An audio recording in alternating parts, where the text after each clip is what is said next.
just a baby in the 4th grade, dialed 911. She may have saved or tried to save many lives.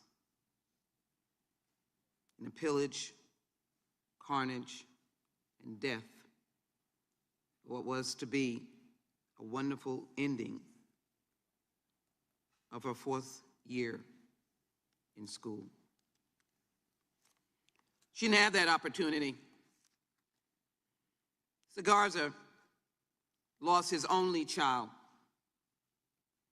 He pleaded on behalf of broken parents, many of whom could not speak, for us to do something.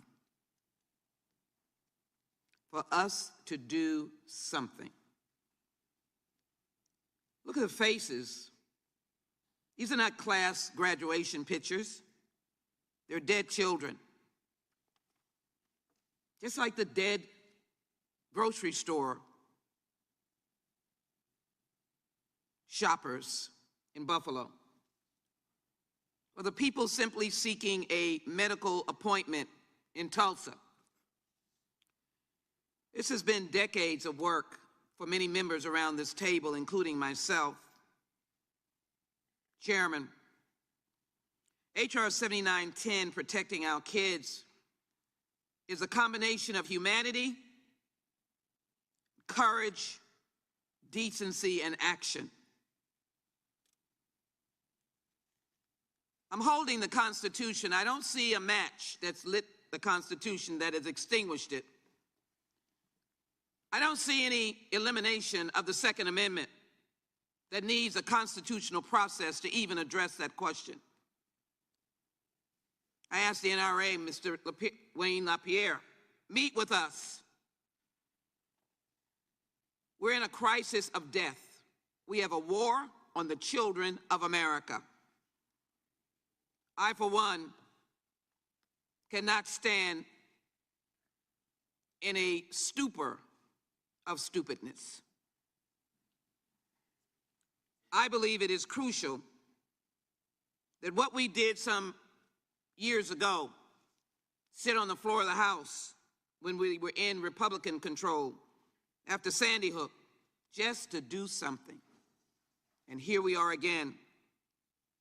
And I remember the words of John Lewis, who said, "Where is the heart of this body, the Congress? Where is our soul? Where is our moral leadership? Where is our courage?" From Columbine, of which I served at that time on the Columbine Task Force, to the countless numbers of children that have died because guns have not been stored or guns did not have a device, as the storage bills reflect. This is the question of whether or not we as Americans are blind. Do we only see the power and money of gun manufacturers? Are we not sensitive to Boulder, Atlanta, Tree of Life, Marjorie Stoneman Douglas, Las Vegas, San Bernardino, Gilroy, Garlic, Washington Navy Yard, Sandy Hook Elementary, Virginia Tech, Aurora, the Sikh Temple, Emmanuel African Methodist Church, or Santa Fe in Texas, near my district?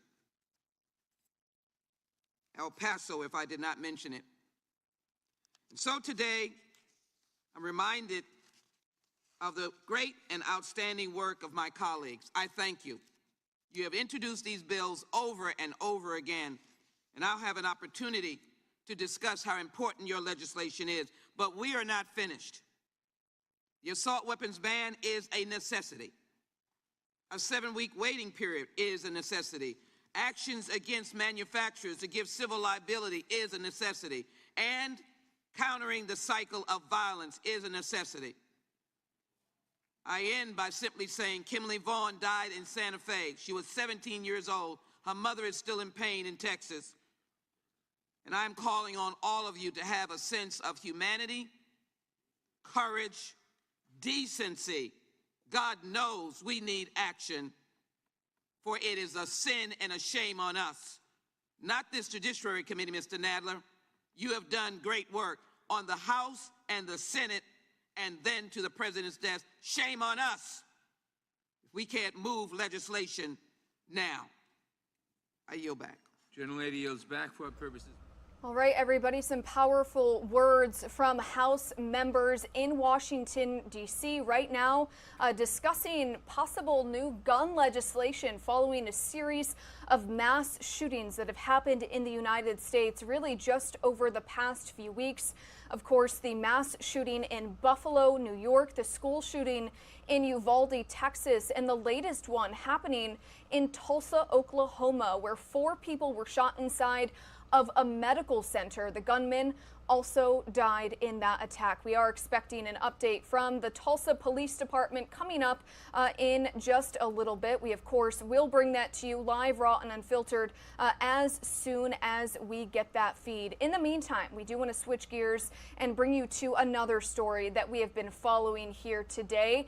Queen Elizabeth celebrating her platinum jubilee. You can see her standing on the balcony at Buckingham Palace today, taking in the Trooping of the Color Parade. And we actually do have a team on the ground in London right now covering the Queen's Platinum Jubilee.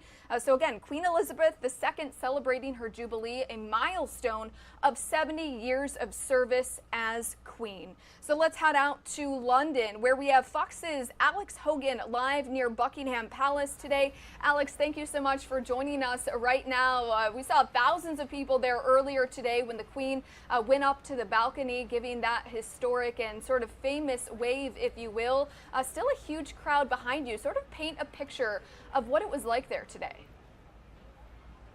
Hi, Mackenzie. Well, there was this energy throughout the morning, which still exists, but it's slightly changing tune to a more calm afternoon. After the big moment, of course, thousands of people came here to see if they could get a glimpse of the Queen. Of course, the big parade to kick off the Jubilee weekend was the Trooping of Colors. So this military parade that left from Buckingham Palace and then came back, and members of the royal family took part in that as well. Kate and Camilla by carriage, and then Charles, William, and Anne by horseback themselves, something that the Queen typically has done herself in the past, but this time she joined the crowds on the balcony of Buckingham Palace, giving that wave before we saw the flyover take place, which was a beautiful sight to see for little Louis. He was actually covering his ears on the balcony next to the Queen, showing just what an exciting moment it was for the family and also for these children. They were waving and smiling as they went by, likely a very exciting and a very touching moment for the family as a whole, Mackenzie. Yeah, Alex, definitely a beautiful sight to see. I wanted to ask you, we did notice that some family members from the royal family were missing there. Can you tell us a little bit more about that? We, of course, know there's been some scandal and some drama surrounding the royal family. So who was missing and why? Of course. So typically at these kinds of events, regardless of what is taking place, this is such a monumental moment. So it is imperative for every family member to be here. But there were some faces missing, as you mentioned. So Prince Andrew, of course, because of the sexual assault allegation scandal, was not present today. Also, Harry and Meghan, who have stepped away from the royal family, they did make an appearance today watching all of the ceremonies take place. They, however, were not a part of it, and they were not also on the balcony with William, Harry's brother. However, it was a big show of force for all of the family members who made their way, and I have to say, crowds could not have cheered louder when they went by and when they came past again. That was definitely the moment that everyone was waiting for. And I wanted to ask, we did get some video into our desk of several people who were actually arrested during the middle of this Jubilee celebration, during the middle of the Trooping the Color Parade. It happened on the Mall Boulevard, I believe, which leads to Buckingham Palace. Can you tell us any more information about that? Why were those people arrested and what were they protesting? Yeah, so that actually took place just close to where I'm standing on the way to Buckingham Palace. Police have been blocking off this entire area just because of the magnitude of the size of the crowds and the excitement. Of course, for safety reasons, you have to make sure that everything is blocked off.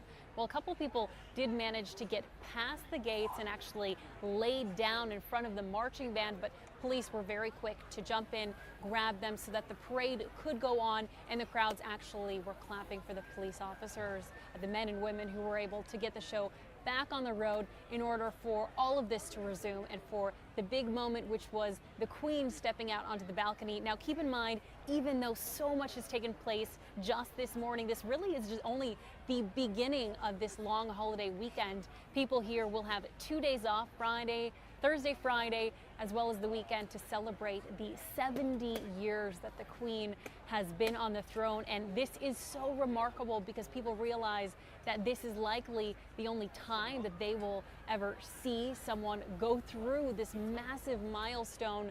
The Queen has been in this position since 1953. So for everyone who is 70 and younger, this is the only queen that they have ever known. And it's really amazing to think about all of the changes that she has seen and lived through, be it through wars, through conflicts, even technology and how things have progressed. She herself has grown up through all of these different massive stages of how life has changed and how we communicate these changes. She gave her first radio address when she was just 14 years old, and that her coronation when she was 27 took place, and that was the first one to be broadcast on TV, and it was broadcast to millions of people. And then flash forward another 20 years, she sent her first email, which was actually to the US.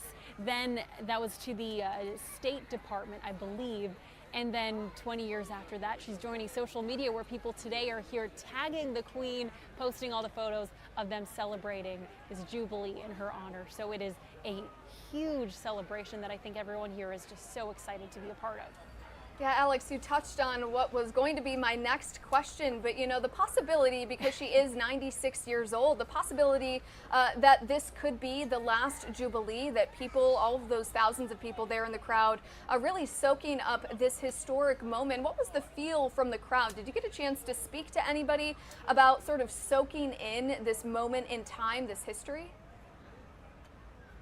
I did, and it's something that is rare that they realize they, one, have never seen before. This is the first Platinum Jubilee, and realizing that this could be this Queen's last Jubilee, that another 10 years down the road might not come. Now, her mother did live to 101 years old. She is 96 and seems to be in great spirits, which people were so excited to see, but she has given some of her duties to Prince Charles, her son.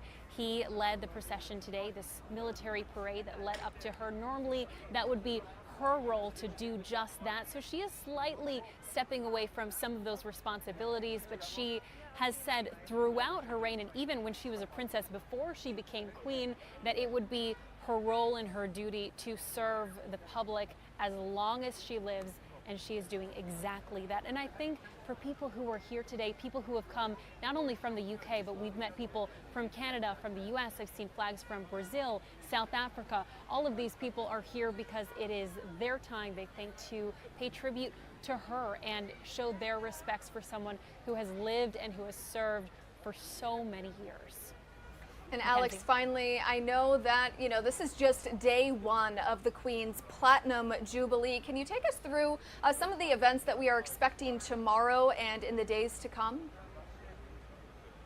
Yes, of course, there is a whole list of events. Of course, the Queen's birthday was earlier this year, but these are typically Jubilees. These are planned later on the year so people can enjoy the warm weather. They can be out and about, and I do have to say it is perfect weather for that. So tomorrow there will be a church service. There will also be a derby this weekend. There will be street parties. A lot of people now are out picnicking and enjoying the day, and we'll see much more of that. There's also a concert and a pageant. So even though this was the first big event of the weekend, it is far from the last.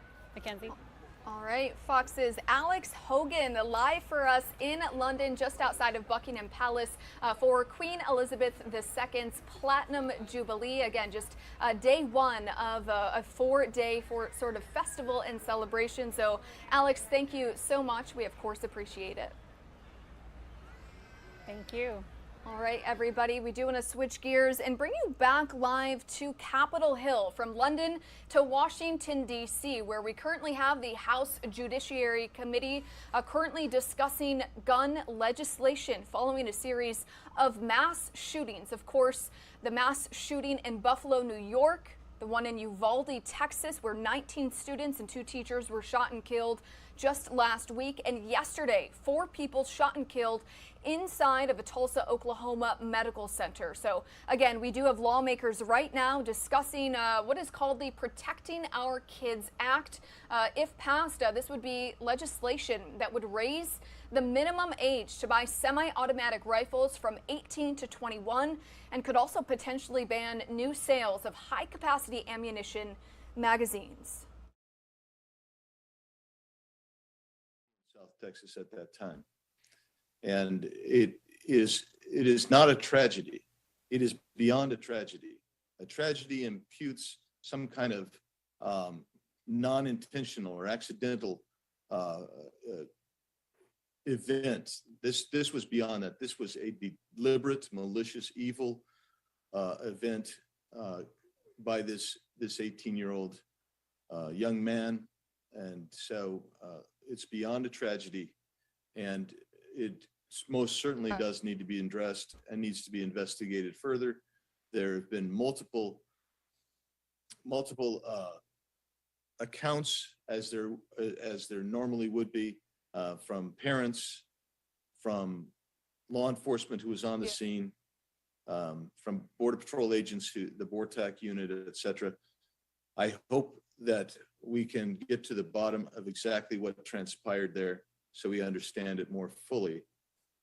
I also express more than just heartfelt thoughts towards the families who were affected and the community itself that was impacted by this. But I also think it's important, Mr. Chairman, to consider a whole host of additional pieces of information. And I'm throughout the course of the day, I will submit various studies, articles dealing with these gun shootings. For instance, Mr. Chairman, I submit for the record a piece entitled "Chicago's had most mass shootings in the U.S. since 2018. What's the solution?" Without objection. Thank you, Mr. Chairman. That's from CBS Chicago, that was discussing that post Uvalde. And also, Mr. Chairman, another piece called "Chicago had 971 shootings in the first half of the year. While violence is trending down from the pandemic peak, it is still way too high." Without objection. Thank you, Mr. Chairman.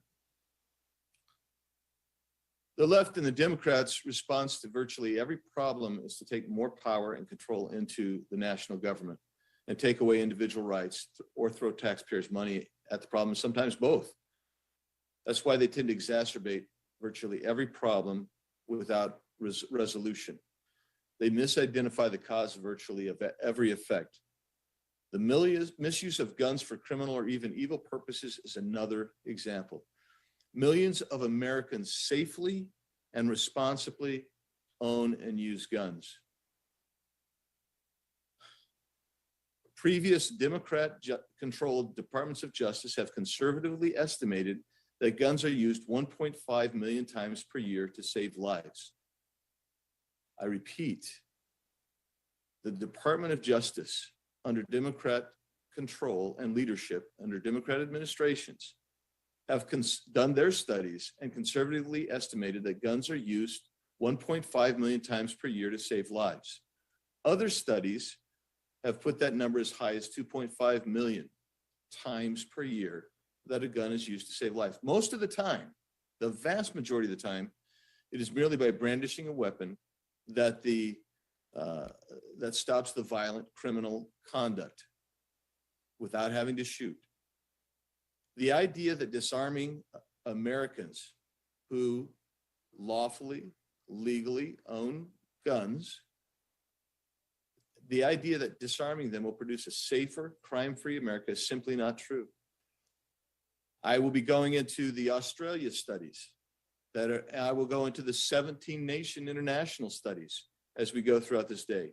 We will review again in my comments from time to time, the Chicago, Portland, New York City, Seattle, and other bastions of left-wing gun-controlled areas where the public is not safer because of the gun control laws. In fact, they are more at risk.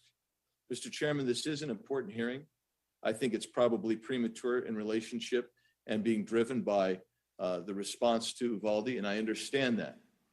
But I also think that sometimes visceral reactions might overshadow the statement of facts that we need to discuss. Mr. Chairman, I yield back. Gentleman yields back. For what purposes? The gentlelady from Texas seek recognition. Ms. Garcia. I move to strike the last word, Mr. Chairman. Gentlelady is recognized. Thank you, Mr. Chairman. And for many of us in Texas, our souls are crushed, our hearts are broken, but many minds are wondering, why is this still happening? No, this is not rushing. No, it's not premature. 23 years have passed since Columbine, and the time is now to act. Enough is enough. We cannot allow another disgrace like what happened in Uvalde to tear apart one more community and to tear up more families. Jacqueline Cáceres, Makina Lee Elrod, Jose Manuel Flores, Ileana Garcia, Irma Garcia, Asaya Garcia, Ameri Joe Garza, Javier Lopez, J.C. Carmelo Loivamos, Tess Mata, Miranda Mathis, Eva Mireles, Elithaya Ramirez, Annabel Rodriguez, Maitai Rodriguez, Alexandria Lexi Rubio, Leila Salazar, Jayla Nicole Silgorio, Eliana Cruz Torres, Rogelio Torres. These are the names of the 19 children and 2 teachers, innocent lives tragically lost. Children, now angels, watching us from above to see what we are doing. One young man pulled the trigger, but we all have failed them. America has failed them, and the other thousands of children that have died as a result of gun violence. Republicans are complicit in Uvalde's negligence and neglect to responsibly address comprehensive gun reform. Republicans are complicit in the shooter in Buffalo for encouraging white supremacy and promoting replacement theory. Republicans are complicit of the lives lost at Pulse, Florida, for their homophobic and anti-human rights narrative. Republicans are complicit in the massacre in El Paso for their anti-Latino, anti-immigrant narrative and for putting gun lobbying interests above people's lives. House Democrats stand with the victims and their loved ones. We stand to act for the people, not gun interests. We have been consistent. We are not rushing. We have already passed some bills. They're all solutions. They're not premature. We have passed reforms and measures to ensure that we're protecting our communities and most especially our little children, our angels. The community that was assaulted here in Texas was a predominantly Latino community. So to my neighbors in Uvalde, I say this, no los vamos a olvidar. No vamos a olvidar los nombres y las caras de los 19 niños que perdieron su vida. No olvidamos los responsables de esta tragedia. Seguimos luchando hasta cuando ya pasemos reformas de la violencia de armas de fuego. Gracias. Thank you, Mr. Chairman. With that, I yield back. The gentlelady yields back. For what purposes Mr. McClintock seek recognition? To speak on the amendment. Clerk will report the amendment. No, he's talking about the nature of a substitute. Oh, the gentleman strikes the last word. The gentleman is recognized. Thank you, Mr. Chairman. You know, the atrocity in Uvalde is shocking and heartbreaking in so many ways. The slaughter of innocents is the greatest of all human crimes, and I think it rightly prompts soul searching by all men and women of goodwill for the causes and remedies. It's disturbing, though, some have used this and other recent attacks to justify either partisan attacks, like we just heard, or policies as before us today to make it harder for law-abiding citizens to obtain firearms in the hope that by doing so, that someday maybe they'll become unavailable to the lawless. I think this overlooks the obvious immediate action that is long overdue in this world of sin and woe. You know, if you walk into any bank in this country, you'll see at least one armed guard whose purpose is to protect our money with lethal force. And yet at Uvalde and in so many other school shootings, we were not willing to protect our children with the same force as we protect our money. No one gives a second thought to an armed guard at a bank, yet the left is outraged by the mere suggestion of placing an armed guard at every school filled with innocent children. And when are we going to get serious and take the world as it is rather than how we wish it should be? Even for those trained and licensed to carry concealed weapons, it was against both state and federal law to bring a firearm into the Robb Elementary School. Every administrator, every teacher, every janitor obeyed that law. The only person who didn't was the madman. And that, in a nutshell, is the danger of gun control laws. You know, we have more than 50 years of experience now with these laws. They are extremely effective at disarming law-abiding citizens, as they were that tragic day in Uvalde. They are extremely ineffective at disarming madmen and criminals, as they also were that day. They create an environment where the gunman is king. Now, after every tragedy, politicians rush to pass more gun control laws, as we're doing today. We've been doing this now for 50 years. If these laws actually worked, wouldn't things be getting better by now rather than worse? The proportion of households with firearms has dropped significantly in the last 40 years. Shouldn't things be getting better and not worse? Meanwhile, we've neglected the obvious. The dangerously mentally ill are not confined and treated as they were in the past. I calculated in California alone, we'd have roughly 100,000 more mentally ill confined in mental facilities today if we maintained the same proportion of the population as in 1960. Those 100,000 dangerously mentally ill are out on our streets instead. Secondly, gun criminals often escape prosecution at the hands of woke district attorneys. Let me give you just one example. Hunter Biden illegally acquired a handgun despite being an admitted drug addict, a handgun that ended up being taken out of a public trash can 500 feet from a school.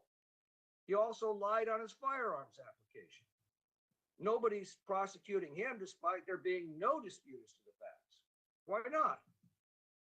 But most obviously and immediately, in almost every one of these atrocities, there was no shoot back.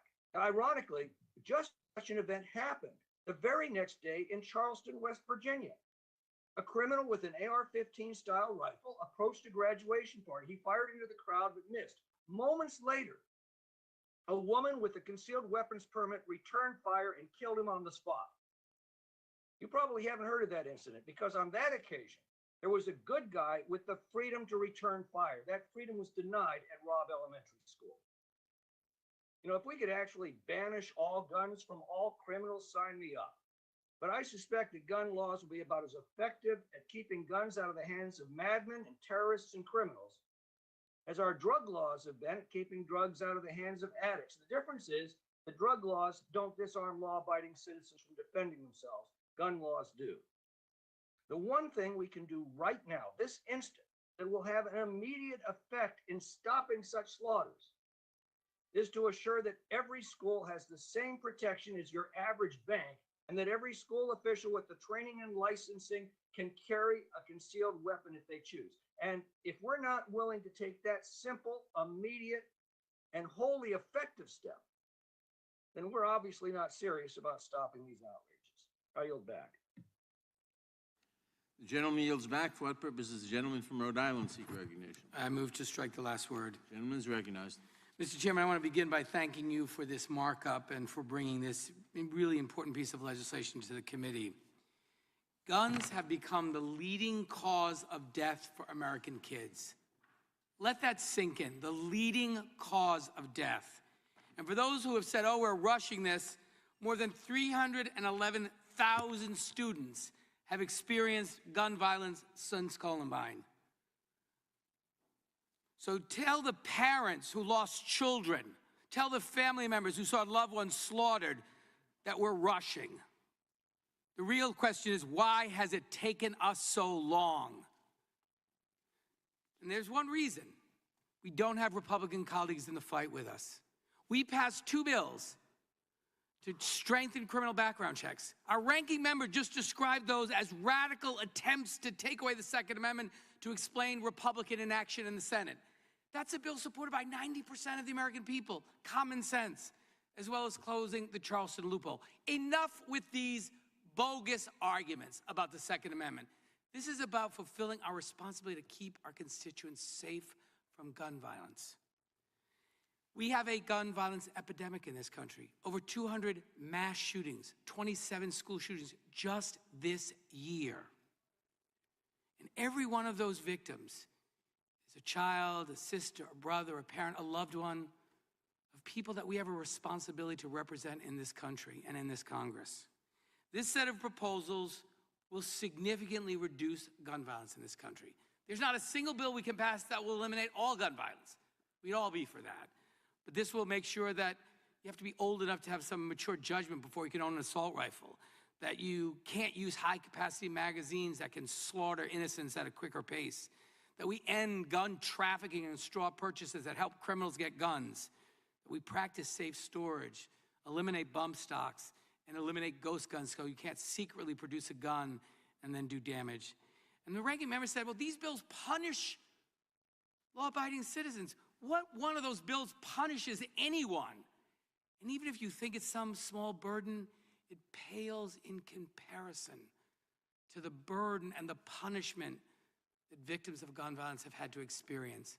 So save this claim that somehow this is just too much for law-abiding gun owners. It's just not true. And we have an opportunity today, and I was hoping when we came to Washington for this emergency markup in direct response to gun violence continuing to ravage our country, that we would be met with colleagues on the other side of the aisle who would join us in this effort. These bills, the 5 components of this bill, have been introduced for a long time, some of them over multiple Congresses. These are not new issues. But our approach ought to be different today. We ought to work together in a bipartisan way and pass this bill out of this committee so we can demonstrate to the American people that we are committed to doing everything in our power to reduce gun violence in this country. And, you know, we've heard these same tired arguments that somehow we can't do this because the Constitution prohibits it. That is also not true. The Supreme Court of the United States has said time and time again that the Second Amendment is not absolute, that Congress and states have the ability, and I would say the responsibility, to ensure that there are appropriate restrictions both on age, on places where you can bring firearms, and the kind of firearms you can possess. That's long been recognized by the Supreme Court. So don't let our Republican colleagues hide behind this claim that, oh, we'd love to do something. We really know this is a serious problem. We extend our thoughts and prayers, and we would do more, but you know, the Second Amendment prohibits it. That is not true. Their refusal to join us in this effort is a direct result of the power and the resources of the gun lobby in America. And really the importance of just the proliferation of gun sales, because that's how the gun lobby makes its money. And so then they don't want any restriction, any limitation on how many guns can be sold and as quickly as possible to anyone who wants them. That's not the kind of America we want to live in. And I think for the sake of my constituents, for the sake of young people, seniors, all victims of gun violence, we have a responsibility to do something. And I hope this is the second package of gun safety bills we'll do. I hope we'll do more. And then it will be incumbent on our colleagues in the Senate to send these bills to the president's desk. And if they don't, it will be clear to the American people who's fighting for common sense gun safety legislation and who is standing in the way. And it will explain why we continue to be a country that has a gun violence epidemic. We cannot allow this to continue. I urge my colleagues to support this act, and I yield back. Gentleman yields back. For what purposes, Mr. Bishop seek recognition? Strike the last word. Gentleman is recognized. You know, I was just thinking, so I'm going to take up the gentleman from Rhode Island's challenge. He just said that there's really not any significant constitutional issue at stake whatsoever, that the Constitution doesn't prohibit this. It seems to me that you'd have to know, wouldn't you? I mean, I looked at the majority guidance, staff guidance on this, and it has this one sentence about talking about some states having adopted bans on 18 to 20-year-olds. If the gentleman will yield, I'm happy to answer that. At your time. Let me speak to it for a minute so I can thicken the plot. Just a minute, Mr. Cicilline. You said that, or the majority guidance says, yet these laws, speaking of bans in some states on semi-automatic rifles being banned to 18 to 20-year-olds, so yet these laws have been challenged in the federal courts. They referenced 2 cases, didn't say anything else about it. Well, I decided to read them. And so the Jones versus Bonta case from the 9th Circuit, one of the most liberal circuits in the country, federal case, just came down last month. It said California's ban on the sale of centerfire of semi-automatic rifles to 18 to 20-year-olds violates the Constitution. It says that it goes through this long analysis of the history of the Second Amendment and says those rights to self-defense at the core of the Second Amendment, that 18 to 20-year-olds are covered by that right. They say, just like virtually every other, in fact, I think every other, right in the Bill of Rights applies to 18 to 20-year-olds. And there's another case. There's a case from the 4th Circuit, from where I come from. It was vacated for mootness after being issued, but it was an analysis of the federal ban on sales of handguns to 18 to 20-year-olds. And it said, this came to the same conclusion, that the Second Amendment applies. And even the dissenting judge there said, here the majority has done careful historical research and has assembled persuasive evidence that young adults aged 18 to 20 had Second Amendment rights at the time the amendment was ratified. So when we undertake to do something, in the words of the gentle lady from Texas, isn't it incumbent on the House Judiciary Committee to consider, to evaluate what the Constitution allows Congress to do consistent with the supreme law of the land? So at least 2 parts of this proposed hodgepodge raise questions about constitutionality. The ban on the sale of semi-automatic rifles and shotguns to 18 to 20-year-olds, and also the provision about gun storage at home. Heller, by the United States Supreme Court, spoke to that. Why would there be no analysis or no consideration? But there's a willingness to just ram through this package, and the answer is, we don't have any patience for you if you're objecting. The voices are raised, the accusations are made, Republicans are complicit.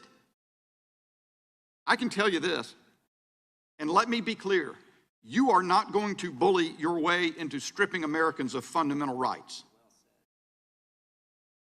And it also, unfortunately, it follows a pattern that we've discussed before. Just a couple of weeks ago, you ran through a bill concerning amicus briefs in the Supreme Court that would require the disclosure of charitable organization donors in violation of their First Amendment rights of association. I pointed it out then, that you had attempted to do, the same party had attempted to do the same thing in 1958 in the NAACP case in Alabama. That you did the same thing, not coincidentally, in California, since we're talking about the California, the 9th Circuit decision. In another case involving Mr. Bonta, the Attorney General out there, just last year, you just blundered right over that because you don't care. You're cavalier about the leak of the draft opinion from the Supreme Court. You want to pack the Supreme Court.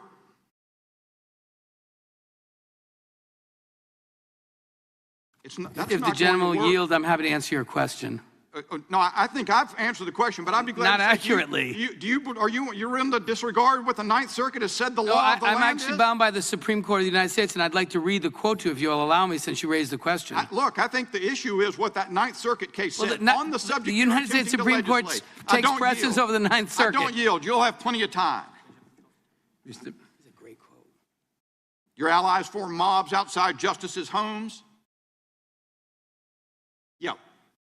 You say you've got to figure out something else other than stripping people of their constitutional rights. We've got to figure out something else, assuming that the majority entertains a discussion.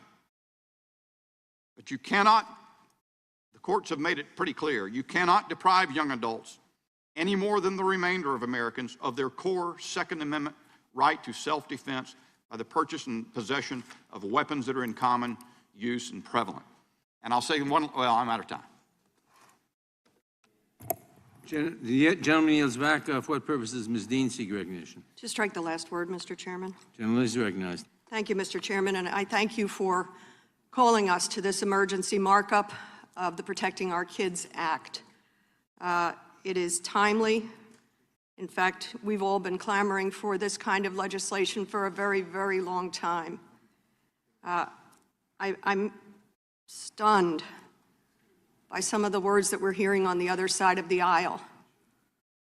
Where is their outrage over the slaughter of 19 fourth graders and their 2 teachers? Why don't they feel an urgency to do something?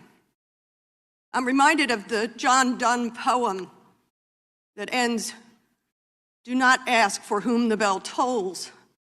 It tolls for thee. It tolls for us." We have to stop saying, "Oh, where was the shooting? Tulsa? Buffalo? Uvalde? Parkland?"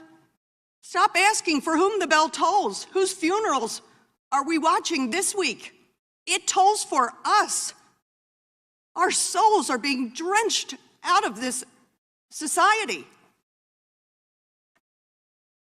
Before I discuss the important merits of the legislation, let's ground the debate in these last 2 slaughters. Actually, they're not the last, but the 2 that were some of the urgency that brought us here.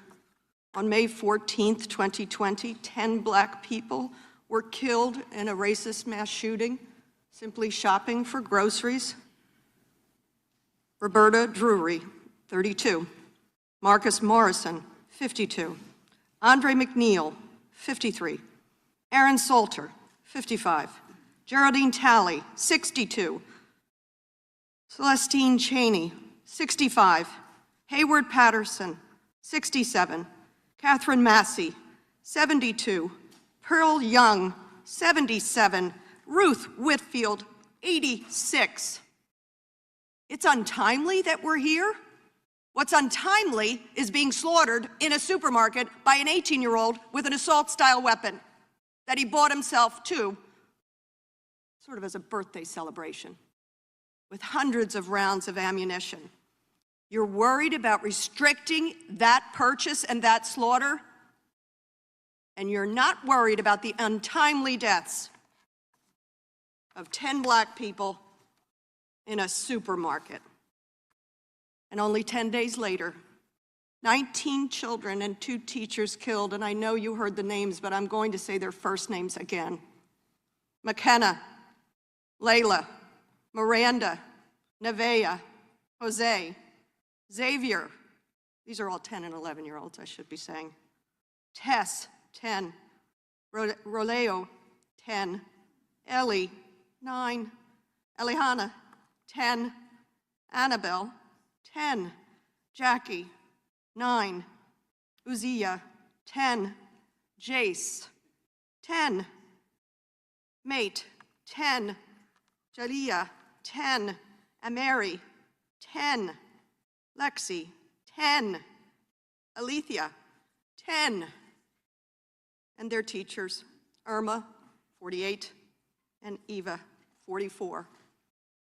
As we have heard, one of the children called twice, at least twice, said, "Send the police."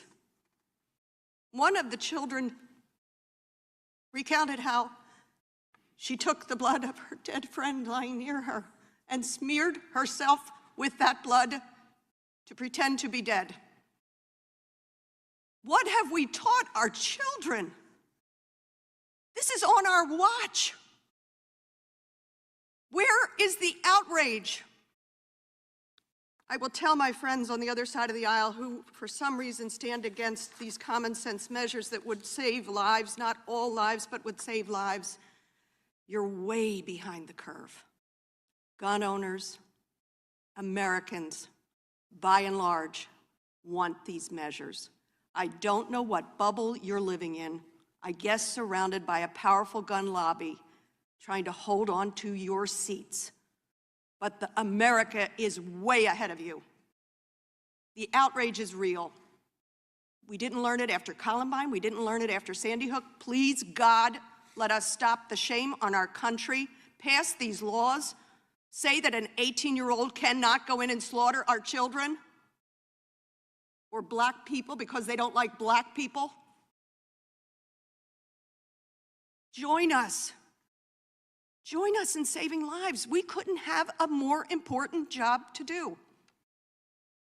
I yield back, Mr. Chairman. Gentlelady yields back for purpose. This is a gentleman from Florida. Seek recognition. Strike the last word. Gentleman is recognized.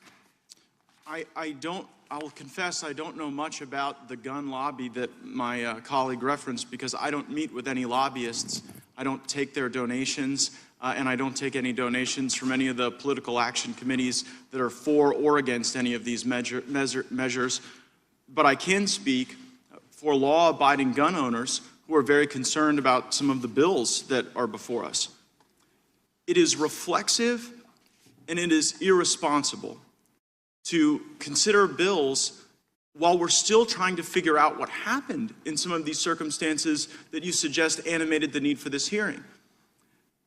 The chairman referenced Uvalde in the first moments of this hearing, but yet we're still deciphering key elements of the law enforcement response, of the physical plant, of points of intrusion. And it is not kind, and it is not compassionate to tell people that you're doing something to help them when in fact you have no idea whether or not this legislation that you fashioned would in fact do that. I would suggest that it's potentially cruel to tell people that they've inspired a response to a tragedy when in fact that response won't work. Who would want to be associated with such a thing? My colleagues asked the question, where's the outrage?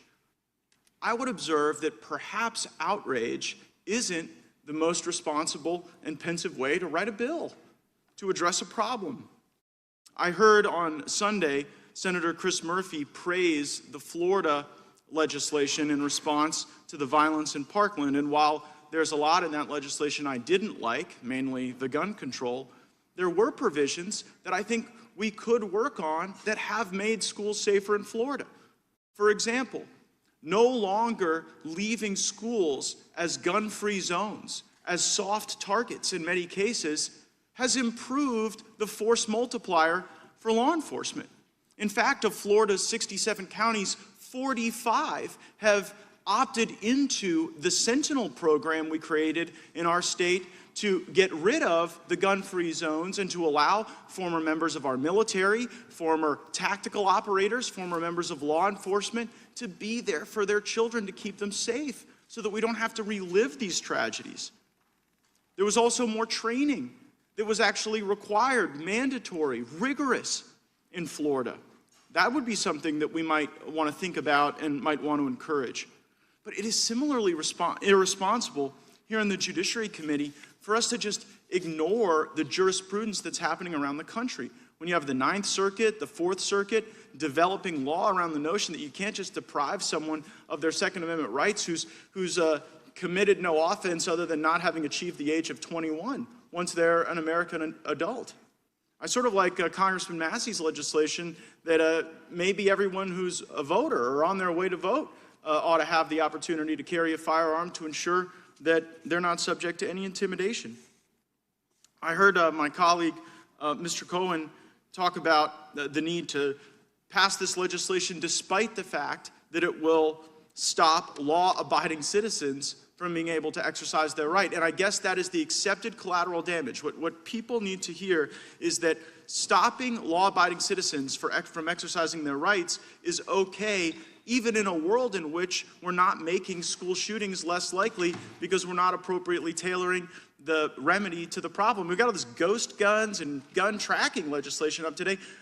Were any of these school shootings, were any of these guns ghost guns? You know, and so it seems to be sort of gun control in search of a tragedy to lash onto to animate the desire to have more gun control. And I believe the gentleman from Tennessee also said, well, it'll also stop the non-law abiding. And perhaps we should realize that our laws don't have their own fiat. right? They aren't in and of themselves determinative of human behavior. And to suggest, I was watching the NBA Finals, and I heard Shaquille O'Neal observe that in the communities that he's familiar with, the access to guns is not the problem. Anybody can get the guns. And maybe if that's true, and he was speaking of course, non-legal ways to get guns, maybe we ought to focus on the circumstances that cause these people to commit these shootings. Maybe we ought to get rid of the gun-free zones that are causing this scourge of violence. And maybe we ought to really put the victims first, not through virtue signaling, but through pensive, thoughtful legislation. Gentleman yields back for our purposes. The gentlelady from Georgia seek recognition. Thank you, Mr. Chairman. I move to strike the last word. Gentlelady is recognized. We are paying for gun violence every single day of our lives. We are paying for the weapons of war on our streets with the blood of children sitting in our schools. We are paying for unfettered access with mothers and fathers waiting in line for a DNA test, forced to find out if it's their child that's All right, everybody, we are now going out to Tulsa, getting an update on that tragic situation that happened yesterday. 4 killed in a mass shooting. Parker and Tulsa Mayor G.T. Bynum. Before we start, just so you know, all the remarks will be complete and then we will take questions. So the Q&A session will be at the end. When we start with the media questions, we will start on this end and move this way. We will have the opportunity to ask plenty of questions, but we want to have some sort of fluid questions starting from here, and then we'll span this way. When we have all the speakers will give their remarks, when you ask your question, please address it to a speaker behind me. They will come to the podium, they will repeat the question, and then they will reply. So with that, we'll get started, and Chief Franklin is here. Good morning. I'm Chief Wendell Franklin with the Tulsa Police Department. I want to start out by saying that, first off, the most accurate information, the most proper information is going to come from one source, and that's the Tulsa Police Department. We at the Tulsa Police Department, we grieve with the families after this senseless tragedy. We grieve with the co-workers, and we pray. We pray because we all need prayer. I cannot begin to thank the men and women of the Tulsa Police Department for the immediate response that they had to the incident yesterday. Our training led us to take immediate action without hesitation. That's exactly what officers do, and that's what they did in this instance. They had the right mindset framed and went into action and did a tremendous job.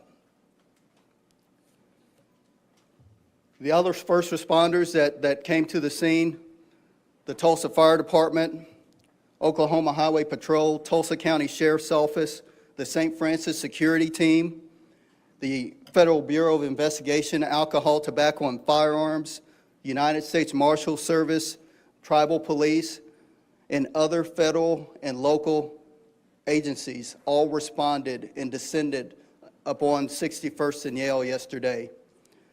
This was not done. This was a coordinated effort. It was not done haphazardly. I also have to thank the dispatchers and call takers at our 911 center that reacted as they were trained. Law enforcement across the nation is dealing with increased violence among people. This is yet another act of violence upon an American city. I will say that as a Tulsa police officer, we train, and we train. And we train for instances such as this. And I'm overwhelmed and proud of the men and women, all those that responded yesterday. Now, I want to take some time and go over the timeline with you as we know it today. This information is fluid and can still change, but it is the most accurate information that we have at this point. Before I do that, let me go ahead and provide the names of the victims, and I will allow St. Francis to elaborate more on those victims. We have Dr. Preston Phillips, Dr. Stephanie Huson, Amanda Green, William Love, and our suspect, Michael Lewis.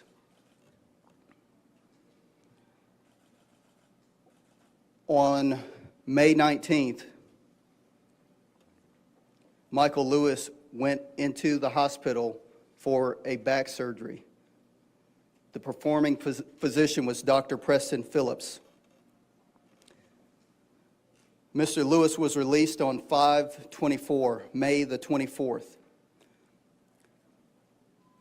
After release, Lewis called several times over several days, complaining of pain and wanted additional treatment. On May 31st, Dr. Phillips saw Mr. Lewis again for additional treatment. Yesterday, June the 1st, Lewis called Dr. Phillips' office again, complaining of back pain and wanting additional assistance.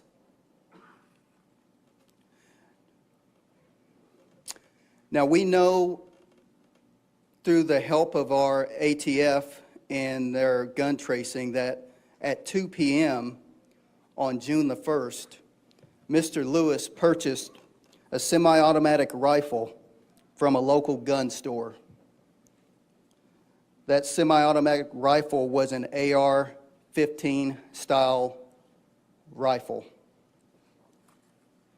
We know that Mr. Lewis purchased a semi-automatic handgun, a .40 caliber Smith & Wesson pistol, on May the 29th from a local pawn shop.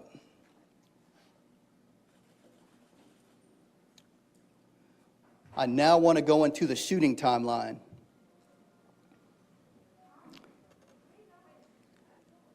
At 4:52 p.m. on June the 1st, a third party who was on a video chat off location with an on-location doctor called 911, saying the doctor told her to call 911, saying there has been a shooting. At 4:53 p.m., we received a 911 call about a shooter in a building. We then continued to receive multiple calls that were more specific on a shooter being on the second floor of the Natalie building on the campus of St. Francis Hospital. At 4:55 p.m., a person called and clarified the Natalie building as the scene of the shooting. The first Tulsa police officers arrived 1 minute later at 4:56 p.m. I want to give some context on the Natalie building. The Natalie building is a 5-story medical office building with numerous offices, rooms, hallways, and so forth. It is an exceedingly complex environment. A tactical situation for an officer to deal with is pretty complex. Officers entered the building on the first floor and made their way to the second floor based on the information they received. While on the second floor of the vast building, officers began yelling, "Tulsa police." This is something that we train to do. As officers were calling out Tulsa police and advancing towards a suspect location, they heard a gunshot. We believe that was the final gunshot, with the suspect taking his own life. The gunshot was at 4:58 p.m. approximately 39 seconds after the first officers entered the building. As officers started clearing the building, they came across a victim that was down in the exam room. Officers requested IMSA to the floor and continued searching for the suspect. This victim later died at the hospital. We found the suspect and we rescued a female who was hiding under a desk at the suspect's foot. She was there when the suspect took his life. She did not appear to be injured. Officers rescued that victim who was hiding under a desk, but officers also located another deceased victim next to the shooting suspect. Officers continued to search the building for victims or additional suspects and came across another victim that was down in an open area near a nurse's station. At this point, officers began directing first responders, IMSA, and fire to those victims to render first aid. Again, this is something that we work cooperatively with, and we can go into what we call a hot environment with medical personnel and fire personnel and start rendering aid. In that same room there was the victim was at, officers also rescued an elderly female that was in the room. As officers continued to clear the building, they located Dr. Phillips deceased in an exam room. As officers continued to clear the building, they removed multiple witnesses and victims and escorted them from the building. As more officers arrived on scene, we began a methodical search of each floor of the 5-story structure, looking for witnesses and/or victims. Thus far, we have recovered 30 .223 casings from the crime scene. We have also recovered 7 .40 caliber casings from the crime scene.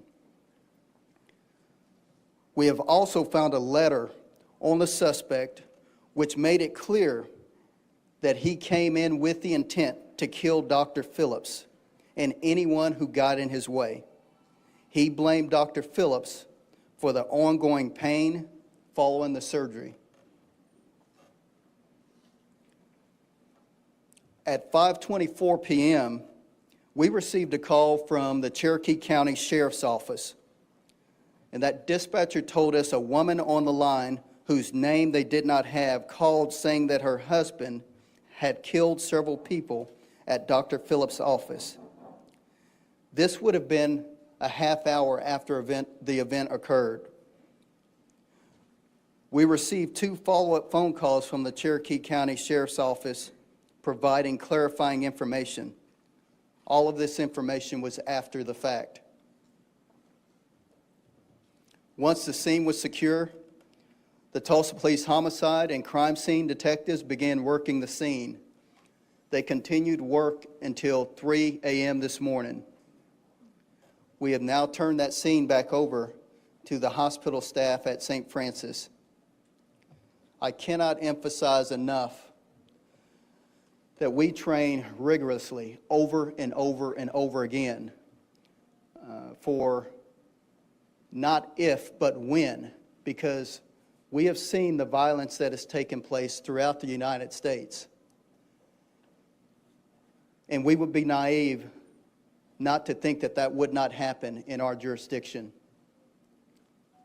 So again, to the men and women of the Tulsa Police Department, Oklahoma Highway Patrol, all of the surrounding jurisdictions that descended upon the scene yesterday, I offer a heartfelt thanks, and I hope that each and every citizen that sees an officer today thanks an officer today, because this job is hard. It is difficult.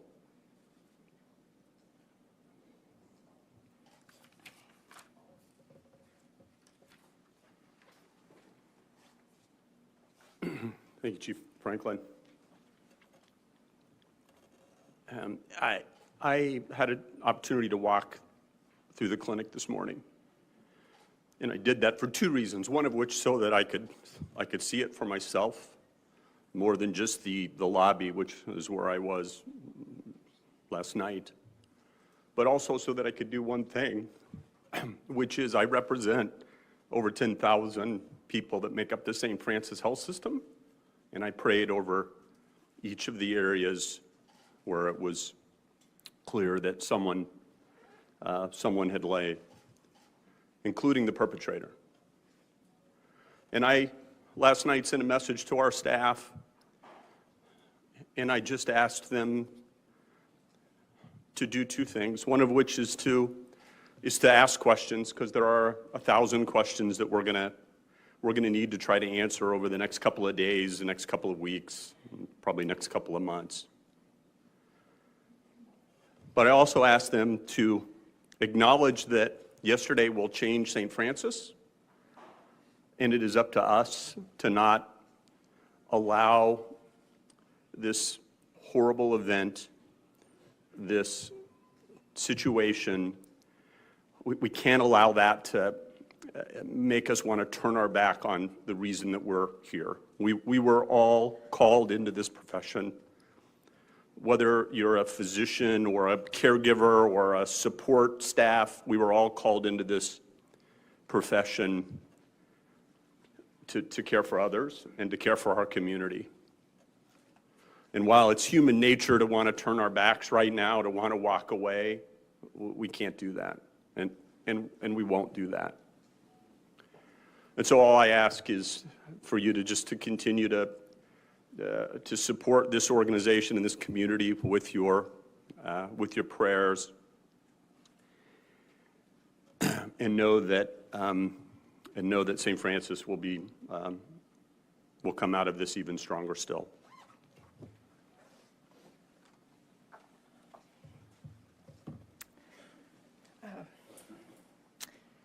I'm struggling with the right things to say in this moment, and maybe that's because there's not any right thing to say. There's no words that can adequately describe the emotions that we have been feeling for the last 18 hours. I'm just going to speak from my heart this morning, so I hope you'll bear with me. First, to the families of our colleagues who were killed. Our hearts break for you. In addition to my administrative role as the Associate Chief Medical Officer, I'm a practicing emergency physician, and I had lunch with Dr. Phillips on Tuesday.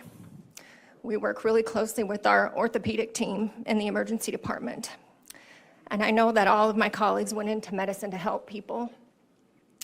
This was their calling. Like Dr. Robertson said, this isn't just a career for them. We are supposed to be the ones that are caring for others during tragedies like this. To think that our caregivers were the victims is just incomprehensible to me. They died while serving others. They died in the line of duty. To the family of Mr. Love, our hearts break for you. I was in our emergency department last night, and I saw the trauma hall lined with our trauma team, our emergency department team, staff from the OR, our nurses, techs, respiratory therapists. They are trained just like our police departments are. We so wanted to be able to utilize our skills and training to save these precious lives. To the family of Mr. Love, I'm so sorry we couldn't save you. We are grieving with you.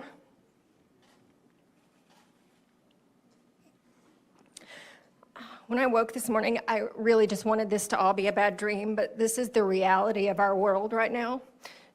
And today our world and our St. Francis family are devastated. We were just starting to process the grief and emotions that being on the front line of a pandemic had left with us, and now this tragedy.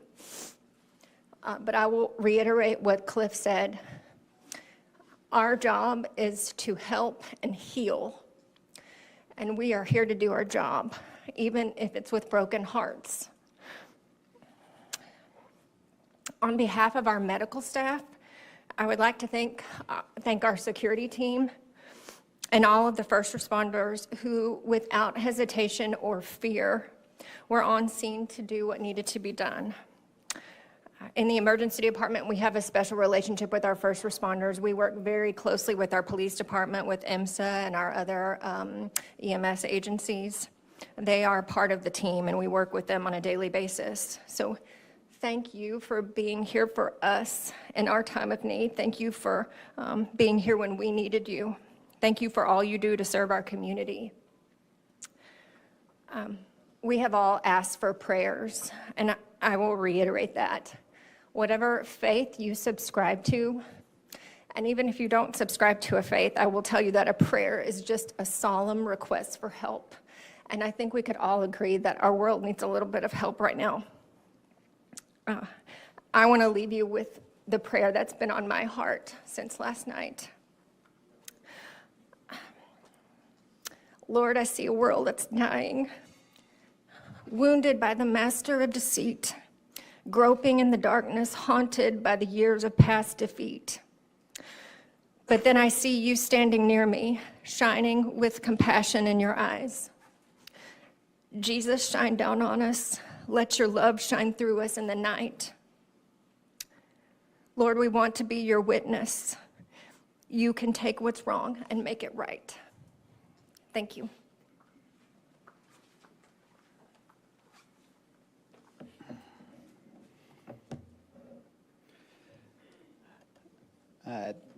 I'm G.T. Bynum, the mayor of Tulsa. I want to start, I think one of the really important takeaways, a very detailed breakdown that Chief Franklin provided us today, is just how many agencies and entities have lent their expertise to this response. And I want to thank a number of people who are here today to show their support for this team at St. Francis. Our Congressman Kevin Hearn, thank you. Our Sheriff Vic Regalado, my colleagues from the Tulsa City Council, Councilor Lake and Councilor Patrick, Dodson and Fowler, thank you. I've been contacted by the President's administration offering their support, spoken with Governor Stitt. Governor wanted me to let the team here at St. Francis know that he has directed that all flags in Oklahoma are to be lowered to half staff for the next 4 nights in honor of each of these 4 victims. And I really want to thank the first responders yesterday. It is remarkable that we can be here 17 hours after this happened and hear that breakdown from Chief Franklin in such a detailed way of what happened. And that is not just because the Tulsa Police Department or the St. Francis security team was here all by themselves. It was because there were so many law enforcement experts and first responders here, not just responding to the immediate threat, though I will never forget, I spoke with an officer yesterday who's a seasoned veteran of the department, and he was one of the first people to get here. And he said, Mayor, it was like the beaches of Normandy out there. Everywhere I looked to my left and my right, there were officers running towards that building, jumping over bushes, getting around anything in their way between them and that threat so that they could save people.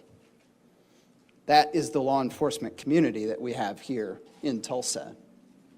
But I'm also so mindful, I went over to the Family Reunification Center last night, and I saw experts there from the Tulsa County Sheriff's Office and the Tulsa Police Department and so many more, leadership from St. Francis, who were there bringing their expertise in assisting victims of trauma to provide the best care that they could in the immediate aftermath of a great tragedy, and I want to thank them as well.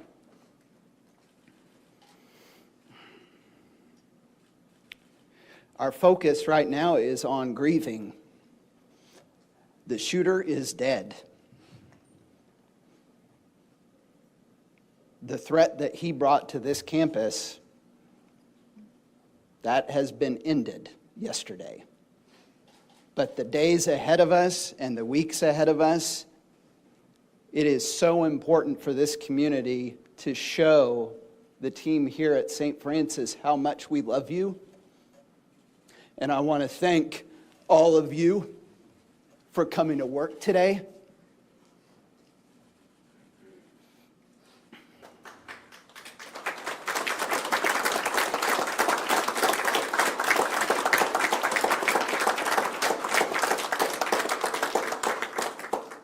Every day for years, including through the worst public health crisis we've ever faced as a city, you have put yourselves at risk to save the lives of people in this city. And I hope you know how much it is appreciated, how grateful this community is for you and your work and the risks that you take, and never even appreciating that you could have to deal with this kind of risk and this kind of premeditated violence. And yet you're still here, ready to save more lives today.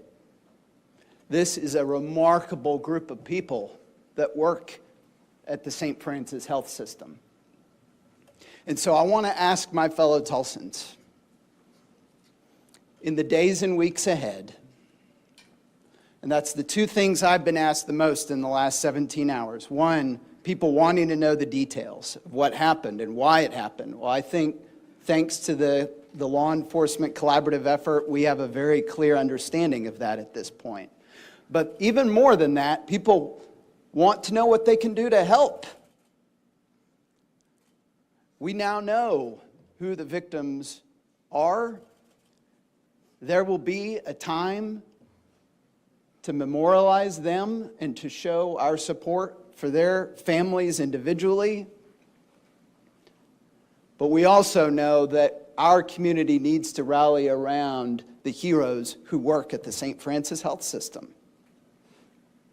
I speak on this as the CEO of another large organization that went through great tragedy in the last few years. I can tell you that individually, on an individual basis, when you say, we would really like people to donate to a fund, or we want everybody in town on Friday to wear pink, when there's a memorial service, we want people there lined up outside. Any one of those individual things can sound like it's not enough to compensate for the loss, and it's not. But I can also tell you that when we went through the murder of Sergeant Johnson and the grievous injury to Officer Zarkishan, the way this community rallied around the men and women of the Tulsa Police Department, the way that people on this campus at St. Francis Health System rallied around the men and women of the police department, it meant so much to our officers and their families and everyone who loves them. The collective impact of this community that is a community of such great love, that collective impact made a profound difference to people who are grieving and going through loss. And so that's what I would ask of my fellow Tulsans. If you want to help, participate in those ways that are going to come up in the days and weeks ahead, where you can show the people at St. Francis how much you love them and you support them, and that this community is here for them.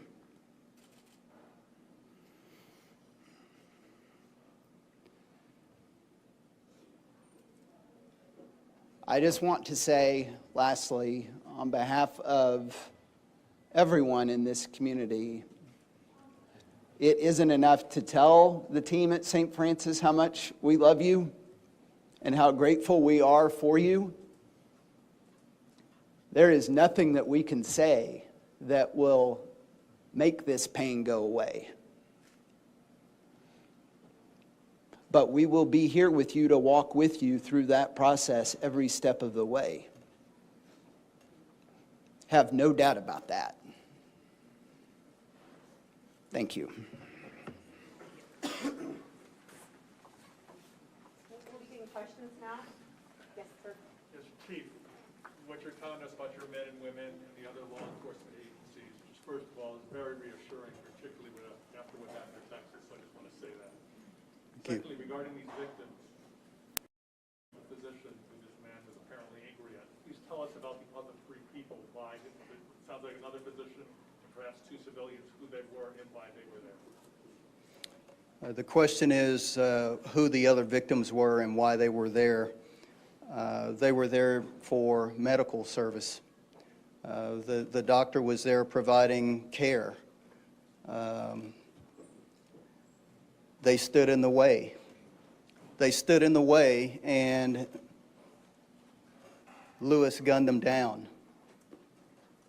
So 2 patients and another physician who worked in the same office?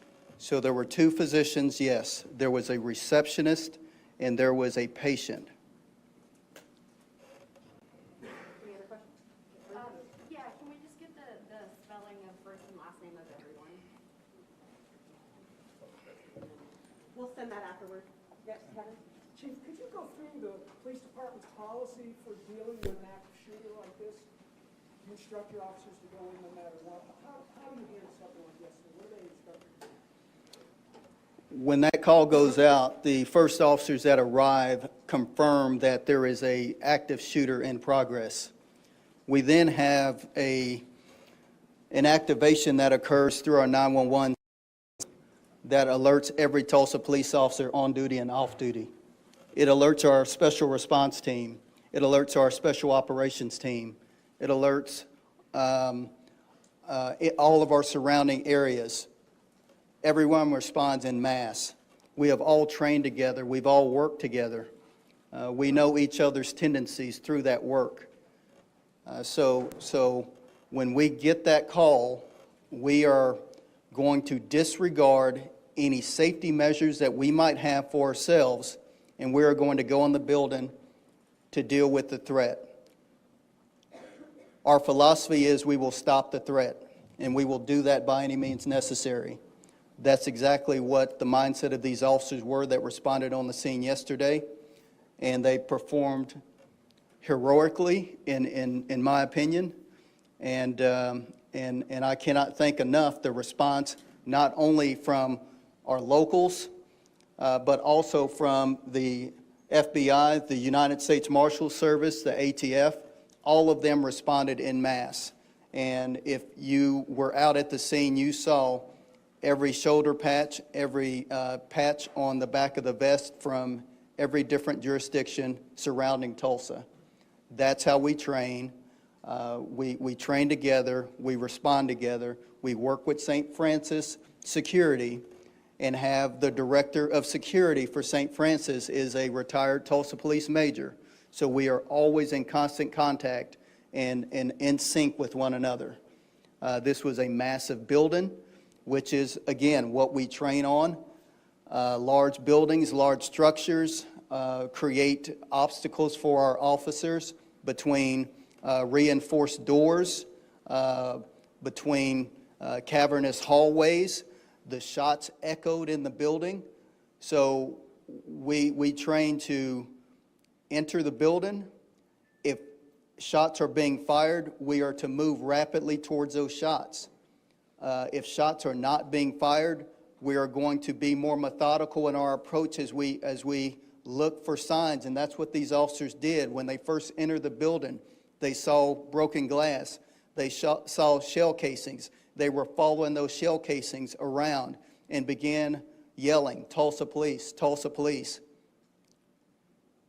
And it was then that they heard that final gunshot. They rapidly moved to the area where they heard the final gunshot, but again, it's a cavernous building, and so those shots echoed, and they eventually found the shooter. Next question. No, right here. Chief, thank you. Blaine Alexander with NBC News. Can you tell us a little bit more what you're hearing from the witnesses that you pulled from the building? We're hearing reports that the gunman passed by some people and said, "I'm not targeting you, I'm looking for a specific person." Is that the case? And then secondly, you mentioned the other 3 that were in the way. Is there any evidence to indicate that they were standing intentionally trying to block or shield the doctor, or were they just in the gunman's way at the time? I don't have any information on what the witnesses are reporting as of right now. I cannot speak to that. But I do know that the suspect, when he came into the building, into that office complex, he began firing. He began firing at anyone that was in his way. There are reports that one of the victims held the door for someone to allow them to escape out of the back door and was shot and killed. Next question. Sarah. The victims, I was going to ask, just to clarify, Amanda was the receptionist, I believe, and William was the patient? Yes, that is correct. William was the one who was taken to the hospital in critical condition originally?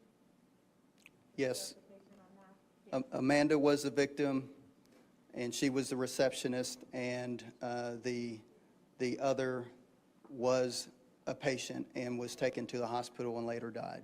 And building on that, just one more question. Can you give us an update on any other victims that were wounded and may still be in care, or give us some information on that? Because I know there's been conflicting information coming forward too. Okay, the question is if there are any additional victims that are wounded or in care at this moment, and I don't believe that there is at this moment, so that should quash that rumor.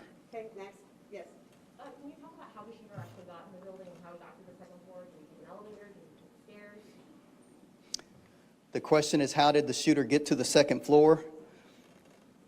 The Natalie building has a parking garage attached to it with a second floor entrance.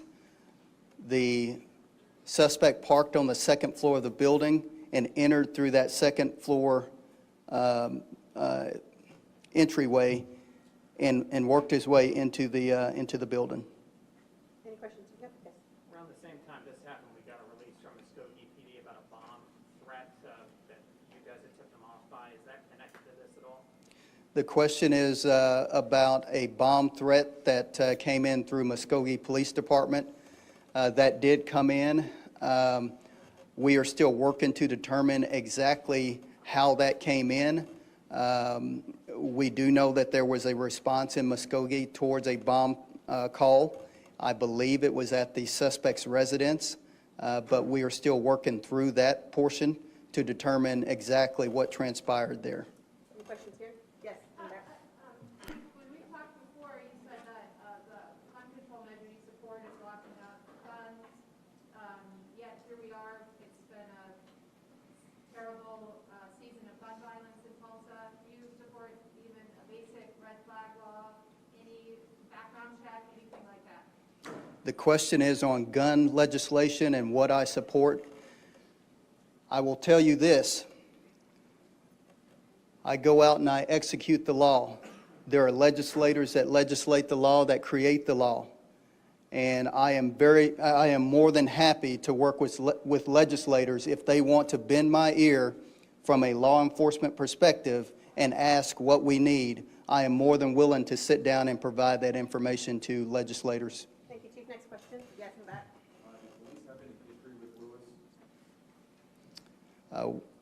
The question is, did police have any history with the gunman, Lewis? We are still working through that as well.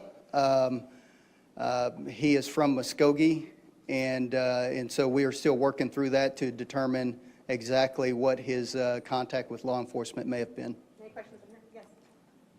Do you know which one of the victims held the door open to that suicide? The question is, which one of the victims held the door open to allow people to escape? I don't know that I have that information. I do know that the patient victim held a door closed, I believe, is the information that I have, to allow someone to escape out of another door. Next question. Yes, Russell. You said that the shooter wanted additional help from this surgeon. Are we talking about, did he want drugs? Was he trying to get more medication? Was this an opioid situation, or do you know at this point? The question is whether or not the victim wanted additional help in the form of drugs from the medical doctor, and that is information that what we currently know is that Lewis was in pain. Lewis expressed that he was in pain and was not getting relief. And that was the circumstance surrounding this entire incident. So we will continue to develop this investigation and release information regarding more intricate details such as that. Quick follow-up. Last night, the officers on the scene told us there were additional gunshot injuries. And you're pretty specific that nobody's being treated right now, but were other people injured by gunfire during the incident? The question is, were other people injured by gunshots regarding this incident? All of the additional victims were treated and released. So there were additional victims, just to be clear. There were additional I'm so sorry. Yes, There were some additional wounded patients, but that is private information, obviously, and they were treated and released from the emergency department. Can you say how many? I don't have that number right now. Or from the chaos? I don't have that information right now. Okay, Naomi? So you had said that his wife called to the Cherokee County Sheriff's Office, and she knows what was going on, or did she hear what happened and then said, that's my husband? The question is that earlier I stated that the wife of the suspect called police and relayed information to police. The information that we currently have is that she did not know what was going to take place, but that he contacted her either before the shooting took place or during the shooting and to let her know what he had done. Okay, Rick? I have a logistical question, then I got a... Who's it for? Well, St. Francis. Okay. If there's donations or anything, where do you want people to drop off these items? I mean, obviously the community groups by making flowers and things like that. So the question was about community support and where would we want donations and other things left. I would say, let me answer this in two ways. First of all, St. Francis is a family and we will take care of our own. But we also recognize the need both locally and quite frankly nationally to support the victims and the families of the victims in St. Francis. And so the Tulsa Community Foundation has a fund that it was already in existence for us, an employee assistance fund. And so we'll make that link available for folks that feel the need to contribute to these families and to the organization. And we just, that's really the only, I would say, official place for folks that want to do something to care for those that have been impacted by this situation. But while you're up there, I'm looking at Dr. Phillips' resume. This is impressive. Can you talk about his talent? Tell us who this man was to this organization.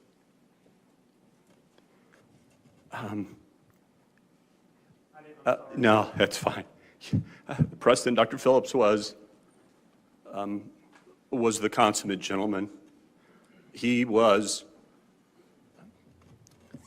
is a man that we should all strive to emulate. And of everybody, you know, the fact that some individual would go after Dr. Phillips is mind-blowing. He's one of those folks that, you know, tends to, his clinic can not always be on time because he will spend every minute with patients that they need.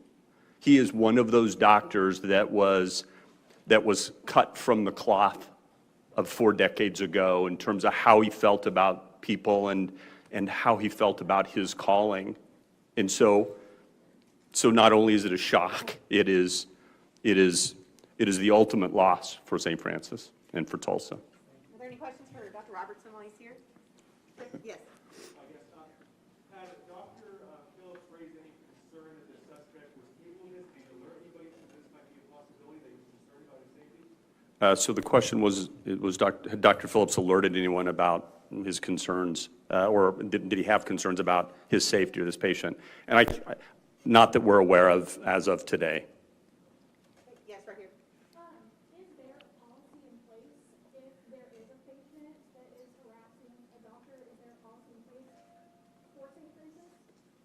So the question was, is there a policy in place around patients or to react or respond to patients harassing physicians? And I would answer that, the short way to answer that is we have multiple policies and practices in place that are designed to deal with difficult situations, difficult patients, unhappy patients, and but nothing that we have in place, I don't know that any health system in the country has in place, can stop somebody with two weapons that are hell-bent on causing harm. Okay, right here. Has St. Francis had any mass shooting drills or training before here on campus? So the question was, have we had mass shooting drills or training? We actually have training and we have educational modules. I couldn't speak to actual drills, but as I said earlier, there's going to be 1,000 questions that we as an organization are going to need to answer, and that's going to be one of them about our path going forward. We can follow up on that, and wait, right here. Go ahead, yes. What could you tell us about the other Dr. Stephanie Lee? She's another one of the physicians that works in our orthopedic department. Stephanie was an incredible person, and Amanda was, I think, had a supervisory role within the clinic. I mean, the three best people in the entire world that are the most committed to doing what they do every day and taking care of others didn't deserve to die this way. Here in the middle. I'm not sure this may be a question for you or the chief. Do we know if the gunman's antagonism against Dr. Phillips was racially motivated at all? The question was about racial motivation, and I can't answer that. I will answer that. The information that we have thus far is that there was nothing about race that caused this incident to take place. Okay, and a follow-up. How far did he have to go to get to Dr. Phillips' office, and then where he was found, was that in Dr. Phillips' office, or was it somewhere else? The question was, how far did he have to go to get to Dr. Phillips' office, and was he found in that office or somewhere else? It's a short distance from the doorway of the second floor entrance into the physician's office there. He was found in the lobby area of the physician's office. So this is a vast building, lots of walls, lots of space, lots of doors that open into other doors, and he was found in one of those waiting areas. Okay, I only have a few more questions left. Hold on, right here. Just a couple of quick questions. You spoke about the firearms purchasing, confirming that they were purchased legally with a background checks on the guns that were purchased. The question was on the gun purchases and whether or not they were purchased legally.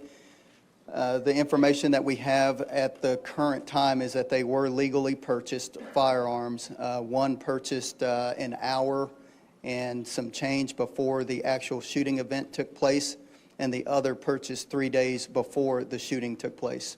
Rick, hold on, Rick. You are a hospital. How much triage was done at the scene, or was it to get them into the ER as fast as we could? How did you handle these injuries as you came along?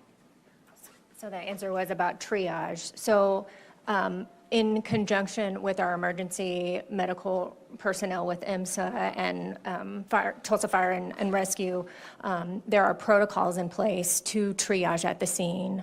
So if someone doesn't have signs of life, or they can determine that, they are in fact deceased, then they don't transport those patients. They are trained to extricate and quickly move the patients that have signs of life or who are critical, and that is what happened. Our trauma team was prepared and ready for however many victims we were going to receive, but ultimately we just received the one critical victim. But as far as your procedures, I mean, once your lockdown was lifted, were you rushing journeys over there, or? The one critical patient was received when we were on lockdown. We still received the patient. I only have time for 2 more questions. I have people here. Yes, in the back. Chief, you talked about the AR-15 and when it was bought. Was that the clear-cut indicator of motive here? Repeat that question, please. Was how quickly that gun was bought before he entered into this building or the building across the street? How clear of a motive does that give you that this was premeditated, thought out? The question is whether the purchase of the firearm gave clear motive to the intent of the shooter. I don't believe I can state any more that there was clear motive. This was what he planned to do. I mentioned that he had a letter that he had authored left on his person after the shooting. That letter led us and told us the story. So this was something that was planned. Thanks, Sarah. Okay, one, right here in the back, blue shirt, yes. What is the spelling of Michael Lewis? We'll get that afterward. Yes, real quick. Very quickly, can you speak at all to the interaction between Dr. Phillips and this patient? Was he responsive to these repeated concerns about pain? And maybe that's perhaps for you, sir. Were he in his office responsive to him and his concerns? Dr. Yeah, go ahead. Okay. The question is whether or not Dr. Phillips was responsive to the care and the concerns of the patient. And from the investigation that we have thus far is, yes, that office was responsive. That office made a follow-up appointment for the suspect, and that suspect did go to that appointment the day before the shooting took place yesterday. So the doctor's office was receptive, responsive, and attempting to administer care to the patient. Okay, we're only doing 2 more questions. Channel 2 really quick. I'm just looking for clarification. So I know you said he went in through the parking garage on the 2nd floor. How was he able to enter with such a large firearm? Is there security on that floor as well? Or is it kind of open access for patients? And was it hidden or was he just walking with it? The question is whether or not when the gunman entered the building, how open is that building to entry? And it is an entry that is open to the public, just as any other building, just as you walked in here today. There is no one to greet you at that door, so he was able to walk in without any type of challenge. This is the last question. I'm sorry, guys. We're here. Chief, do you have any reason to believe that if your officers did not get into that building as quickly as you did, he would have kept firing if The question is, if our officers had not gone into the building as quickly as we did, do we think the gunman would have continued to fire indiscriminately? And the answer to that, I think, is that in our mindset, we believe that we have to stop that threat and we have to do it immediately, and time is of the essence. And so we are trained to go in there and stop the threat, regardless of what may happen to us, and that's what our officers did. We have no reason to believe that he was going to stop.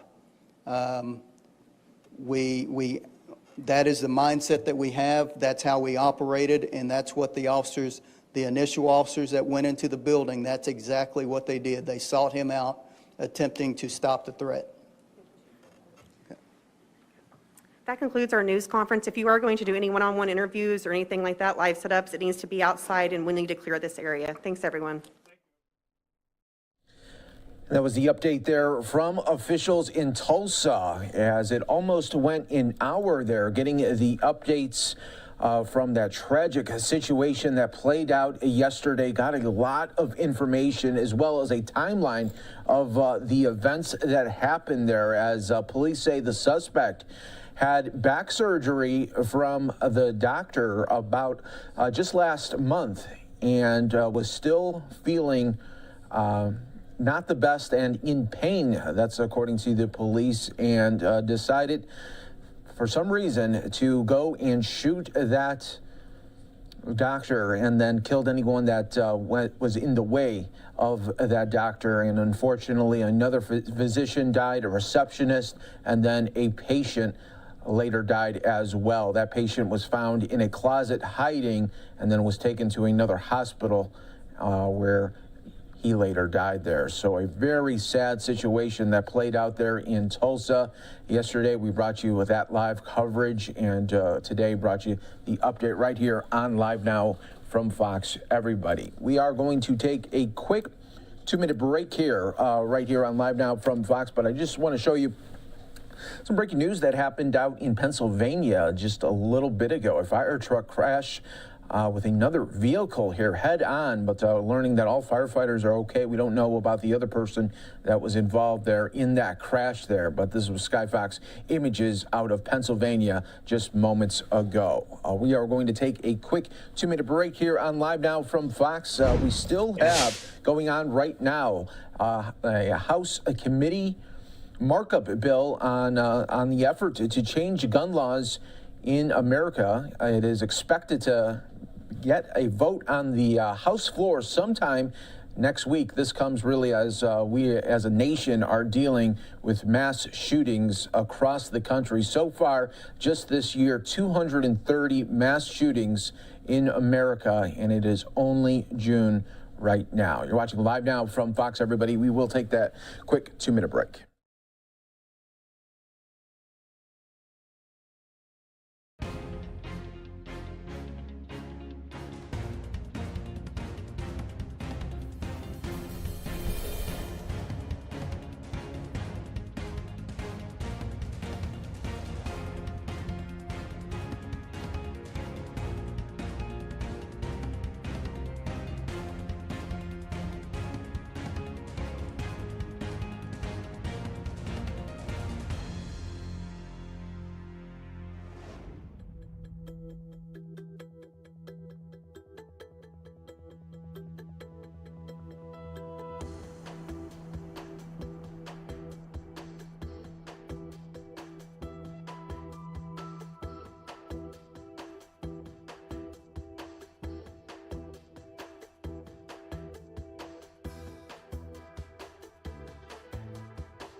Welcome back, everyone, here to Live Now from Fox. I'm your host, Mike Page. Always great to be here with you as we continue to bring you top stories and headlines from all over the country here. And let's take a look right now at how the weather is looking right now across the country. As you can see, not a lot of disturbances as far as storms right now are concerned here. But you have 87 in Orlando, 72 in Chicago, 73 in New York, 66 in Los Angeles, and right now 84 right here in Phoenix. As you can see, the rest of the country right there on Live Now from Fox, everybody. Now let's take a look at how the market is doing. You are seeing it up right now for the moment at 75 points up there in the green. We'll continue to take a look at it for you right here on Live Now from Fox, but I want to go back out to the House markup bill that is continuing to go on as Congress looks to make changes to gun laws. It is expected to have a House floor vote sometime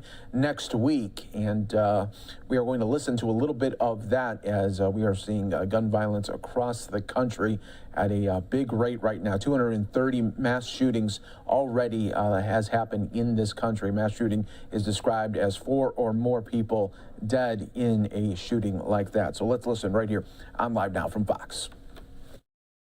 Want to do here today and in the House in this coming week. On Monday, Biden stated a 9mm bullet blows the lung out of the body, and I quote, "So the idea of these high caliber weapons is there's simply no rational basis for it in terms of thinking about self-protection. So you can't protect yourself with a 9mm. I guess according to Biden, only a 22 round ammunition would be sufficient. Then the White House walked back that statement and said he supports a ban on the sale of assault weapons, which there's no such thing, and high capacity magazines. High capacity magazines. I'm going to come back to that in a second. Yesterday, Speaker Pelosi, speaking at an anti-gun rally in San Francisco, stated, "We will have a hearing markup on an assault weapon ban. Their plans and their intentions are clear. They want to take away law-abiding citizens' ability to purchase the firearm of their choice, and don't let them fool you that they are not attempting to take away your ability to purchase handguns. They're using the magazine ban to do it. Last year in 2021, the Glock 19 was the highest sold handgun in the United States. It comes with a 15-round magazine. That gun would be banned. Right here in front of me, I have a Sig Sauer P226. Comes with a 21-round magazine. This gun would be banned. Here's a 12-round magazine. This magazine would be banned under this current bill. It doesn't fit because this gun was made for a 20-round, 21-round magazine. This gun would be banned under this bill. Here's a Sig Sauer 320. It takes a 20-round magazine. Here's a 12-round magazine that would be banned. It doesn't fit because it would be banned. This gun would be banned under this bill. Here's a gun I carry every single day to protect myself, my family, my wife, my home. This is a XL Sig Sauer P365. Comes with a 15-round magazine. Here's a 7-round magazine, which would be less than what would be lawful under this bill if this bill were to become law. It doesn't fit. So this gun would be banned. I hope the gun is not loaded. I'm at my house. I can do whatever I want with my guns. Here's a point of order. Is exactly what the Democrats want to do. Now let's just take the policy objectives that they're trying to accomplish and look at the municipalities that have actually passed it. Maryland, Washington, D.C., Cook County, Illinois, all have some of the strictest gun country laws in the country, including limiting magazines to only 10 rounds. By comparison, in Florida, there are significantly less restrictions and no limits on magazine size in the state of Florida. Would the gentleman yield for a question? Are these laws effective? Would the Let's gentleman look at yield the for a homicide question? rates in major cities and anti-gun jurisdictions that have magazine bans. Would the gentleman and yield for a compare them to question? the state of Florida, where we have freedom and the ability to carry whatever firearm we want. Would the gentleman yield for a question? Largest city by area in the state, in my state. Would the gentleman yield for a question? Yes or no? No, I'm trying to get my point across in the 2 The minutes answer that is I no. have left. Gentleman won't yield. The murder rate was more, now let me start back over and I hope you give me my 10 or 15 seconds back that you just took. Jacksonville, Florida, the largest city by area in my state, the murder rate was more than half of DC or Chicago in 2021. And you are 4 times lower, and it was 4 times lower than in Baltimore, Maryland. All jurisdictions that have a magazine ban, you're safer in the state of Florida where we don't have it. If you live in Tampa, Florida, near my district, or in Orange County, where Orlando is located, in 2021, you were roughly 3 times less likely to be murdered here in Florida, in Orange County, or in Tampa than in Chicago or DC, where they both have magazine bans.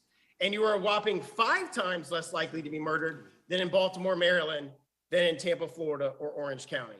Additionally, the state of West Virginia is instructive on this point.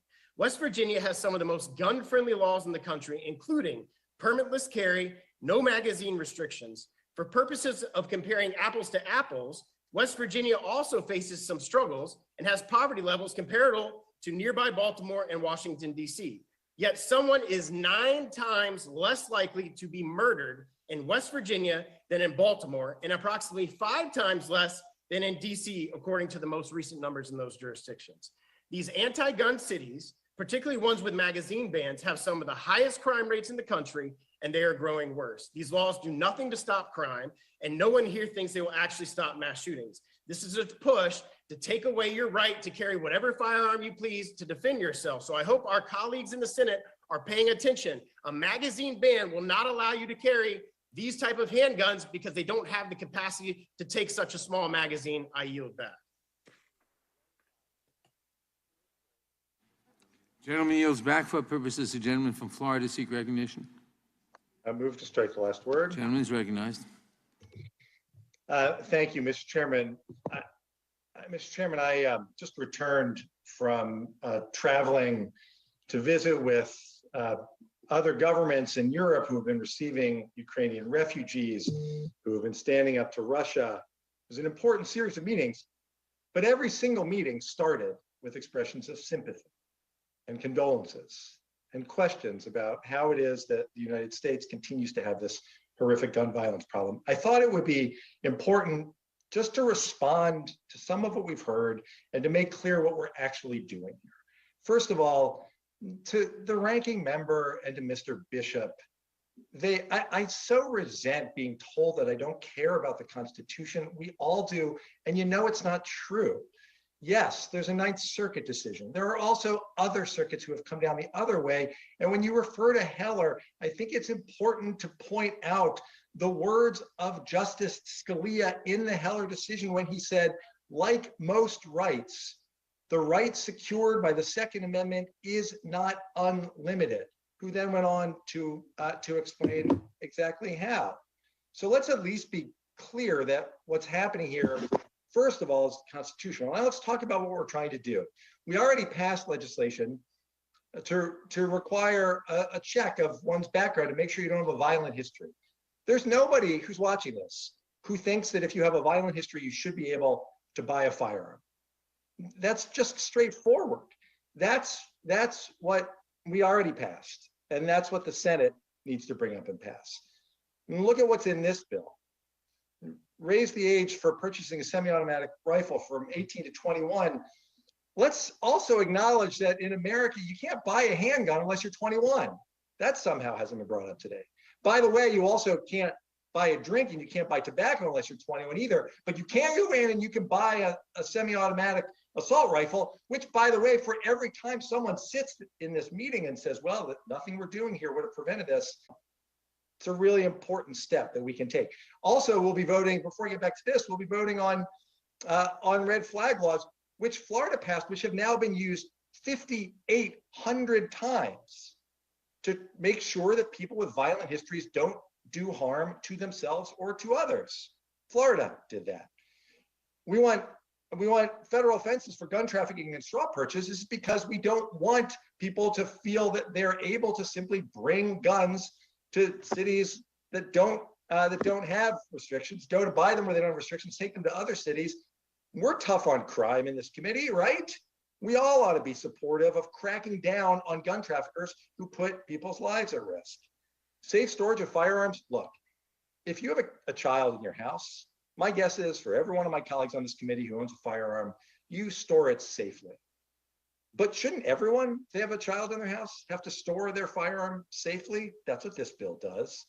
Bump stocks. Let's remember what bump stocks are. Bump stocks in Las Vegas allowed the shooter to fire off his gun to do it more rapidly, to do it almost as a fully automatic rifle. Well, President Trump wanted to get rid of those. We're getting rid of them here. Everybody ought to be supportive of that. And then finally, on high capacity magazines, all we're doing is limiting the capacity. And we're not banning guns. We're not taking anyone's guns away. We're not taking anyone's magazine away either. We're limiting it. And you know why? Because when a shooter goes into a school and has to reload, or goes anyplace else where there are mass shootings, which is everywhere, and has to reload, it provides an opportunity for someone to stop him and stop the killing. That's what that's about. And I'll finish with this. Look, I completely agree. We ought to be working together on school safety issues. We ought to pass the Luke and Alex School Safety Act. We ought to pass the Eagles Act. But this isn't just about schools. This is about these horrific mass shootings that happen everywhere. We ought to pass Jamie's law that my constituent, Fred Guttenberg, who lost his daughter, Jamie, has worked so hard on to require background checks on ammo. There's a lot that we can do. And finally, when Governor Abbott says that there's a problem getting access to mental health care, we should surge mental health care professionals into every underserved community in our country. You should all work with us. Everyone should work to get that done. This is a reasonable piece of legislation that will help to save lives. It's important that we do it. We owe it to every family who continues to suffer, as so many in my community continue to. Mr. Chairman, I appreciate your bringing this bill forward for markup, and I yield back the balance of my time. Gentleman yields back. For what purpose does Ms. Deming seek recognition? Move to strike the last word. Gentlelady is recognized. Thank you so much, Mr. Chairman. My colleague from North Carolina had the audacity to talk about bullies. Well, I think bullies showed up on January 6th and trampled all over the United States Constitution. I think bullies are trying to take away a woman's right to choose. I think bullies all over this country are involved in gerrymandering and trying to suppress the right to vote. So if you want to talk about bullies, let's talk about those things. You know, it has been very interesting listening to this discussion. As a former police chief, a former crisis negotiator, the commander of the critical incident management team, I hardly know how to describe or begin to understand why people who have the power and the opportunity to do good, to make a difference, just simply refuse to do so, come hell or high water. And Lord knows we have seen hell come over and over again, whether it was Columbine, Sandy Hook, Virginia Tech, Las Vegas, El Paso, all our churches, Mother Emanuel, Sutherland Springs, and our movie theaters, our synagogues, grocery stores, the Pulse nightclub that just happens to be in my district, Parkland, Uvalde. And as my colleague said, before we can even get this hearing started today, a hospital in Oklahoma. Now, we all know that law enforcement is expected to do something to respond quickly and enforce the laws. Well, guess what? We as members of Congress are responsible for writing those laws, and we have watched hell come time and time again, over and over again, and simply have failed the American people. Well, I don't know about my colleagues on the other side of the aisle, but I am certainly not proud of that. Mr. Chairman, is there anyone really on this committee? Because sometimes it's hard to tell, is there really one who really believes that it's okay for an 18-year-old to purchase an assault weapon or an assault style weapon that can do unimaginable damage to the human body and also be able to purchase thousands of rounds of ammunition? Is there anyone on this committee who really believes that that is okay? The Ammunition Background Check Act, known as Jamie's Law, which my colleague, Mr. Dorch, just mentioned. Jamie was a young woman with her whole future ahead of us who lost her life at Marjorie Stoneman Douglas High School. Mr. Chairman, I ask my colleagues to not wait another day. And let's just sit back and see who's going to be killed next, who's going to die next in a mass shooting. Just as we expect law enforcement to do something, well, with our power comes responsibility too. The American people are expecting us to do something. Let's don't sit back and wait for the next child in this country to die in their classroom. Mr. Chairman, I believe that there is no country with a greater ability to protect our children than the United States. And there's been several people talking about Florida, talking about Parkland and laws that Florida passed. Well, let me be clear about this. It was the Republican-led legislation who thought that children dying at Parkland was ridiculous and shameful and appalling. And it was that legislation that raised the age, that legislation that imposed a 3-day waiting period, and that legislation or legislators that passed red flag laws. Somehow, through all of the politics that we see played today, they remembered, as we talk about constitutional rights, they remembered the rights of our children not to die by gunfire in the classroom. But you know what? They don't spend all of their time in the classroom. They go to church, they go to the balls, they go to the movie theater. We will be held accountable for acts of omission and commission. May heaven help us. Mr. Chairman, I yield back. The gentlelady yields back for purposes of Mr. Buckseek recognition.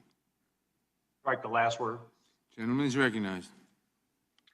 Thank you, Mr. Chairman.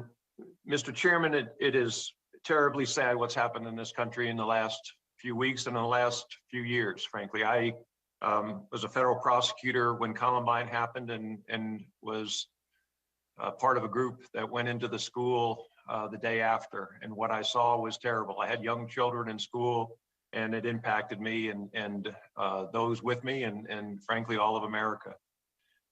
Living in Colorado, I've also experienced the Aurora school shooting, or I'm sorry, the Aurora theater shooting up close. And certainly recently the Boulder grocery store shooting. But one thing I've learned from law enforcement and one thing I've learned from being involved in these particular shootings and also observing what's happening in our country, these laws will not help the situation. And frankly, I will vote against the bill that has been proposed. It is a problem when we tell the American people that we have solutions, and we don't have easy solutions for what's happening right now. We need to hold hearings. We need to examine the underlying causes. There are some ideas that I think would be helpful in terms of hardening schools and some other ideas. Gun-free school zones have been a failure. Gun-free zones have been a failure. The Aurora theater shooting, there were a dozen premieres of the Batman movie the night of the Aurora theater shooting within a few miles of where that shooting occurred. That shooting occurred in a gun-free zone, and the other premieres were not in gun-free zones. Did the shooter take that into account? I don't know. But it's clear that disarming Americans is not a way to reduce gun violence. We've seen assault weapons bans. The assault weapon ban that was in place, the federal assault weapon ban that was in place for 10 years, we saw a violent gun crime increase during that time. It did not reduce violent gun crime in America.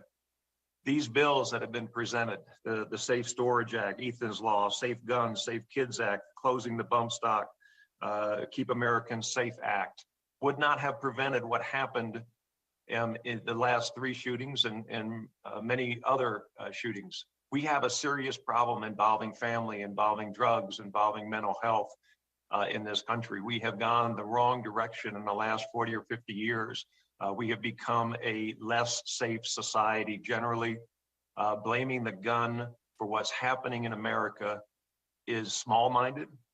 It is unfortunate that we can't come together as a group of well-thought-through legislators that want to deal with this problem, pointing the fingers at each other and saying, well, you're only doing this because you're trying to gain political points on the heels of a dangerous shooting, and then for you to tell us that, well, we're controlled by the NRA. I voted against the NRA. I'll vote against the NRA when I think they're wrong. I'm representing my constituents. In rural Colorado, an AR-15 is a gun of choice for killing raccoons before they get to our chickens. It is a gun of choice for killing a fox. It is a gun that you control predators on your ranch, on your farm, on your property. The idea that somehow we're going to deny access to, I think there are 20 million AR-15s in circulation in this country. It makes absolutely no sense, and it's unfortunate. I think that there are other answers.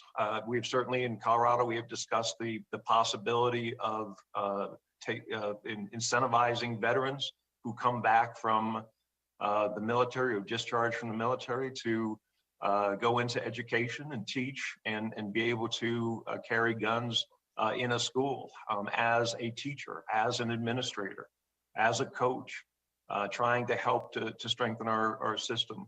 I think we've got to get beyond the finger pointing at this point. I think we've got to get to the point where we're holding hearings. And I hope when Republicans take the majority in November, that in January, we will start to hold hearings and come up with answers that are meaningful, not answers where we tell the American public we've solved the problem.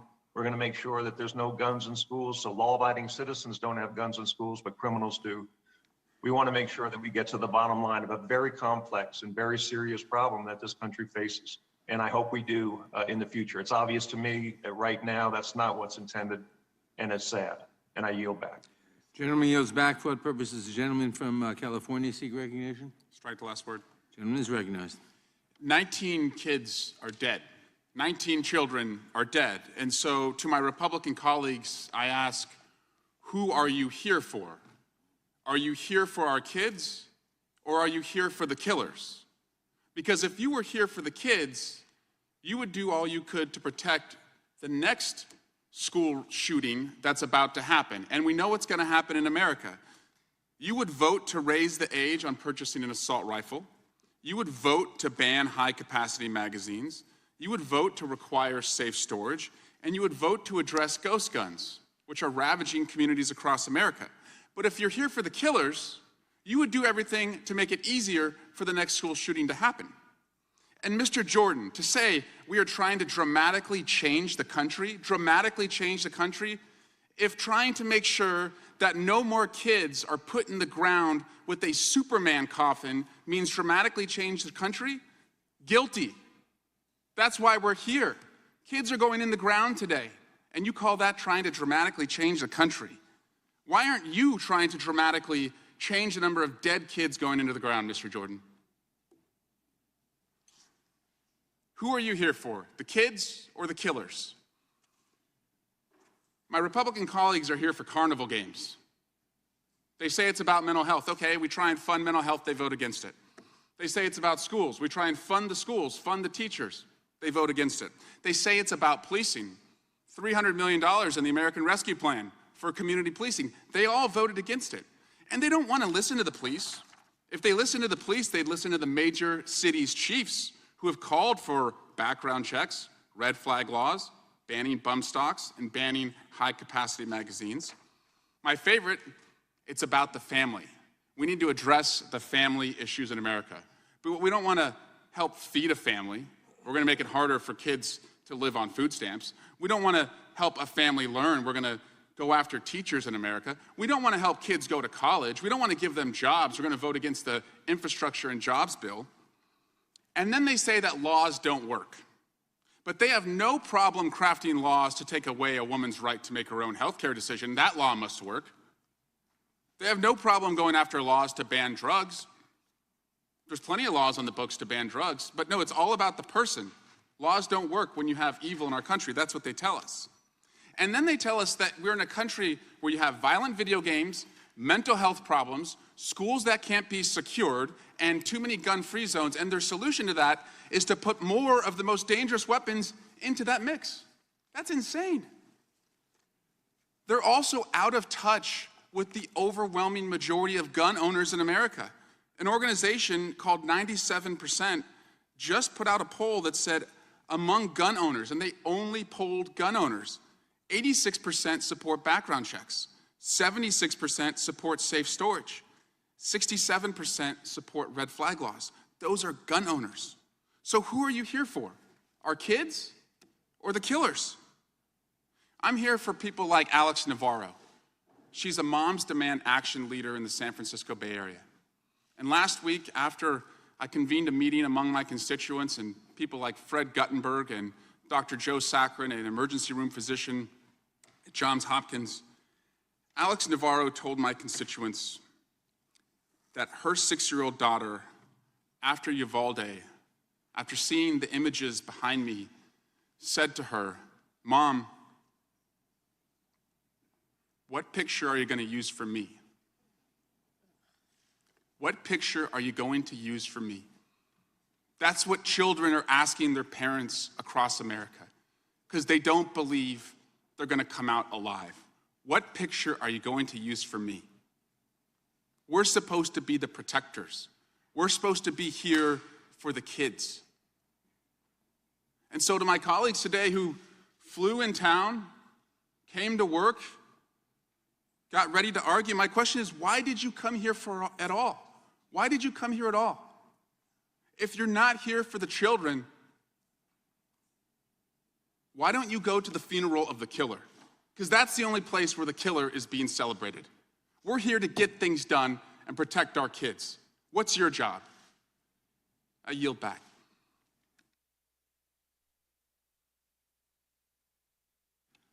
Gentleman yields back. For what purposes, Mr. Government seek recognition? Strike the last word. Gentleman is recognized. Thank you, Mr. Chairman. I don't think that it's very effective for the children to have people on the other side of the aisle come in and accuse Republicans of being complicit in murder, and that we put our right to kill over others' right to live, to infer by rhetorical supposed questions, who are you here for?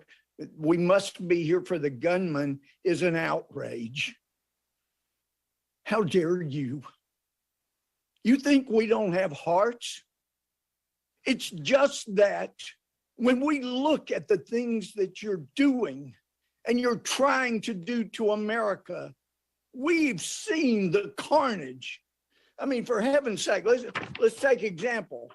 Democrats control the major cities that have the worst murder rates. That's right. Your ideas have been shown to get people killed.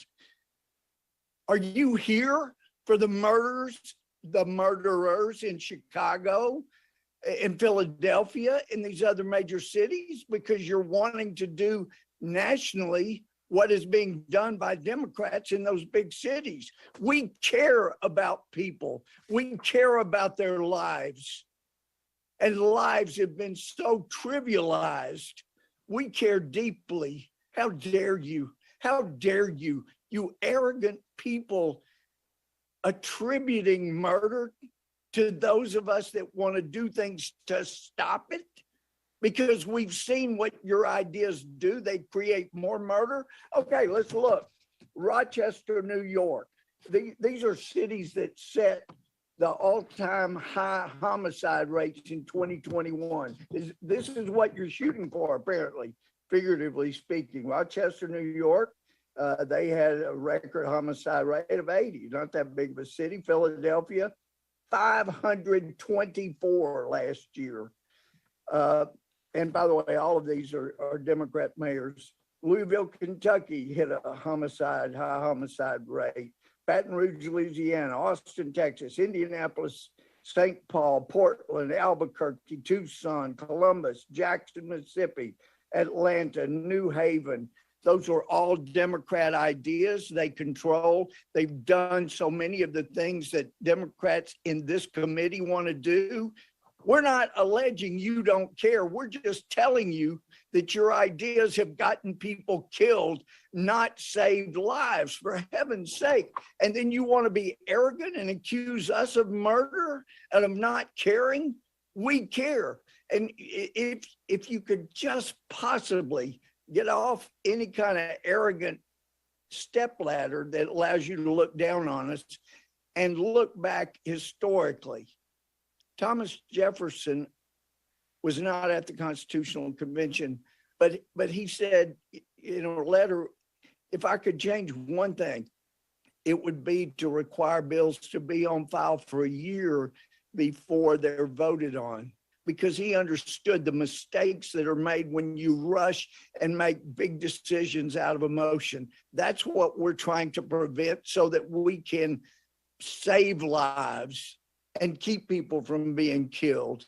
For heaven's sake, I think back historically, we had a president in Franklin Roosevelt that on D-Day led the country in a 6 to 8 minute prayer for our troops.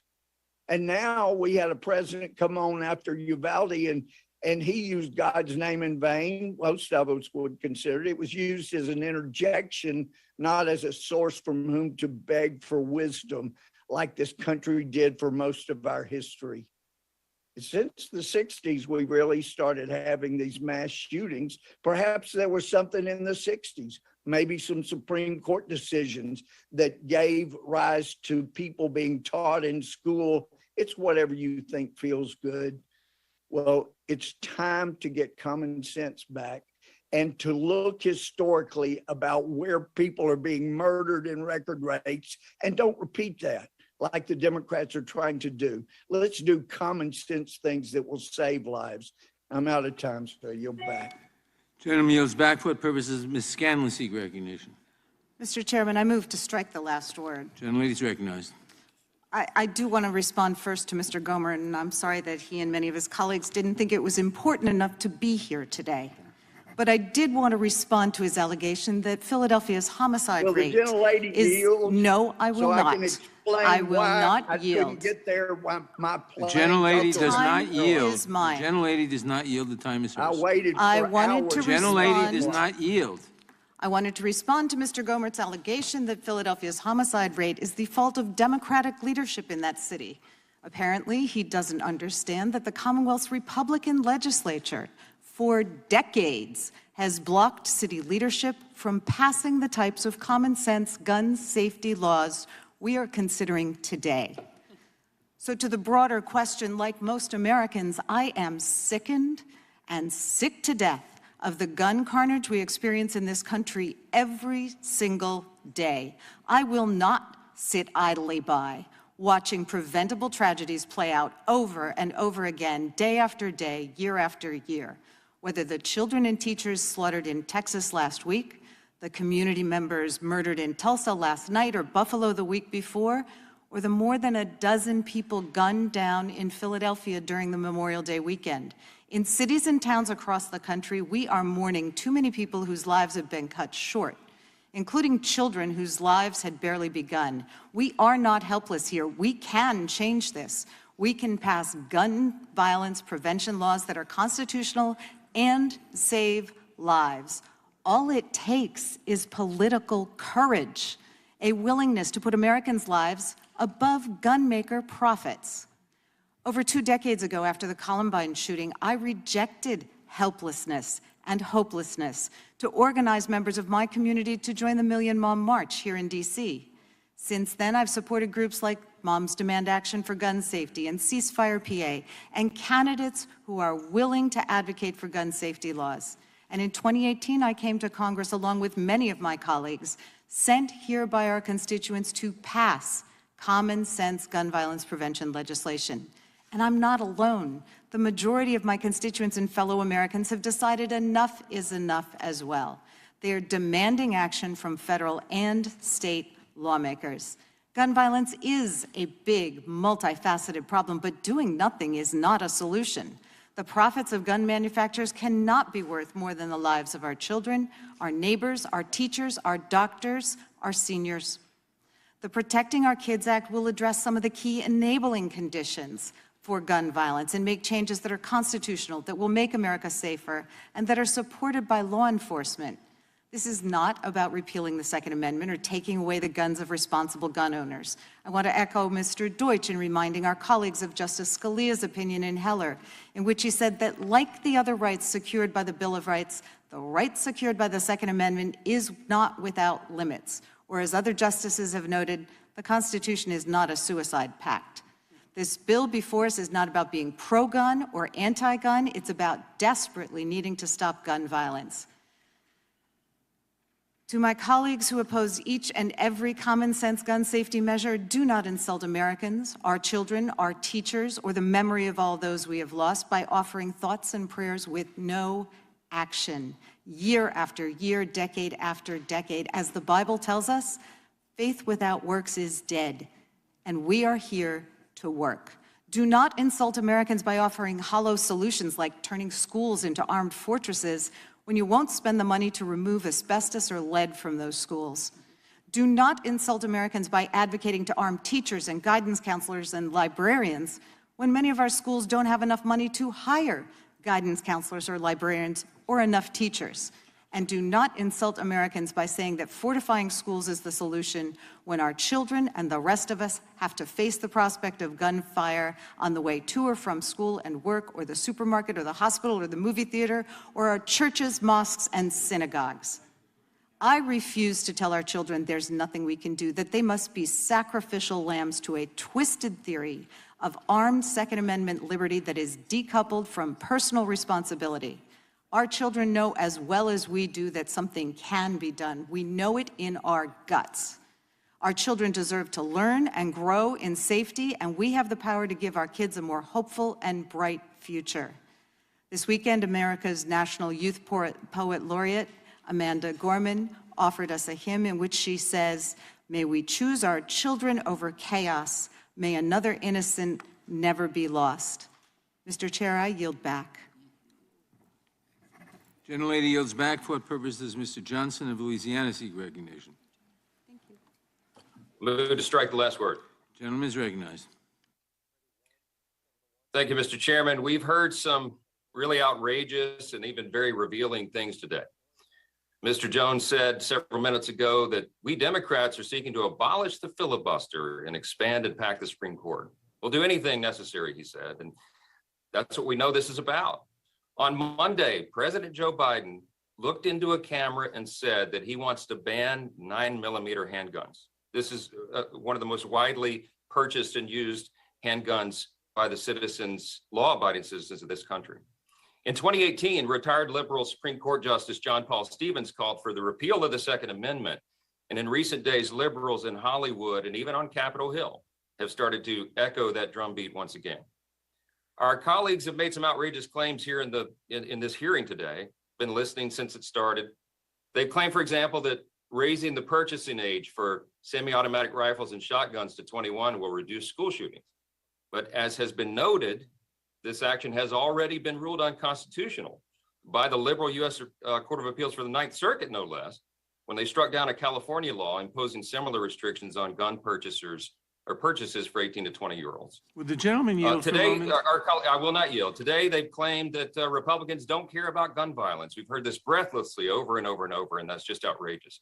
House Republicans have worked tirelessly to combat gun violence and have enacted meaningful laws to put more resources into mental health, to provide training for guidance counselors, to fund grants for law enforcement, while the other side was trying to defund it, and provide money to harden schools.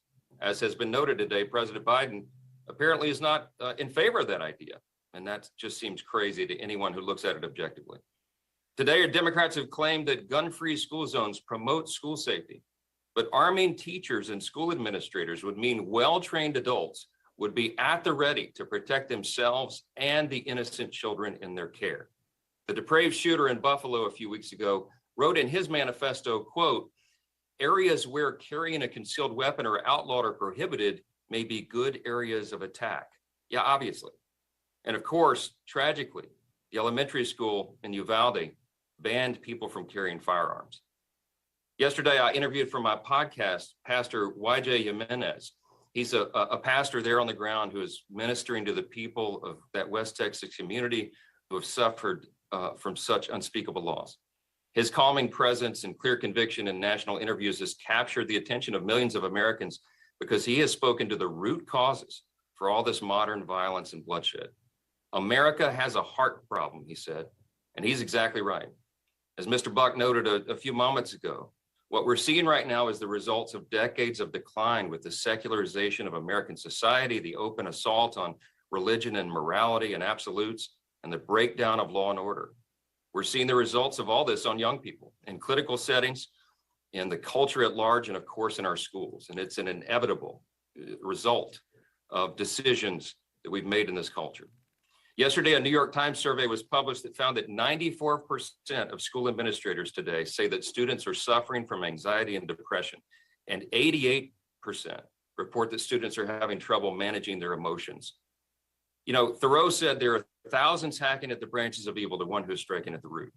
This hearing today was called for this hastily pulled together hodgepodge of Democrat bills that have been sitting on the shelf and will do nothing to solve the real problems at hand. This is hacking at branches for the simple purpose of making a show. While the root problems remain unaddressed, that's what we should be working on. That's what we intend to work on. That's what we will work on when the Republicans retake the majority. We'll address the root causes. I hope we can. God help us to do that. I'd like to yield my remaining time to Mr. Gomer if he desires that, to address the false claim that was just made about him. Mr. Gobert, are you still with us? Yes, I am, and I appreciate my friend from Louisiana. I waited for hours at the DFW airport, but there were problems with the flight. That's why I'm not in D.C. But just like we've heard on so many other allegations, they're without basis, without knowledge. But one thing we've learned repeatedly, when Democrats accuse Republicans of things, whether it's colluding with Russia, it's often gaslighting and tells us more about what's in the conscience of the accusers. And I would also remind my colleagues, I didn't know in 2016, but when the Democrats took the House floor, they obstructed an official session of Congress, which is a felony. And that's what many of January 6ers were charged with. I yield back. Yield back. Thank you. Gentleman yields back for the purposes. Gentleman from Colorado seek recognition. Mr. Chairman, I move to strike the last word. Gentleman is recognized. Thank you, Mr. Chairman. I'd be remiss if I didn't respond, at least briefly, to my colleague, Mr. Johnson. We have extended debates from time to time on the Constitution and our competing views about the constitutionality of different provisions, but I have to confess that I have seen Republicans do something today that I never thought I would ever see, which is apparently praising the Ninth Circuit Court of Appeals and taking the position that a Ninth Circuit Court of Appeals decision is the final word on the constitutionality of a given provision. Of course, I've served on this committee long enough to remember my colleagues on the other side of the aisle complaining about the Ninth Circuit year after year after year and making the case that simply because the Ninth Circuit had ruled something unconstitutional did not mean as a dispositive matter that the statute in question was unconstitutional. But in any event, I'll digress. Mr. Chairman, I want to say— Would the gentleman yield for a moment? I'll yield to the chairman, of course. Yes, I simply want to point out that the so-called liberal Ninth Circuit that made that decision, the panel was composed of 2 Trump appointees who decided on the majority and 1 Clinton appointee in the minority, and other circuits have decided to the contrary. So talk about this so-called liberal Ninth Circuit is historical, but no longer the case. I yield back to the gentleman. I thank the chairman. I agree. I think the chairman makes a salient point. And again, apparently the new standard for my colleagues on the other side of the aisle is that a singular panel decision from the Ninth Circuit is the final word on the constitutionality of a given state statute. Notwithstanding the potential en banc consideration to follow or potentially an appeal to the Supreme Court. In any event, I want to say thank you, Mr. Chairman, for holding this critically important emergency hearing. Our hearts are broken for the children of Uvalde, Texas. They are broken for the people of Buffalo, New York, and they are broken for the countless Americans that are being murdered each and every day in our country. Mr. Chairman, as you well know, the level of gun violence in our country is not normal, and we cannot stand for it. It is time, long past time, for this Congress to finally act and to start saving lives. My home state of Colorado has experienced the pain and the tragedy of gun violence far too often. In 1999, I was 14 years old when my high school was put on lockdown because 10 miles away, 2 shooters had entered Columbine High School and murdered in cold blood 13 innocent teachers and students. From Columbine to a movie theater in Aurora to the STEM school in Highlands Ranch, and as was mentioned previously, to a grocery store in my community last year, where 10 innocent people were murdered at a grocery store in Boulder, Colorado. Countless lives lost, children, parents, Coloradans, and Americans. The high schoolers who experienced Columbine are now grown up, and yet 23 years later, our kids continue to face gunfire in the places where they are supposed to be safe. Columbine.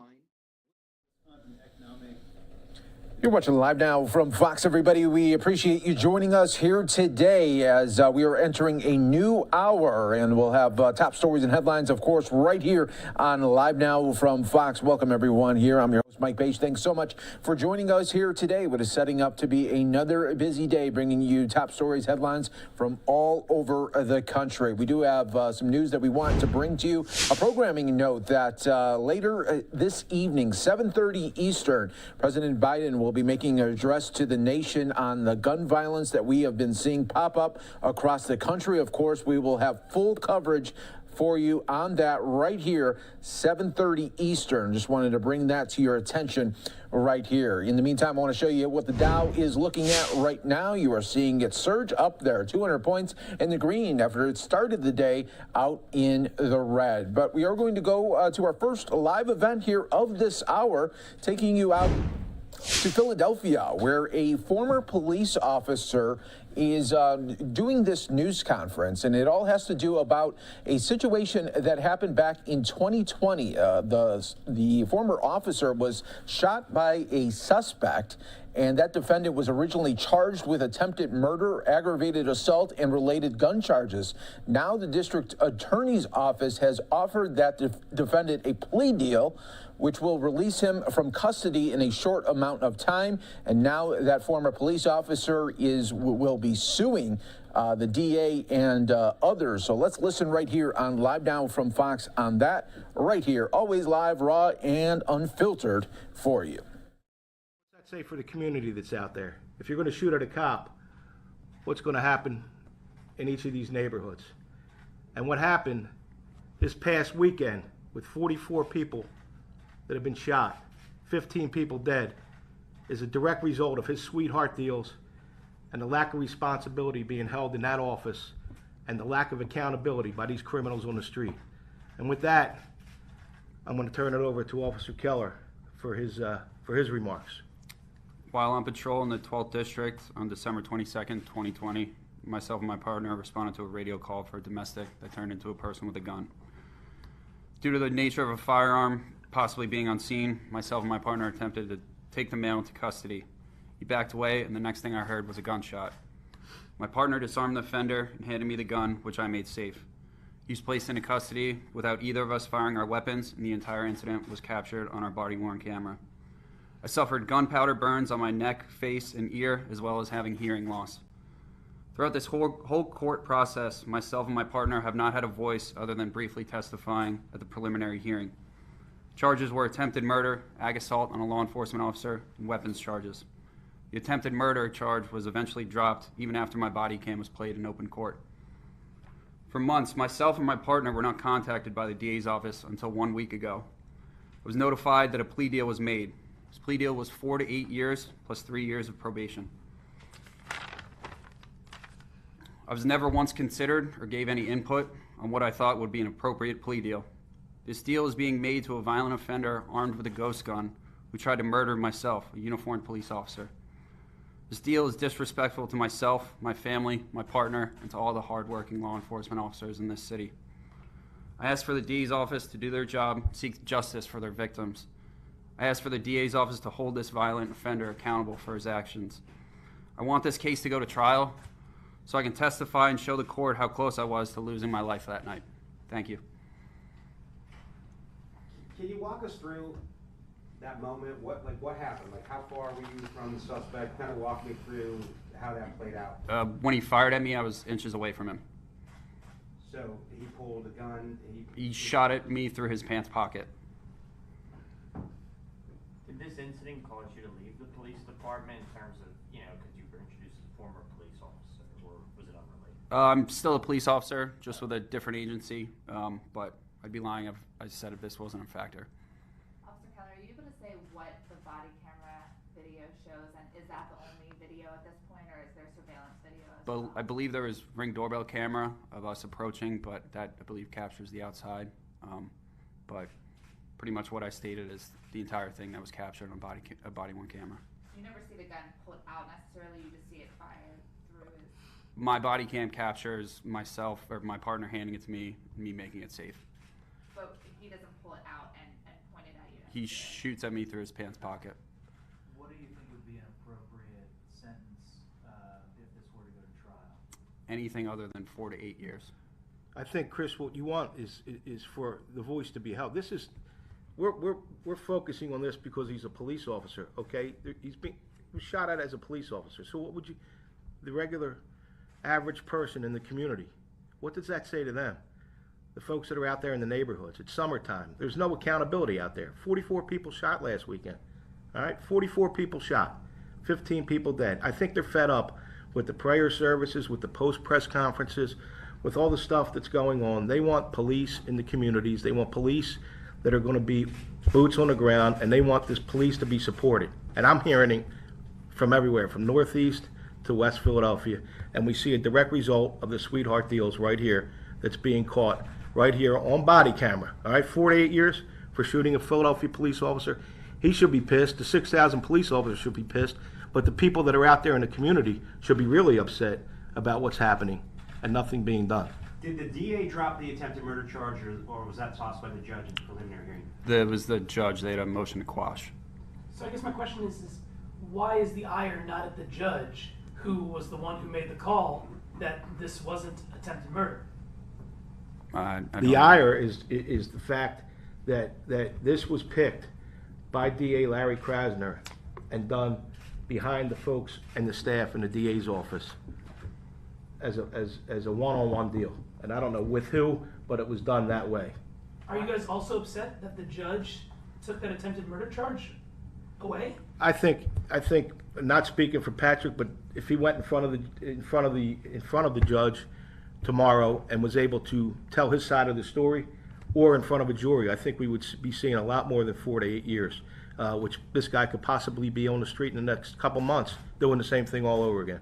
My understanding is that the defense attorneys argued the gun went off accidentally, that he never actually fired it, that it was in a scuffle and it just went off. I mean, what's your response to that as you being there? Well, you have to pull the trigger for a gun to go off. I certainly didn't pull the trigger. I mean, yeah, I don't really have anything else other to say about that than guns don't go off by themselves. Did the DA's office make an attempt to meet with you in person recently, or this has all been you've had phone calls where you've learned this information? This has all been thrown on me within the last week. I hadn't heard from them for months. Did they reach out to you to say, let's meet and talk about this? Yes, but I mean, if the deal's set in place, I didn't find it was appropriate to meet for them to just tell me what I already know. Where are you a police officer now? I work in a suburban, out in the suburbs. You don't want to give a name. And now, can you tell me, are you a father, a husband, anything you can tell me about that? Okay. No. The DA's office just put out a statement right now. Can I read it to you to get your reaction? Is that right? They said in part, the DA's office views this incident as a serious crime that is being prosecuted vigorously and justly in light of the facts of the law. No plea has been entered yet by the defendant, and the hearing is scheduled for tomorrow, and will be continued pending a mental health evaluation of the defendant. What's your response to that? My response, or Officer Kelly? Either. I don't really have much to say. Who contacted you about the plea deal, and specifically what did they say to you? I don't feel comfortable answering that. The mental health has been done, right? Yes, they did that prior to him, believe before we even went to preliminary hearing. He has already had a mental health screening, from what I understand. And he was competent. Yes.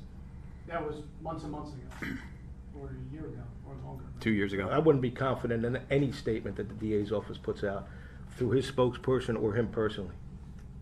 I mean, the case is what it is. If they're going to continue the case tomorrow, obviously they got wind of what's going on, and maybe they will put this to trial. But the bigger picture here is what's happening in the city of Philadelphia, and folks are starting to wake up and see exactly what's going on. I mean, 44 people shot last week, 15 dead. All right, you're shooting at a police officer. You're offering a sweetheart deal like that. What's going on in the city? What's going on? Just to be clear, you were told in an official capacity that there was going to be a plea deal that came from the district attorney's office. That came from the district attorney's office, 4 to 8 years. They did not, there's no deal on the table. That's what they're saying. Well, that's what they're saying now. Thank you. All right, that was the update there from the former Philadelphia police officer. We learned that this man is now an officer in a suburban area in Philadelphia. Learned just this past week that the suspect in that case where he was shot will be getting a plea deal tomorrow, and we were getting the reaction from that former officer in Philadelphia. You're watching Live Now from Fox, everyone. Thank you so much for joining us here. As you can see, we provide you from the very beginning into a news conference all the way to the end. One of the unique differences that we have right here on Live Now from Fox. All right, when we come back, everyone, we will be taking you out to Texas. We do have the Texas State Senator Roland Gutierrez speaking right now on gun violence. Obviously, everything coming from that state, the tragic situation in Uvalde. We'll be learning more. We'll replay it from the very beginning so you won't miss anything during that break. Stay right with us here on Live Now from Fox.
Welcome back, everyone, here to Live Now from Fox. We're taking a look at the White House here. A special programming note that President Biden will be addressing the nation tonight on gun violence at 7:30 Eastern. We'll have it on LiveNowFox.com, and you can check out all of the different areas you can watch Live Now from Fox right on that website. So we appreciate you joining us here, as always, wherever you stream us or watch us on TV. Live look right now at the Dow. You are seeing it up here, 176 points in the green there. We'll continue to take a look at it all day for you right here on Live Now from Fox. Hi, everyone. Mike Pace here as we continue to roll on. We're going to go out to Texas right now, where we do have the Texas State Senator Roland Gutierrez, a Democrat, speaking to the media and the community following the tragic situation that happened last week in Uvalde.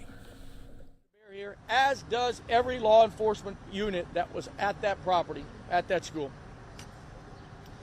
In my conversations with Colonel McGraw, he has affirmed that same concern, that law enforcement failed here, not just Officer Arredondo. My specific questions have been this: who were the 19 officers in that hallway? And I suspect, I was told that I would get that information on Friday. As of yesterday, I was told that I might not get that information on Friday because the district attorney has asked that that information be withheld because of her ongoing criminal investigation. At the end of the day, I don't believe that the logistics and the situation at hand has anything to do with the criminal investigation at hand. I've made that very clear to Colonel McGraw. As of 2 hours ago, he told me that I would still get that information tomorrow.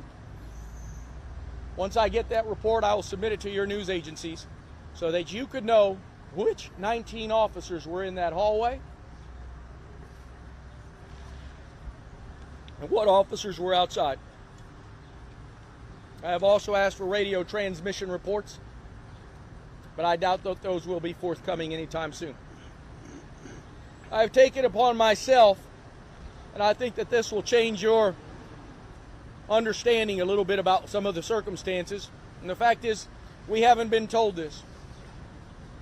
Before I tell you this next piece, I've asked Colonel McGraw and others to simply pull this Band-Aid off and let us know everything that went on, guarding, of course, the sensitive nature, because we don't want to shock families.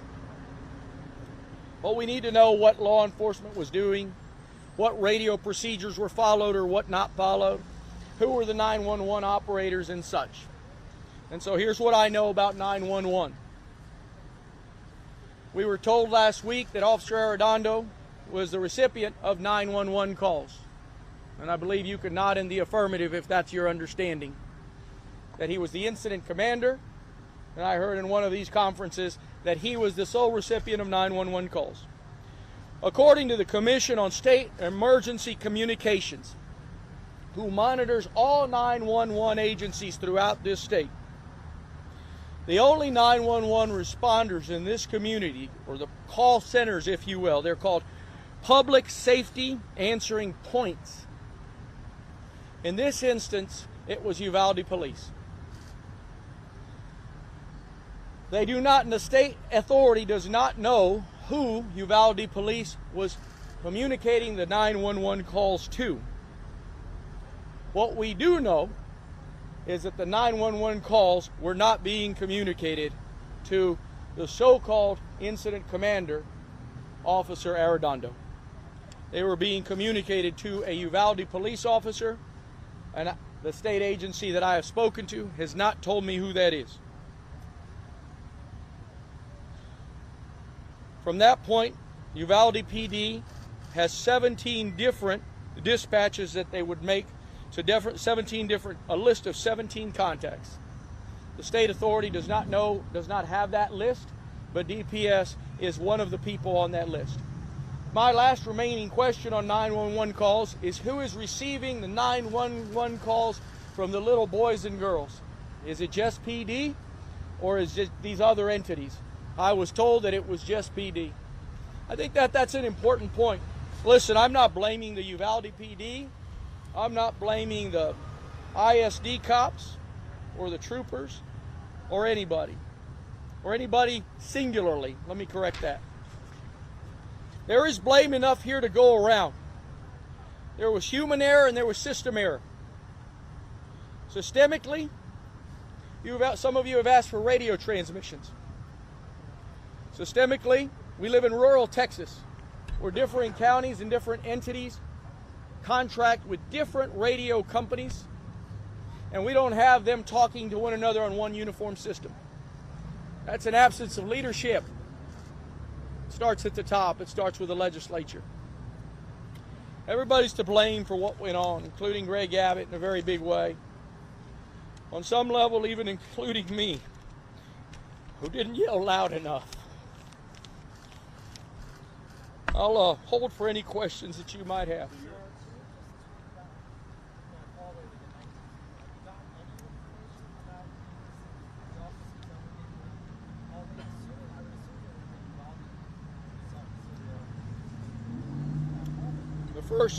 The first report that you got was correct.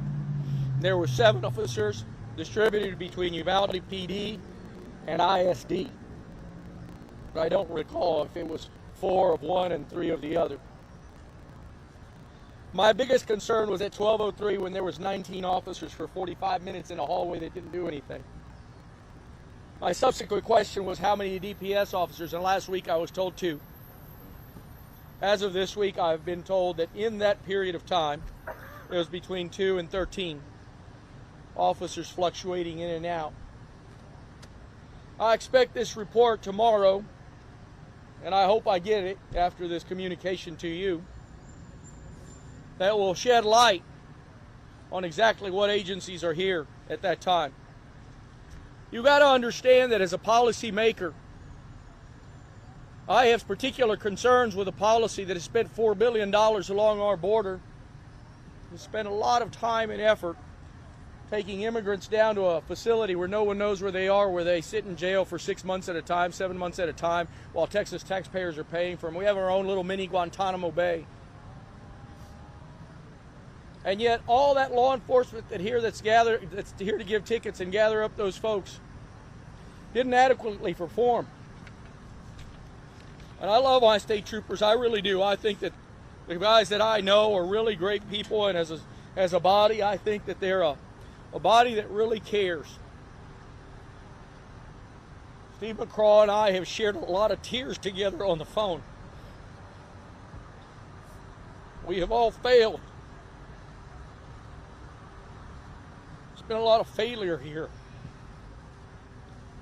To the one family that I've spoken to whose daughter was shot one time only, who likely bled out, I can only say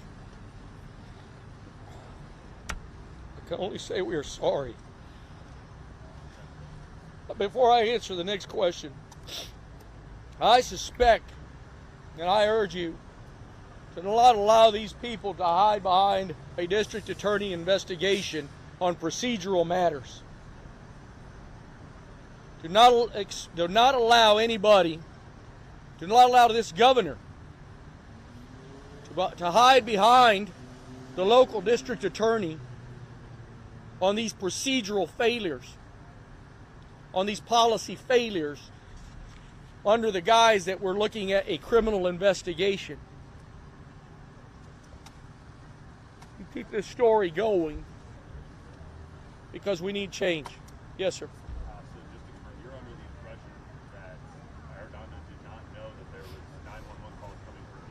I'm not under the impression. I was told specifically by the Commission on State Emergency Communications. My question specifically was, does the ISD police officer on duty know about the calls? I was specifically told no.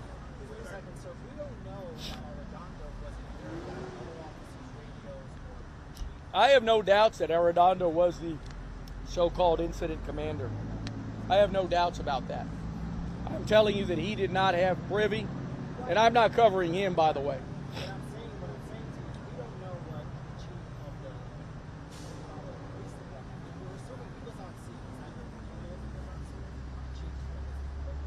I do not know. As you know, the local police are not accountable to me. Only the state troopers, agencies like the Commission on State Emergency Communications, just like you've been investigating and tracking people down. It is sad that I have had to do the same. It is sad that I have had differing answers. I expect and I hope that tomorrow, that not only that they give me a report, it's my hope that they come out here and give you one final briefing on everything that they can and pull this Band-Aid off so you can all go home. So that they can at least tell you there'll be a final report a year from now. But they should tell you what they know now. And I'm sorry that I have so little to be able to tell you, and the only new light that I can tell you is that 911 calls go through PD, and that's something that you haven't been told. Senator, you mentioned obstruction of the investigation. Who are you accusing of Not accusing anybody of obstruction. And maybe that was wrong. I'm suggesting to you that maybe I wrongly worded it. We haven't had much clarity. That's probably a better way to put it. We have been told one thing one day, another thing the next. A lot of finger pointing. That's a real concern to me.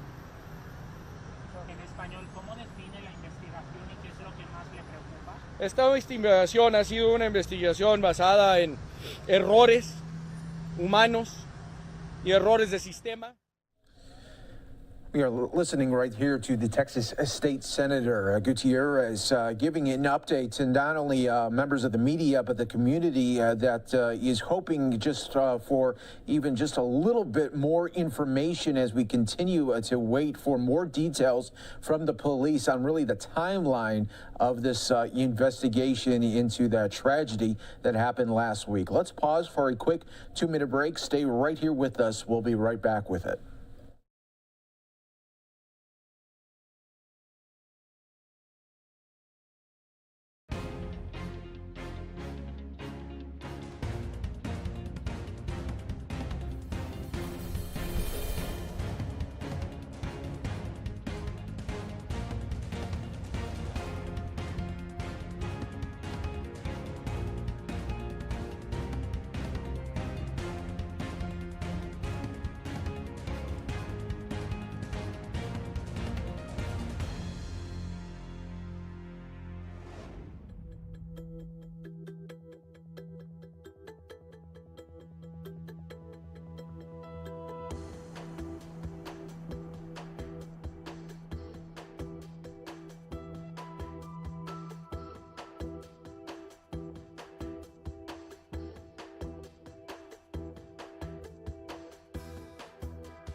I'd have been scared too.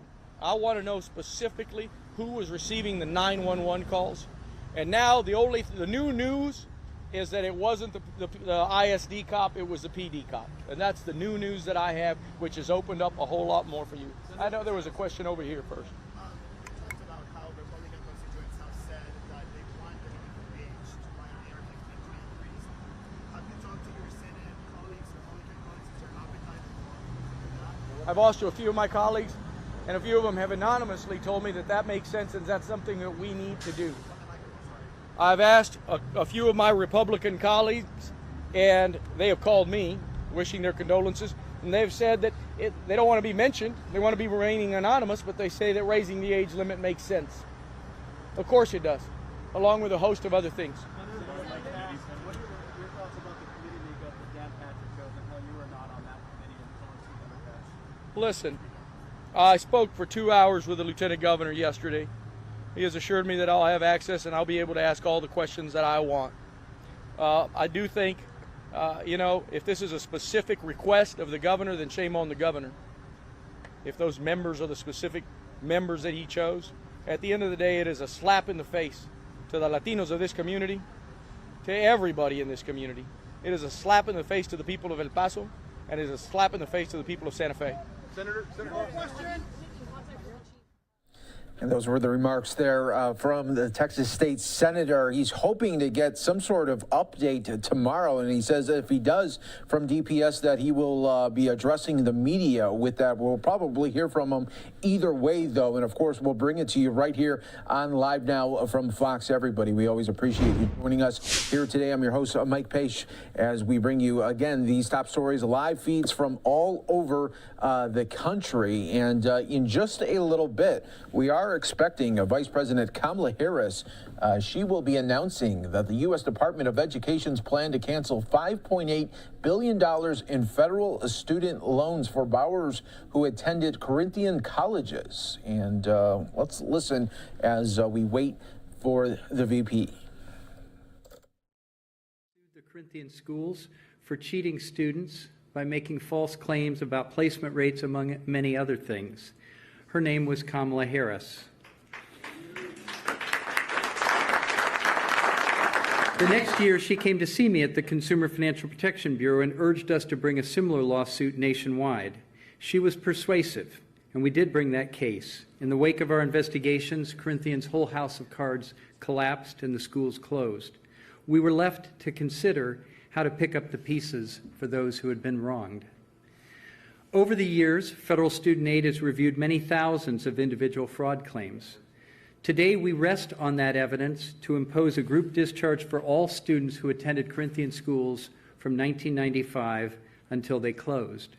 We know these schools preyed on students by lying about job placements and credit transfers, and we know how deeply and pervasively this fraud harmed the students. That justifies broad relief. This massive undertaking was based on teamwork. Attorneys General from California, Illinois, Massachusetts, and Wisconsin provided key evidence against Corinthian, and 15 other states shared information with us. Their strong collaboration with FSA, the Department of Education, and the CFPB shows what we can do when we join forces. We're grateful to everyone involved, and especially to the Biden-Harris administration. Moving forward, FSA will continue to ensure all Americans with federal student loans get the protection and support they deserve to achieve the American dream. Thank you.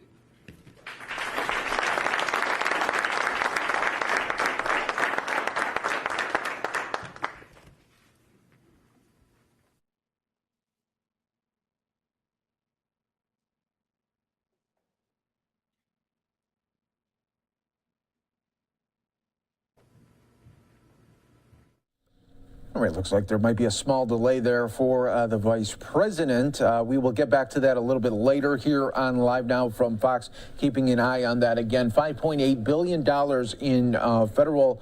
Oh, look, let's hold on right here. It looks like we do have the U.S. Education Secretary going to be announcing the VP right now. So let's stay on this. Great day it is today. Since day one, the Biden-Harris administration has worked to tackle the challenge of existing student loan debt. We know that college opens doors to opportunity, that college graduates earn more, on average $1 million more over their lifetimes than those with only a high school diploma. We know that post-secondary education is key to accessing the high skill and high paying jobs of today and tomorrow, especially with the jobs expected after the infrastructure plan. We know that higher incomes and better jobs translate into economic prosperity and a better quality of life for students and their families. But unfortunately, we also know that some students are worse off than if they had never gone to college because they're left with mountains of loan debt and without good paying jobs. That's a crisis our borrowers and America cannot afford. And that's why the Biden-Harris administration has worked to provide both targeted and complete loan forgiveness to borrowers struggling with the most debt. Borrowers like Belma, a single mother from Massachusetts who wanted to go to college to secure a better life for herself and for her child. Belma struggled to find a job after graduating from one of the schools in the Corinthian Colleges network. She shared that she felt betrayed and lied to. But with the relief that the department is announcing today, Belma says she and other Corinthian students got justice back.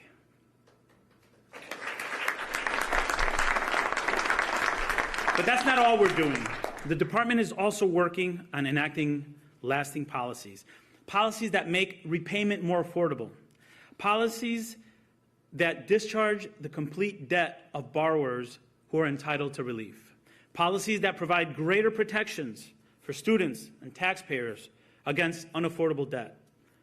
We're also working on policies to hold colleges accountable when they don't live up to the promises they make to their students. The bottom line is we're fixing a broken system, and I'm proud of the progress we've made. The department has already approved billions of dollars in loan forgiveness for tens of thousands of borrowers. This is unprecedented in any administration. In fact, it's more in 1 year than any other administration combined. 1 year. Because of the hard work of the many people in this room today, we've approved loan forgiveness for 1.3 million borrowers across America who are eligible for relief because of your work. That includes 127,000 public servants, like our dedicated educators in classrooms throughout the country. When this administration began, only 7,000 borrowers had received help in the entire history of the Public Service Loan Forgiveness Program. We turned it up a bit. We're at 127,000 and counting. Now, I know this audience, and I know there's a lot of people that really love math here. So in a little over 1 year, 18 times more Americans receive public service loan forgiveness. It's finally working. Anyone here work on that? Yeah? Thank you. We've also granted or reinstated more than $8.5 billion in total and permanent disability discharges. For over 400,000 borrowers. This includes hundreds of thousands of borrowers who are eligible for forgiveness because they received benefits from the Social Security Administration, but no one had canceled their loans before. They were eligible, but no one canceled their loans. I'm glad that's changed. And including the actions you'll hear about in a moment, we've approved loan relief for almost 800,000 borrowers whose institutions of higher education took advantage of them. Today, I'm here to tell you that students who've been deceived, defrauded, and driven into debt by their colleges can rest assured that the Biden-Harris administration has got their back. Providing targeted relief to borrowers who are cheated by their schools is part of the Biden-Harris administration's continued commitment to get students and borrowers the benefits they're entitled to, and to hold colleges accountable for leaving students with overwhelming debt and without good jobs. I'm also proud that the Department of Education is actively ramping up oversight to better protect today's students from illegal tactics and to make sure that for-profit institutions and the corporations that own them never get away with abuse.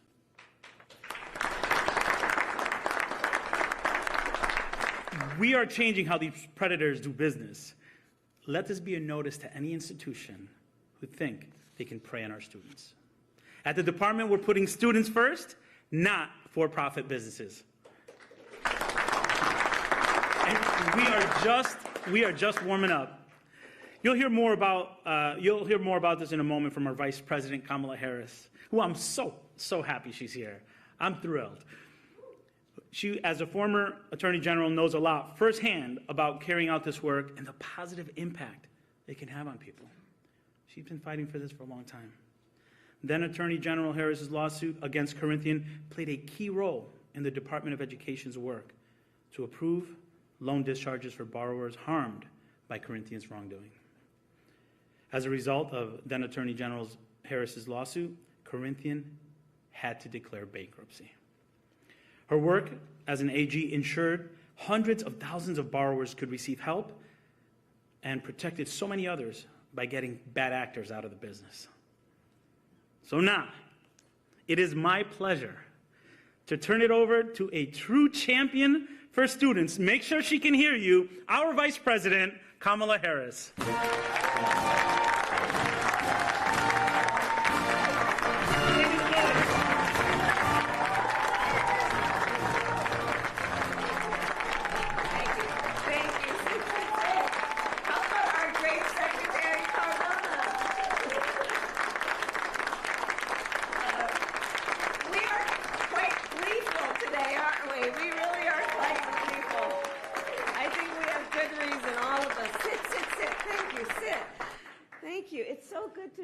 We have been doing this together for so long. Isn't it wonderful to see how we are bringing it to some conclusion, although there's still much more work to be done on the issue as a general matter. But I see Nick Akers there, and I just want to say hello.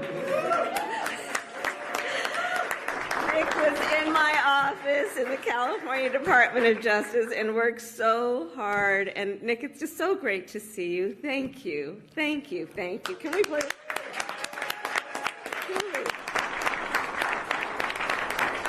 We spent a lot of time together on this one. So I will now get back to my talking points. Thank you, Secretary Cardona, for your lifelong dedication to educating and protecting our students and, by extension, our communities and our country. And thank you to your whole team and to all of the advocates who are here with us in your relentless fight on behalf of those important, wonderful people who were needlessly and just so wrongfully targeted by the for-profit college scams. Before I begin my comments, I do want to, however, speak for a moment about what happened yesterday in Tulsa, Oklahoma. The President will be talking more about this later. But we have been monitoring the situation quite closely. And the latest report, of course, is that 4 innocent people lost their lives, and many more were injured. We, of course, all of us hold the people of Tulsa in our hearts, but we also reaffirm our commitment to passing common sense gun safety laws.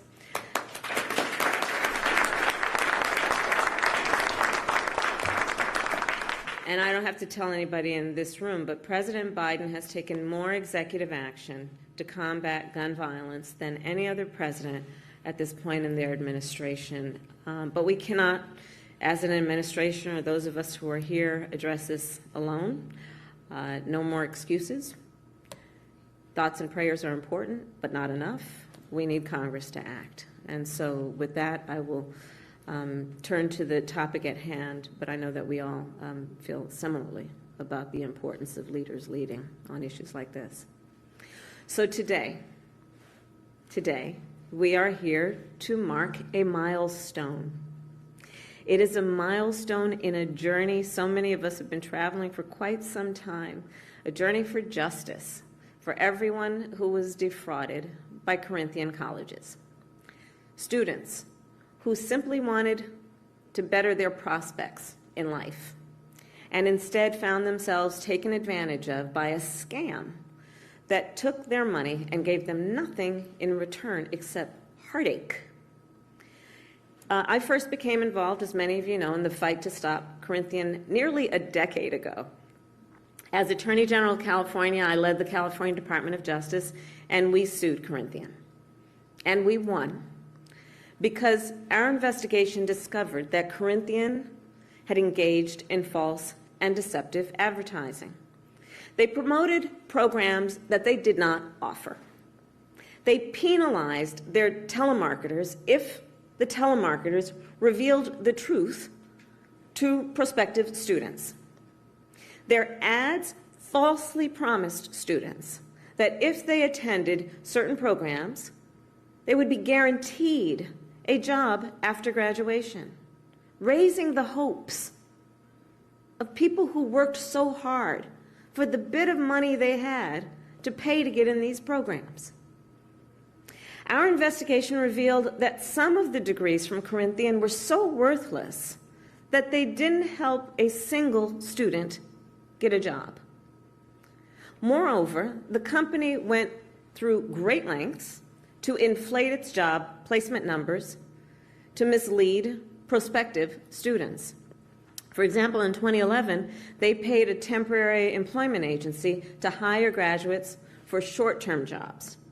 Some students told us they were placed in jobs that only lasted for 2 days. 2 days. That, of course, is not gainful employment. But Corinthian counted it as a successful job placement. Fraud. We also learned that the company deliberately targeted specific populations of people, such as veterans, single mothers, and single fathers, people living below the poverty line, people who lost jobs during the Great Recession, people who believed in the power of education to transform their lives, people who simply wanted to take control of their own future. As part of our investigation, we also obtained Corinthians' internal documents. And I remember the day we got those documents so well, and we read through them, Nick. And these documents described the types of people that Corinthian sought to deceive. So they literally wrote this stuff down and printed it, and we read it. And they called their target demographic, and I quote here, I'm quoting directly, they called their targeted demographic, isolated. They refer to them as people with, quote, low self-esteem. Men and women who were, quote, stuck, who were, quote, unable to plan well for their own future. People who, quote, few people in their lives who care about them, targeting people who, according to them, have few people in their lives who care about them. Talk about predatory. Corinthian purposely and fraudulently went after the folks most in need by their own definition. The company believed they could get away with it because, as predators are wont to do. Some of you are going to see a quick 2-minute break. Stay right here with us. More to come on Live Now from Fox. They targeted people who they assumed no one would be there to fight for. And they were wrong. Students came forward and shared their stories with us. Advocates, many of you, and many members of Congress fought on their behalf. And we sued. And Corinthian was shut down. And we obtained more than $1 billion in a judgment against the company. In the wake of our lawsuit, the company was no longer then able to receive federal funding and could no longer enroll students. And they declared bankruptcy. It was a huge victory. But the story, as we all know, didn't end there. Because even though it was a victory and all of that happened, it still didn't provide financial relief to the students who had already been impacted. So it's one thing to say there should be accountability, but when we think about and define accountability based on bad actors and bad deeds, part of our system of justice tells us that yes, there should be serious, swift, and severe consequence, but also we must look to those who are harmed and ask, are we doing enough to allow them the ability to recover from that harm? So that's the topic of our conversation today. What we did then is we continued our work to undo the damage that Corinthian had caused. And in 2015, I joined with 8 other attorneys general, some of whom offices are represented here, and we petitioned the federal government, your department, to provide relief. He wasn't here at the time. To provide relief for Corinthian student loan borrowers. In response, the Department of Education made some Corinthian students eligible for debt relief, but only those who applied until today. Thank you.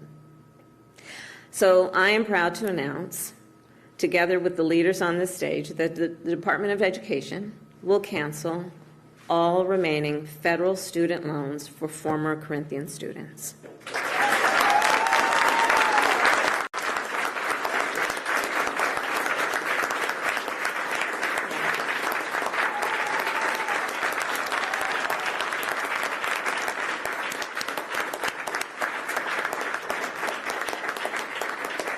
So to those that this directly impacts, what it means that It means that if you attended Corinthian at any point in its existence, you will receive this relief automatically. You do not need to apply for it. All former students will soon receive notice that Corinthian College federal loans will be canceled, and this will benefit more than 500,000 people who still have loans, and it will add up to almost $6 billion in debt relief for former students. And of course, we all know that's real money in the pockets of real people who have faced over these years significant debt, many of whom are still struggling to make ends meet as costs have gone up. And I think we all know and have to acknowledge what these intervening years have meant for the folks that will now benefit from this announcement. What it has meant is that they kept getting notices that they owed money. And let's remember who we're talking about in terms of who the folks were who applied to go to Corinthian College. We're talking about people who are highly responsible, who decided they would save up some money to pay for an education to improve their life and the life of their family and contribute to their community. Think about what kind of person does that. And then think about that person receiving what is probably a monthly bill saying you owe money, and how that makes that person feel. And the pressure they are then under because they are a responsible person who does care about contributing. I say all that to say that these intervening years have meant something that is not good for the folks we are talking about. I say that because also, in terms of the significance of the passage of time, it is that, and also that for more than 20 years, Corinthian took advantage of people who only wanted a better life for themselves and their families. In 2016, after we obtained the judgment against Corinthian, I said then that the least we could do was to give everyone Corinthian took advantage of the relief they deserve. I said then that we would do everything in our power to help them. Finally, and sadly it has taken this long, finally that promise is fulfilled.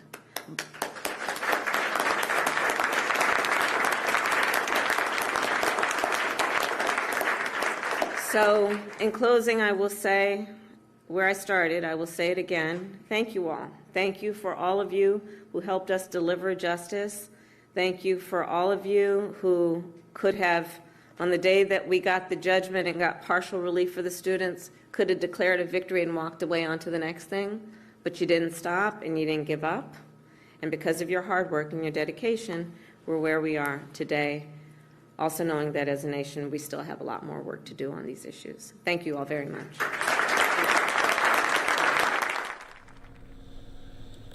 And the Vice President wrapping up there as the White House now will be forgiving a student debt for 560,000 students that went to that Corinthian College program there, where it was then found out that the college was involved in widespread fraud. And of course, we got you covered right here on Live Now from Fox, everyone. As that event ends, another one looks like it is coming up there out in California, some sort of a police update out of Oakley, California. We'll be keeping an eye on that. Let's take our final break here of the hour on Live Now from Fox. You can see just how fast these events change for us and different ones pop up. That's what we bring to you right here on Live Now from Fox as we try to take from across the country different types of stories that are going live. Let's take a quick 2-minute break.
We're getting close to a new hour here on Live Now from Fox as we continue to bring you the top stories, top feeds from all over the country right here on Live Now from Fox. I'm your host, Mike Page. Always great to be here with you on this Thursday as we continue to go really coast to coast right now. Here's a live look right now in New Jersey as this is a stop and gun violence rally happening right now. We'll be featuring that for you in just a little bit. Also happening in California, there is another one going on there as well. Then we have a State Department briefing coming up in just moments. And then out in California, this is the one that we saw just as we were going to break. This one coming from Oakley, California. Police are going to be giving an update on a significant update on a missing woman investigation that was happening. We do know that the ex-boyfriend of this woman was killed just yesterday by law enforcement in Seattle. That is according to Oakley Police. So we'll be getting that update for you just here in moments. We'll be keeping an eye on that. As soon as it happens, we'll bring it to you here on Live Now from Fox. But in the meantime, let's go out to New Jersey for that Stop Gun Violence rally. Of affairs as it pertains to gun control. It was a meeting with courageous and compassionate students and future leaders that I am extremely proud of. They were valiant enough to come forward because they're scared, because they don't understand why they have to feel scared to come to school. They don't understand it. I don't understand it, and our leadership does not understand it. I thank and commend our senators for spending time and speaking with them candidly. We must continue to urge and plead for gun control reform, because no one can deny that as it stands, it is out of control. Protecting the health and safety of our future generations has never been more important than right now. It is our duty to ensure that our youth have safe places to learn, play, and grow. Now, schools across this great nation have always been that place until now. We must do better now. As a graduate of this high school, I never thought I would see a memorial of this sort. It is dramatic because the situation is more dramatic. Here we are, and the chime for change is now. Our hearts go out to all of the families who have been affected and their lives forever changed by senseless acts of violence, especially in our schools. West New York is a very small community, a very small municipality, but a very big community. And under dire circumstances like these, a community just like Uvalde. Like many of you, as a father of a 6-year-old, when I first saw the pictures of those many students, the first thing that I saw in looking at those little children of Robb Elementary, I said, they're just like our kids. They look like our kids. They can be our kids because they are our kids. Let us protect them because they deserve it. Our hearts and prayers are with you, Uvalde. We are Uvalde. Thank you all. At this time, it is my pleasure to introduce a person who has always stood strong for safety of our students and children, U.S. Senator Bob Menendez. Thank you, sir. All right, everybody, you can see this news conference in California on a missing woman, getting an update here from police. Let's listen. Mr. Glenn Gabe, his last name is spelled G-A-B-E. I wanted to hold this press conference to inform the community and the media about some rather large developments that have occurred in the past 24 hours. I will answer as many questions as I can at the end of this press conference, but please understand there will be some questions I may not be able to answer because despite certain things that have happened, certain big things that have happened, This is still a very active and a very open investigation, and I will not be able to speak to certain things. And that is due to the fact that we still need to maintain the integrity of this long-standing case. The main priority of the Oakley Police Department is to provide safety and security to our residents. Another main priority is to conduct investigations of criminal acts, and that's what we believe has occurred here in Oakley over the past few months, and that's what has kept us very busy. Alexis Gabe was an Oakley resident who was last seen on January 26th in the city of Antioch. We have been involved with investigating her disappearance every day since she was reported missing. Our investigation into the disappearance of Alexis Gabe has consumed the men and the women of my department, and she has been our primary focus since this investigation was initiated. Her disappearance has been both heartbreaking and frustrating. It has taken an emotional and a physical toll on all of those involved in the investigation.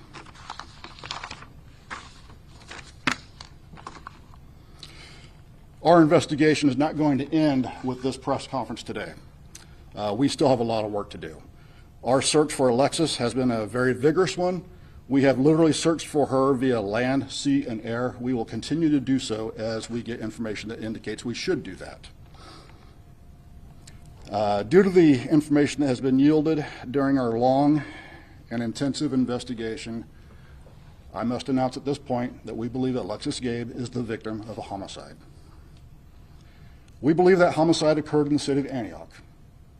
The members of the Antioch Police Department partnered with the Oakley Police Department, in particular, Oakley Police Department Police Detective Tyler Horn. That partnership occurred at the very initial stages of her disappearance. Our two departments have walked through each step of this investigation together, and we will remain in alliance with one another until there is positive resolution to this case. Part of what has led us to believe Alexis is the victim of a homicide is the examination of a large amount of digital and forensic evidence that has been recovered over the course of several search warrants and over several acts of labor done by both departments. In conjunction with that is there's the fact that there are no signs of life anywhere for Alexis. Some examples of the digital and forensic evidence I mentioned are as follows. Early on in this investigation, the Polly Klaas Foundation came to Oakley several times. I think it was 3 times they came to town. During one of those searches, a cell phone case was found in Antioch near Bent Tree Lane, where our suspect resides. That cell phone case was positively identified as that of Alexis's personal cell phone case.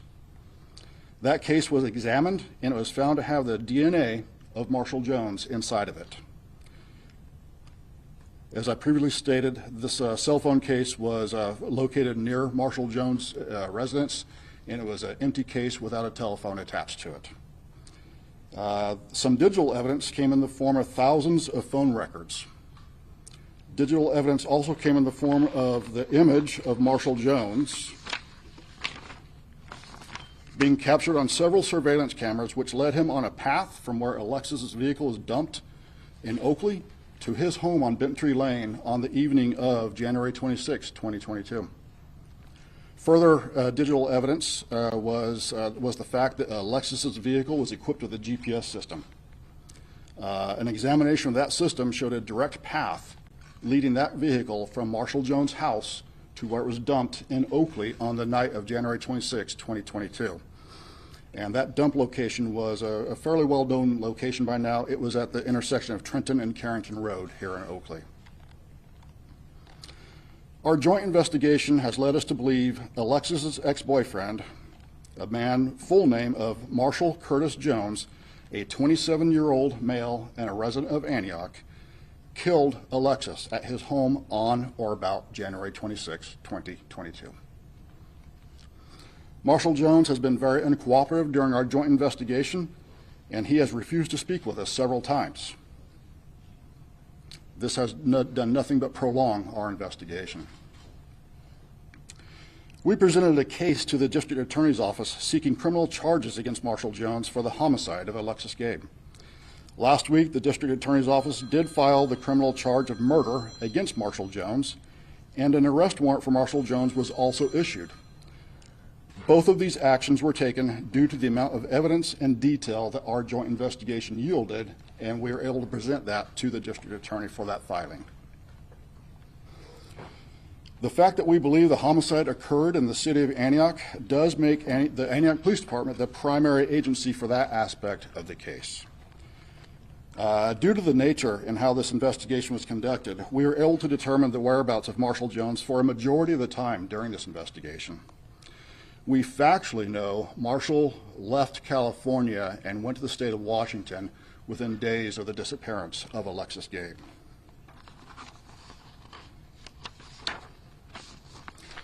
Marshall Jones did return to California for a short period of time last month, but he then returned to the state of Washington, where he had a small network of family and associates.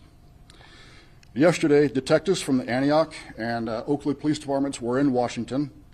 Due to the fact that Marshall Jones was considered a fugitive from justice, we started working with a federal task force headed by the U.S. Marshal Service. Our investigation revealed to us Marshall Jones was staying at the residence of an associate in Kent, Washington, which is a suburb of Seattle, Washington. The federal task force and the detectives from the Oakley and Antioch Police Departments went to the residence where Marshall Jones was and attempted to serve the arrest warrant of him for the sole purpose of taking him into custody. Marshall Jones responded by coming out of the front door with a knife, and he charged those officers. Marshall Jones was shot because of his deadly and threatening actions. He died at that scene. We understand the death of Marshall Jones impacts an investigative avenue for us, but we are still determined to continue with our investigation. Some other duties that we undertook yesterday in Washington was to recover several electronic devices of Marshall Jones, and we will bring those to California. We will examine those electronic devices to see if we can source any clues out of those devices. There are still, last month I announced to everybody that we had started a reward foundation. That reward started at $10,000. It grew to $50,000. That reward is actively sitting at $100,000. That reward is still available to anybody who leads us to Alexis.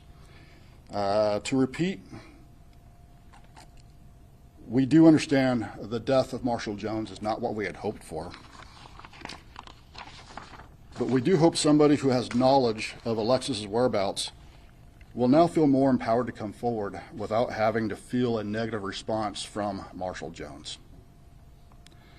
I wish to thank the Antioch Police Department and the Contra Costa District Attorney's Office for all their support and assistance during this very long and intensive investigation. I also wish to make sure that I state that I and all members of the Oakley and the Antioch Police Departments stand in support of the Gabe family. By extension, they are part of our family now as well. With that, Mr. Gabe, do you want to address everybody?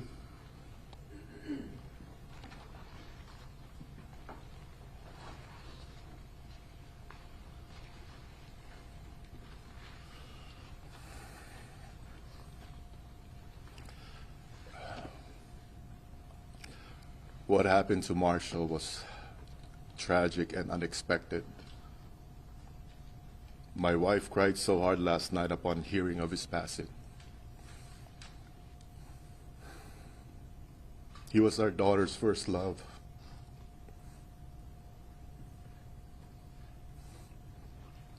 They were together for 3 years. He got along well with the two brothers and her cousins. He became part of our family. We had no idea he was capable of doing something like this to her. We didn't want him dead. We wanted him arrested to pay for his sins. We wanted to meet with him face to face. We wanted to look him in the eye and ask him why. Ask him, where is Alexis? I know the police are saying that our daughter's gone, but our daughter will remain alive in our minds and in our hearts. We will continue to search for her until we find her.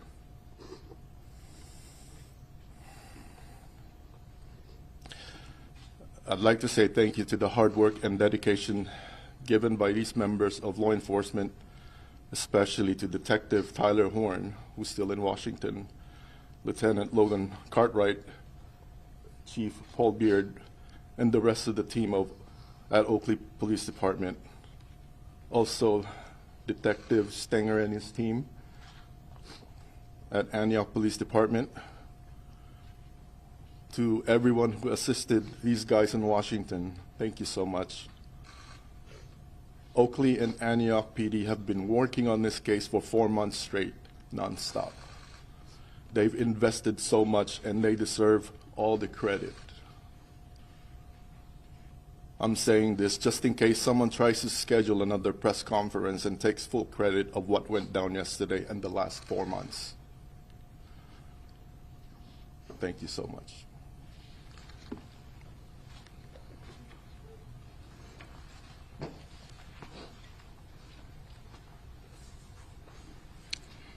Thank you again for all being here and attending. I'm going to move into a question and answer period. Just please understand there may be some things that I cannot answer for you, but at this point I will open it up to questions. Sir? In reviewing cell phone records, digital information, have you been able to establish why he might have killed him? Yeah, motive is something that is still, we're still looking into that. We're still establishing what the exact motive may be. Chief, did he confess at all, or did he make any statements to you? Did he confess? As I previously stated, he has been uncooperative with us, so he has not spoken to us. Did you talk to him at all at any point? Early on, one of our patrol officers spoke to him, and I forget exactly why that contact be made. I think he was just doing a canvass of the area and came across him.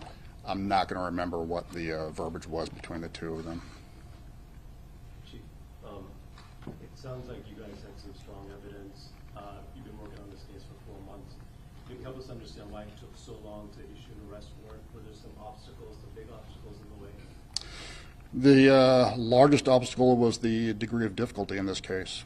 It took the examination of all that information to get us to the point where we were able to get last week to have enough information and evidence to present to the district attorney's office. When do you expect you'll be able to get those digital devices back down here for examination? Before the weekend is up. That is not to say that they will be examined before the weekend is up, but they will physically be back in the state. Will the FBI be joining you in trying to crack those devices together? We will outsource and work with our partner agencies. FBI may be one of those agencies. I can't anticipate that right now, though. I'll leave that to my investigative team. Chief, do you suspect anybody else was involved in this and hiding evidence or helping in any way? I wish to make it very clear, Marshall Jones is our only suspect in the homicide of Alexis Gabe. However, I do believe he had help along the way to address the things you've exactly brought up in this press conference. Could others be charged in this case? That is a possibility. Hey, Chief, did the district attorney's office delay the search warrant, the arrest warrant in any way? No, did not. Is there any indication how she was killed? No. Does this still remain a missing persons case? No, this is now a homicide. Chief, just to be clear, the person in that surveillance video, do you believe that was Marshall Jones? I do. The investigative team does believe that was Marshall Jones. That was one image of many that our investigative team has in their possession now. Our investigative team was able to string those images together to show a path of Marshall Jones walking from the area of Carrington and Trenton and Oakley to his home on Bentry in Antioch on the night of January 26, 22. In going through this evidence, do you know, is there any evidence of when Ms. Gateway had last been alive, like where she was last seen? Not that I am privy to, but please understand, a lot of that evidence is still being examined, and we now have new evidence to look at. So more information may be coming forward because of this new evidence that we do have. Sir. If you don't have a body, how do you call it a homicide? The totality of this investigation led us to that point. As I previously stated, we have gathered enough digital and forensic evidence to suggest that is what happened, in conjunction with there is no evidence of life coming from Miss Gabe. Miss Gabe lived a lifestyle much like normal person, you know. We would expect to find certain things indicating she was alive, such as financial and cell phone type records and that sort of thing. And those things have been completely absent. And do we know why he went to Washington? He has a small network of people up there, so, you know, I would say that's the reason. Does he have any family here? Yeah, he does. He does. He has some family here, at least a mother that I'm aware of. Has the family here been cooperative? I'm sorry? Has his family here been cooperative? I would say not to the fullest extent. If there's a GPS in the vehicle, you know the vehicle left his house and went to the other address, were you able to identify where else? All right, a very tragic situation there, hearing from the family as well. We, of course, bring it to you always right here on Live Now from Fox. They have not located the woman, but police do believe that that woman was involved in a homicide. Ex-boyfriend was killed by police in Washington State. And boy, just a terrible, terrible tragedy for the family involved there. We heard from them a little bit ago. All right, everyone, you are watching Live Now from Fox. So let's take a quick 2-minute break right here.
And we're back with you here on Live Now from Fox, just showing you what it looks like weather-wise across the country here, showing you temps all around our country here. And you're seeing already 91 in Phoenix right here, 73 in Chicago. You got 72 in New York, 91 in Orlando as the central and South Miami area really going to be getting some big time rain tomorrow, coming from a tropical storm, depression really when it's all said and done. But we'll be looking at that tomorrow right here, but just showing the rest of the country. Really no weather disturbances too much, except for some rain showers right now going into Georgia area. We'll be keeping an eye on that for you right here. on Live Now from Fox, everybody. Let's look at the Dow. What a comeback it was today. Started out in the red. Now we are up in the green and way up in the green there.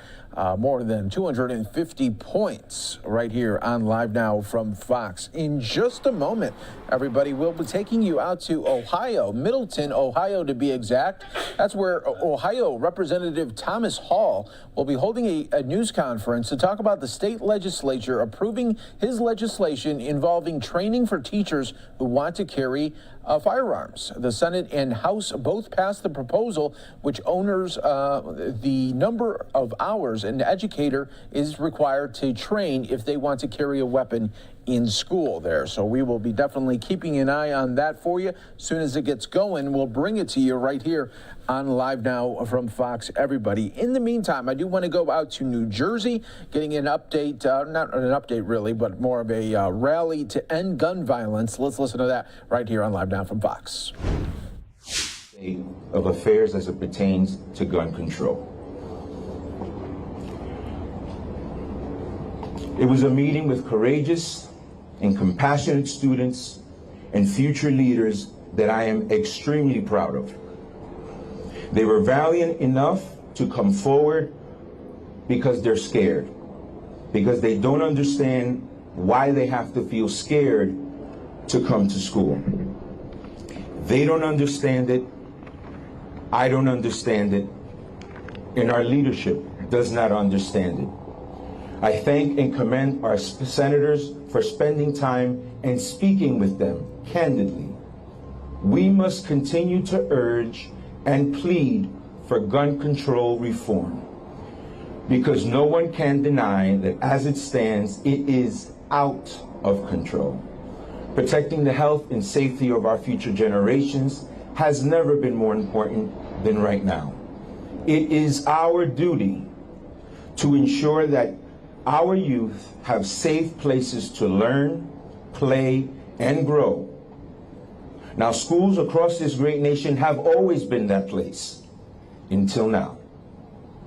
We must do better now. As a graduate of this high school, I never thought I would see a memorial of this sort.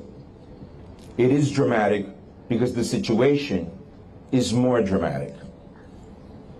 Here we are, and the chime for change is now.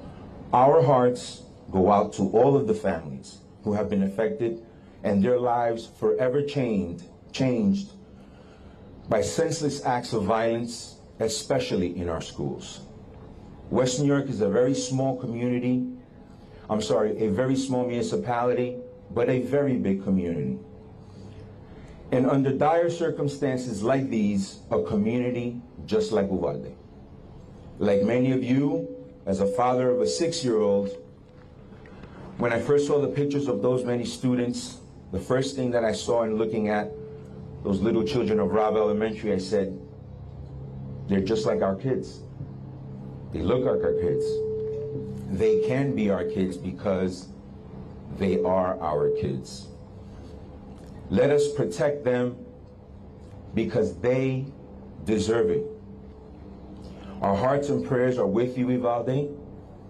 We are Uvalde. Thank you all. At this time, it is my pleasure to introduce a person who has always stood strong for safety of our students and children, U.S. Senator Bob Menendez. Thank you, sir. Well, thank you, Mayor.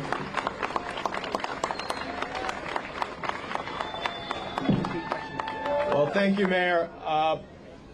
First of all, let me thank the mayor and the commissioners, some of who are with us.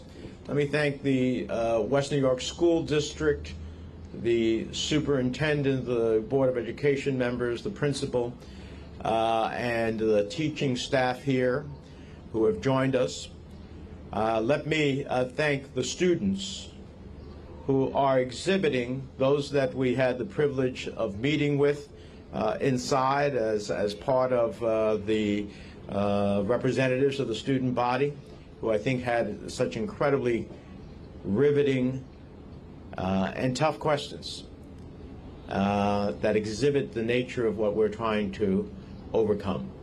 And to all the students who in an organized fashion came out and are showing what they want to see and doing it in a dignified way as well as the speakers you'll hear from. My colleague in the United States Senate, Senator Cory Booker, who has been a tremendous advocate on reasonable gun safety laws as a member of the Senate Judiciary Committee, as well as the NJEA president that represents all of the teaching and educational staff in our schools throughout the country, and Moms Who Demand Action, and others who you'll hear from shortly.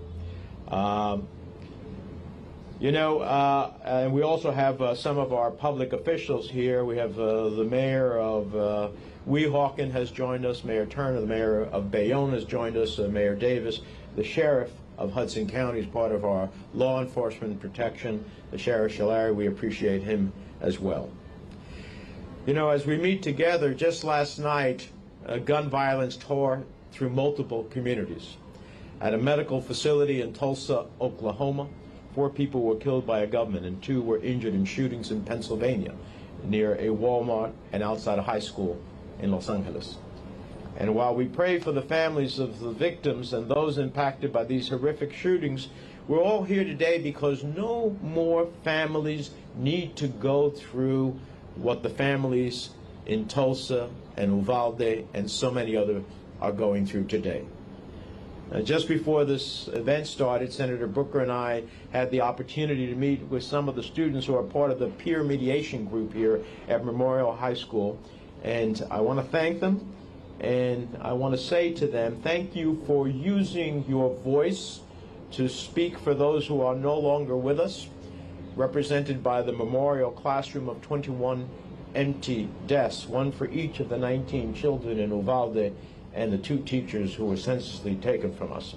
Thank you for using your voice for those who are currently recovering from their wounds, and for all those who forever carry with them the scars of gun violence, and for using your voice to make sure that we act so that this doesn't happen again. We're all here today to support Uvalde, a small, predominantly Latino town in Texas that is the latest community shattered by a mass shooting at a school. It follows Columbine and Virginia Tech, Sandy Hook, Santa Fe, Parkland, and now Uvalde. This year alone, there have been more mass shootings than days in the year. Across our country, 22 schools have had a shooting.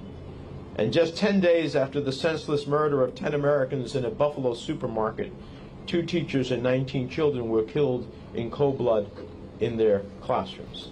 Children. Most of them in 3rd and 4th grade. Cut down by an assault rifle that, in my view, has no place in our society. And I want to...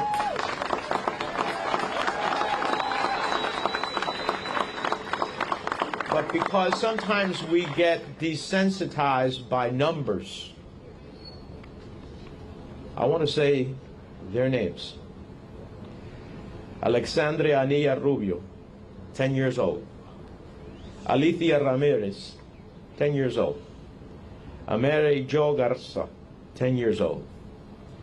Anabel Guadalupe Rodriguez, 10 years old. Eliana Cruz Torres, 10 years old. Eliana Eli Garcia, 9 years old. Jackie Casares, 10 years old. Jalea Nicole Silguero, 10 years old. Jasi Carmelo Luganos, 10 years old. Jose Flores, 10 years old. Laila Salazar, 10 years old. McKenna Lee Elrod, 10 years old. Maite Juliana Rodriguez, 10 years old. Miranda Macias, 11 years old. Nevaya Bravo, 10 years old. Rogelio Torres, 10 years old. Tess Maria Mata, 10 years old. Usaya Garcia, 8 years old. Javier Lopez, 10 years old. Eva Mireles, one of the teachers, 44 years old. Irma Garcia, 48 years old. Every single one of them leaves behind family members who will never be whole again. In the case of Irma Garcia's husband, a broken heart manifested in a fatal heart attack, presumably from grief. Make no mistake, as we speak right now, there is a community of love.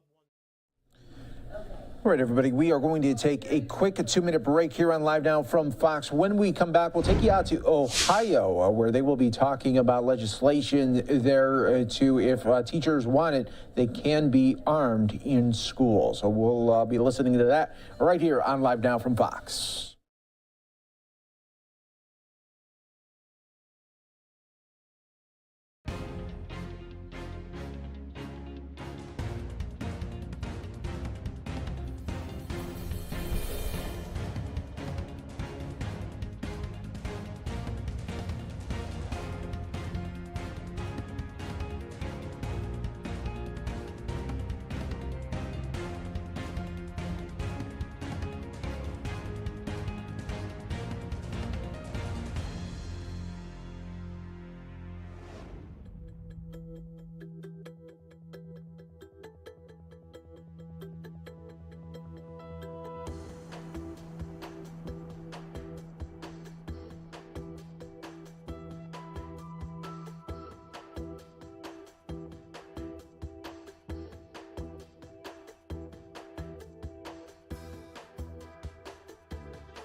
Every child and parent in America, so that when we say never again, we actually mean it.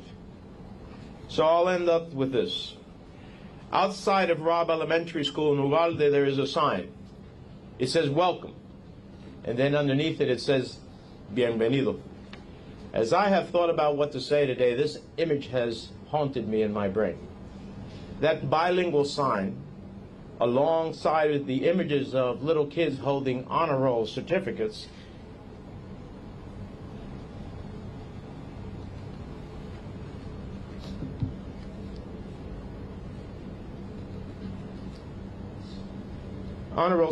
they earned at the end of the school years, for me, the starkest reminder of what this means for a tight-knit Latino community like Uvalde.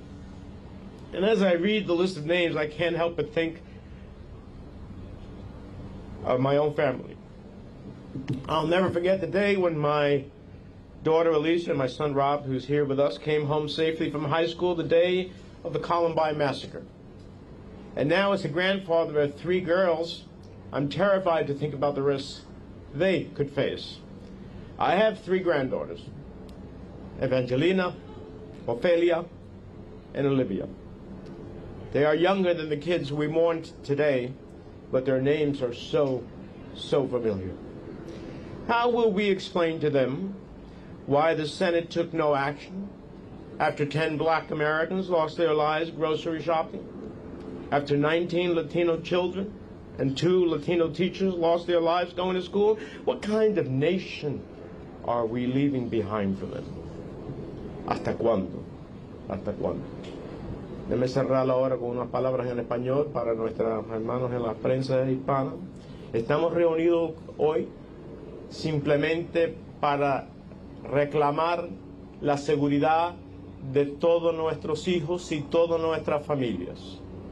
Tener reformas que actualmente limite armas de asalto, limite cartuchos de alta capacidad, que insiste en un reviso universal de todo eso que quieren comprar una arma para asegurar que no tienen precedentes criminales. Que no Right, everybody, we continue to watch here for this rally that has gone into a Spanish version right now. We'll go back to that in just moments here. We do have the State Department going on, as well as we are waiting for an update on the Buffalo mass shooting. Soon, the district attorney will be talking about the Buffalo mass shooter who just had an arraignment.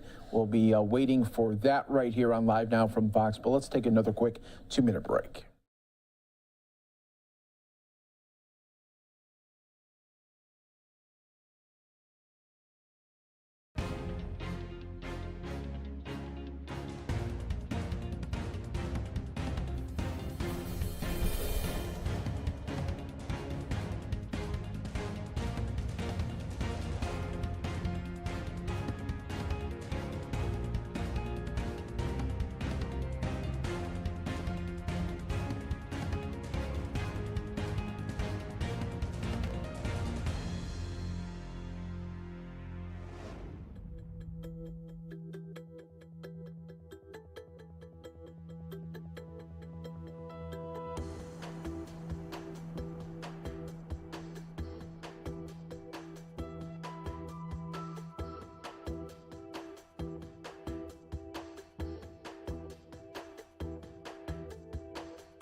All right, everybody, we are going right now out to New York here, where the district attorney in Buffalo is giving a news conference there following the accused mass shooter's arraignment. Let's listen right here on Live Now from Fox.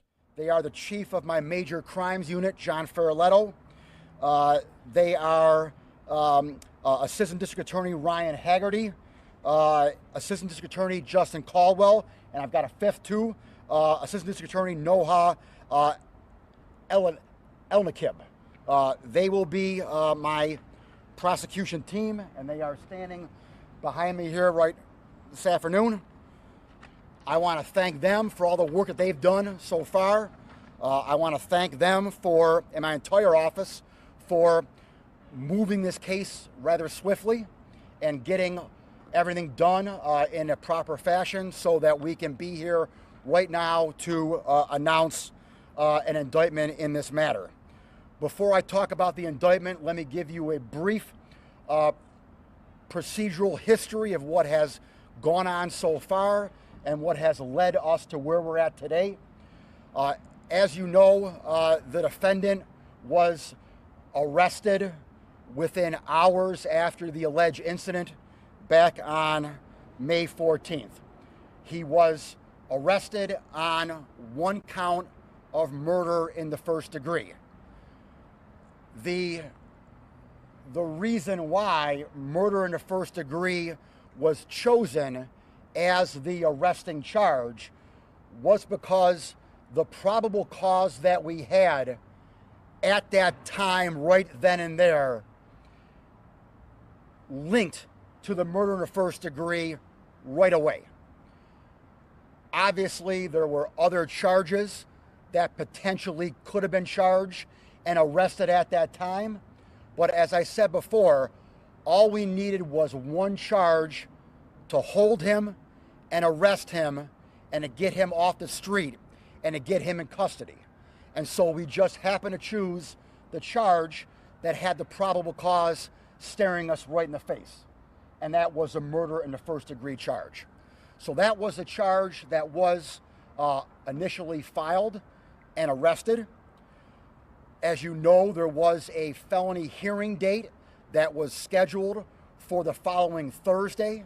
That felony hearing date did not go because we took action in the grand jury before that felony hearing date.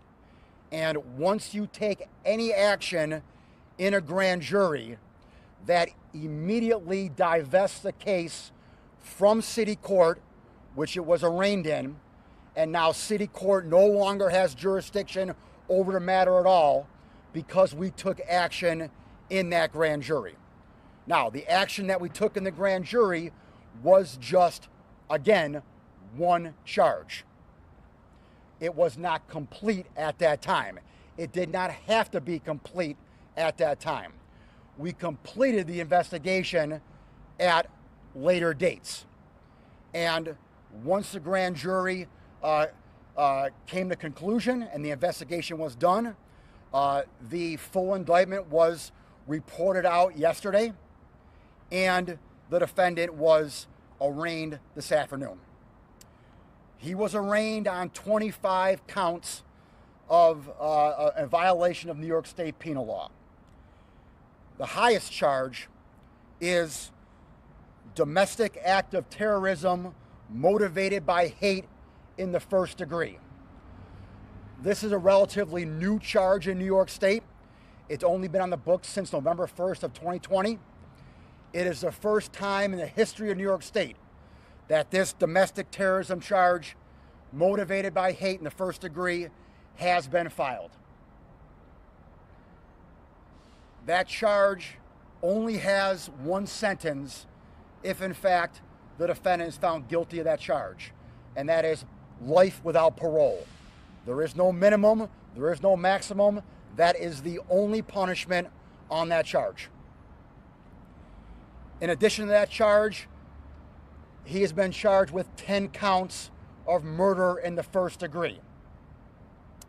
Now, I could have only charged one count of murder in the first degree if I wanted.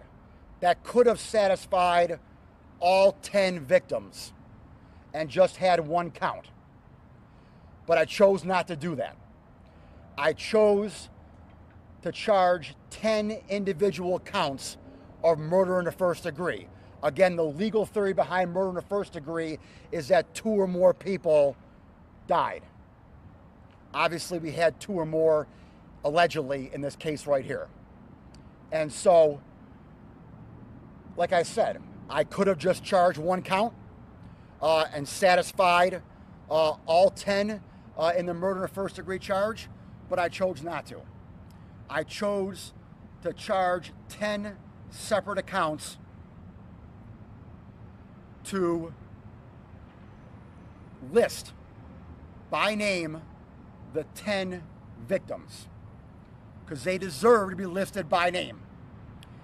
And he needs to be held accountable for all 10.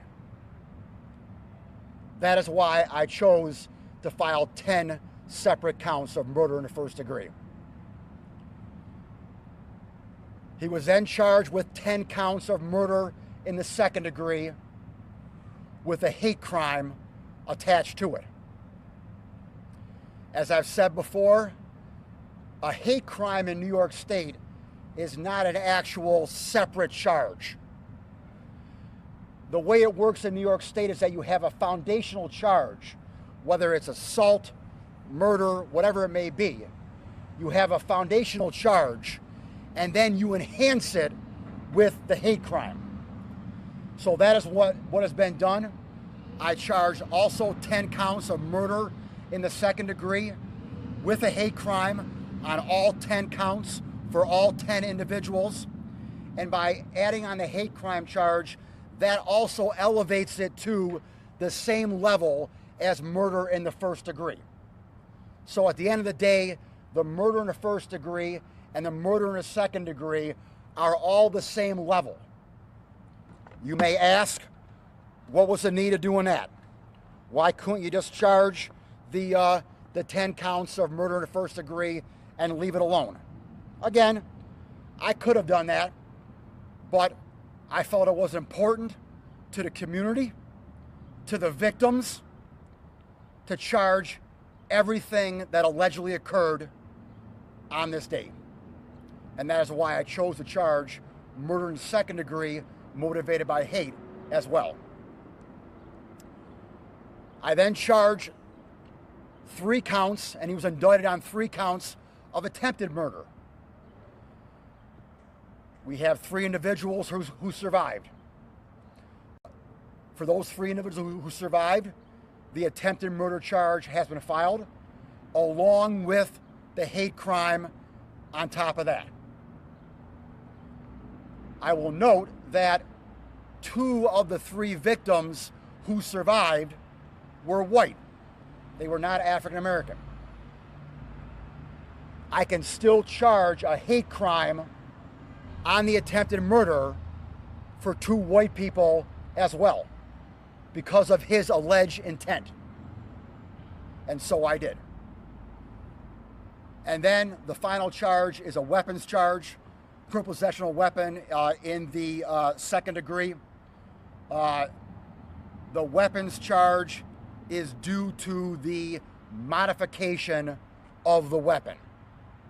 The weapon itself was purchased legally, but it's the alleged modification of the weapon that resulted in that charge right there. So 25 counts, maximum punishment, life in prison without parole, and I have now given you my reasoning for all of these charges on the indictment. I will now go into what happens next. I'll talk about what happens next on 2 fronts. I'll talk about what happens next from a procedural front.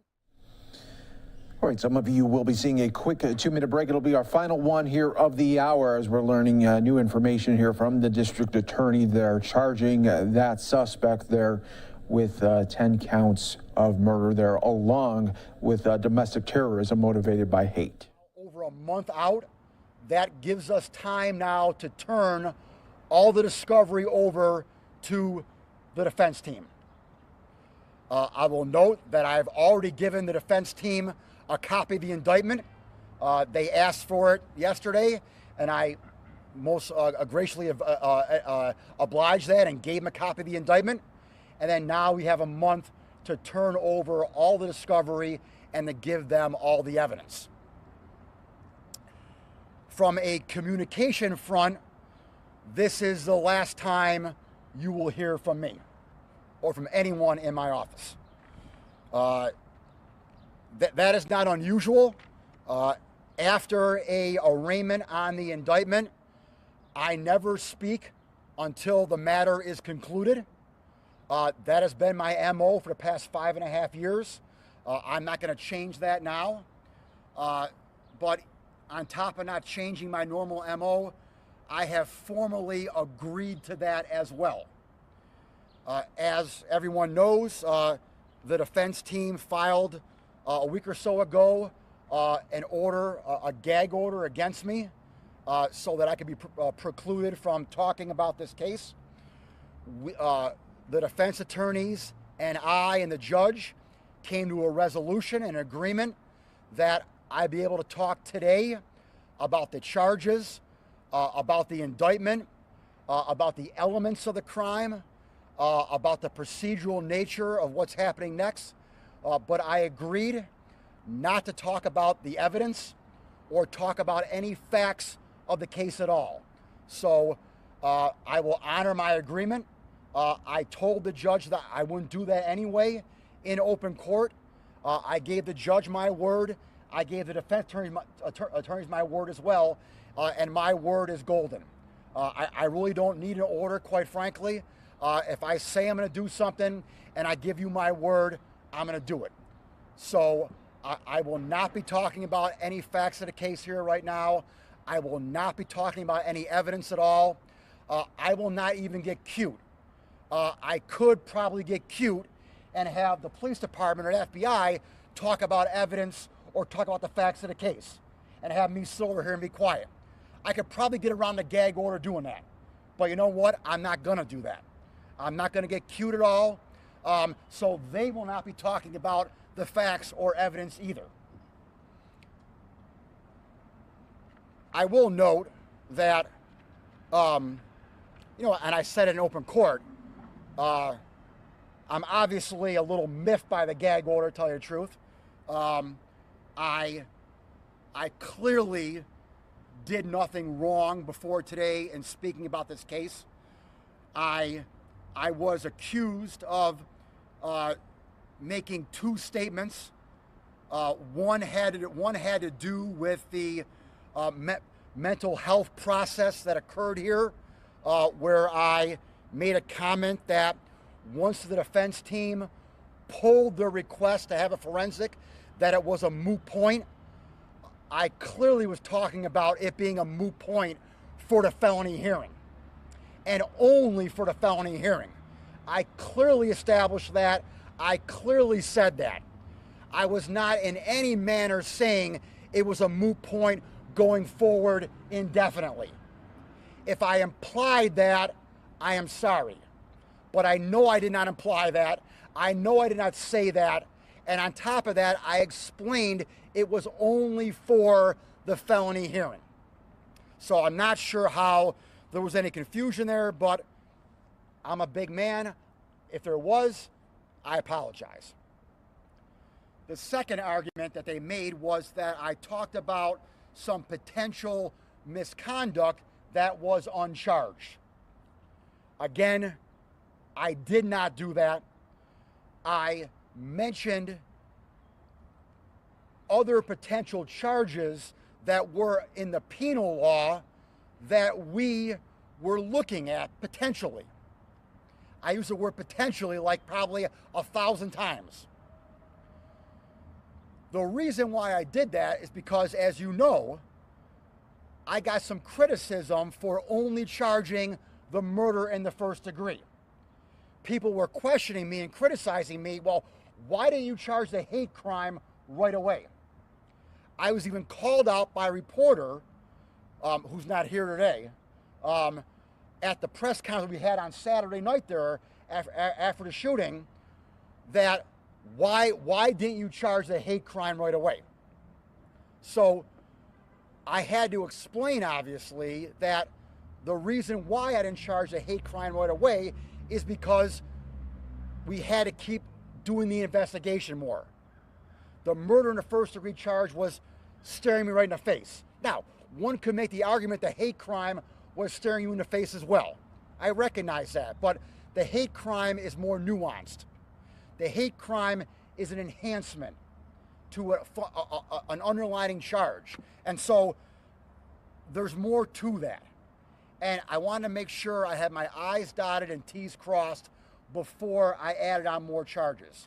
So I had to explain that, obviously, because I was getting criticized for not initially charging the hate crime. That was my only motivation in doing that. That was it. It wasn't to say that he did something wrong that he wasn't charged with. It wasn't to say anything improper at all. It was only to explain why I didn't charge the hate crime. Again, now, quite frankly, it's a moot point, because every charge that I talked about that we were looking at, I have now charged. And so, again, that argument is moot.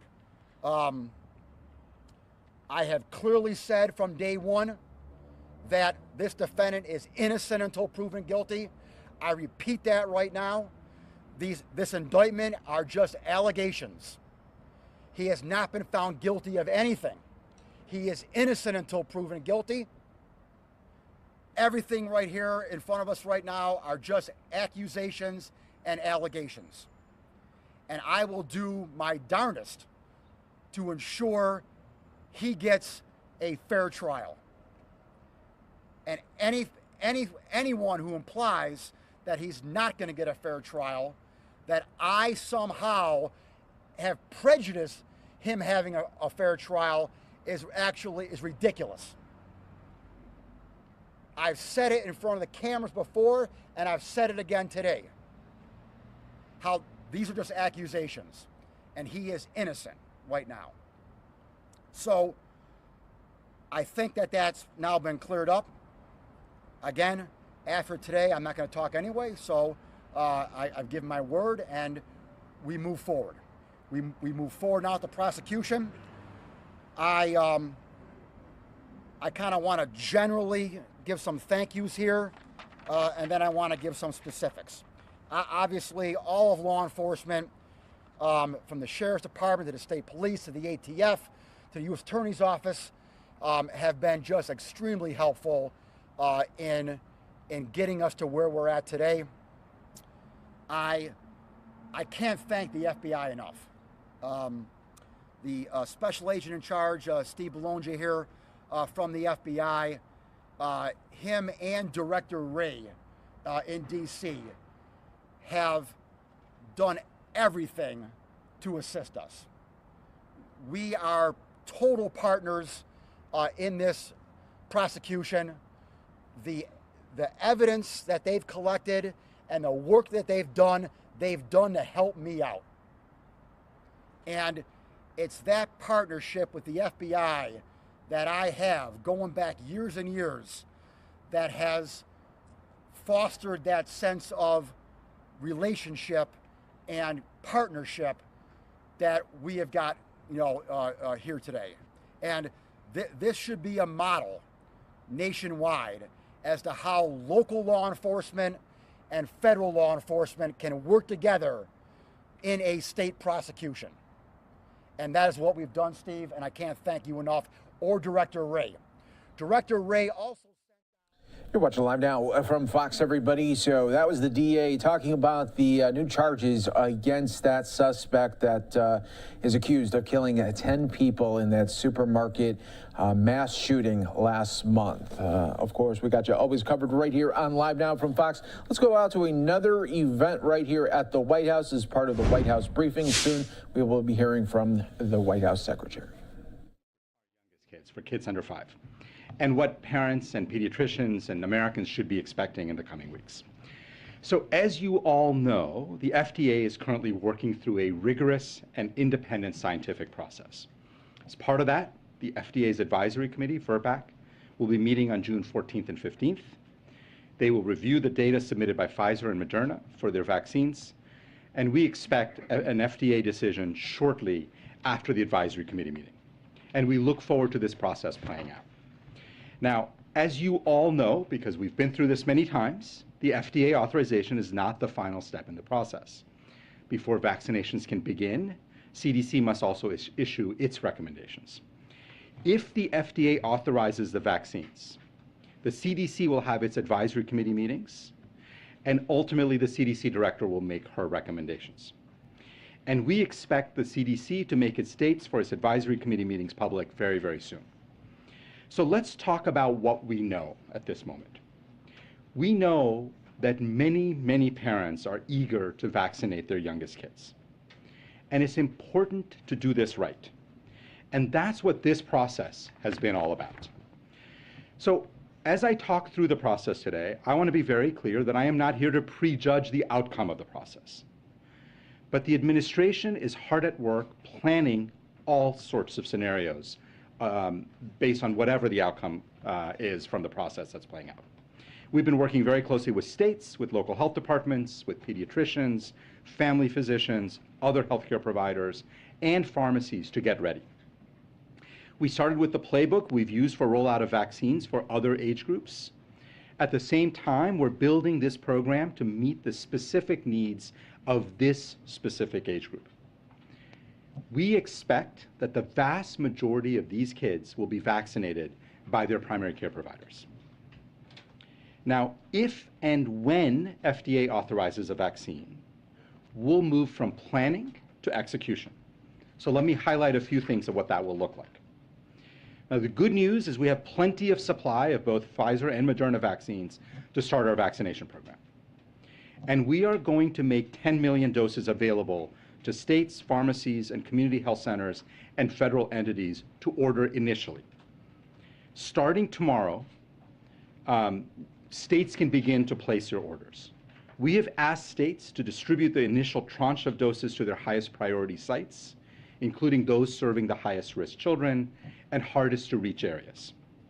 And we've also asked them to prioritize sites that can handle large volumes, such as children's hospitals. We've encouraged states and providers to find ways to ensure that parents have access to these vaccines for their kids outside of normal work hours, because we want to make this as easy as possible for working parents and their families. Now, FDA authorization will allow us to start shipping doses. These doses are specifically formulated for these young kids. These doses will be shipped to thousands of sites across the country. So let me go back and think through the timeline with all of you. FERBAC meets on June 14th and 15th. We expect FDA to make its decision soon thereafter.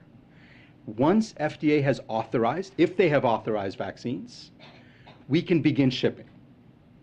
We expect some of the shipments to start arriving in their destination over that long weekend. Remember, Monday is an important federal holiday, and many doctors' offices may be closed. And we can't ship vaccines until FDA has authorized these vaccines. And vaccinations can't start until CDC has issued its recommendations. So we expect that vaccinations will begin in earnest as early as Tuesday, June 21st, and really roll on throughout that week. Now, it will take some time to ramp up the program and for vaccines to be more widely available. And as doses arrive in places throughout the country, more sites will have vaccines, more appointments will become available. And our expectation is that within weeks, every parent who wants their child to get vaccinated will be able to get an appointment. We will, of course, do our part. We're going to continue monitoring. We're going to ship doses out as fast as possible. We're going to make sure that supply is always meeting demand. And we're going to do everything we can to make it easy for providers and parents alike to get their kids vaccinated. So let me just close with a few words about the bigger picture about the moment we're in. It's been a long 2 years. This is the last group of Americans who have not yet been eligible to get vaccinated. But as we think about getting ready to vaccinate our youngest kids, it's worth noting how much progress we've made. 2/3 of all Americans are now fully vaccinated. Close to 1/3 of all Americans are boosted. And highly effective treatments are widely available. As a result, when we look across the country, we see cases rising, nearly 100,000 cases a day, and yet we're still seeing death numbers that are substantially about 90% lower than where they were when the president first took office. Now, we know that COVID isn't over. We still have work to do, but we have made tremendous progress. And what we know is that we've got to keep vaccinating, keep reaching people who have not gotten vaccinated, keep making treatments widely available. Because what we believe is that with science, with hard work, and with resources, we can continue to protect the American people from our oldest to our youngest. So thank you, and I'm looking forward to questions. All right, okay, Well, what's your expectation on when most kids will be vaccinated? Is it a matter of months? What's your estimate? So we don't have an estimate of timelines of when most kids will be vaccinated. What we know is that obviously there are a lot of parents who are eager to get their kids vaccinated right away, and they will get vaccinated right away. Within weeks, as I laid out. There are other parents who are waiting to see how things go.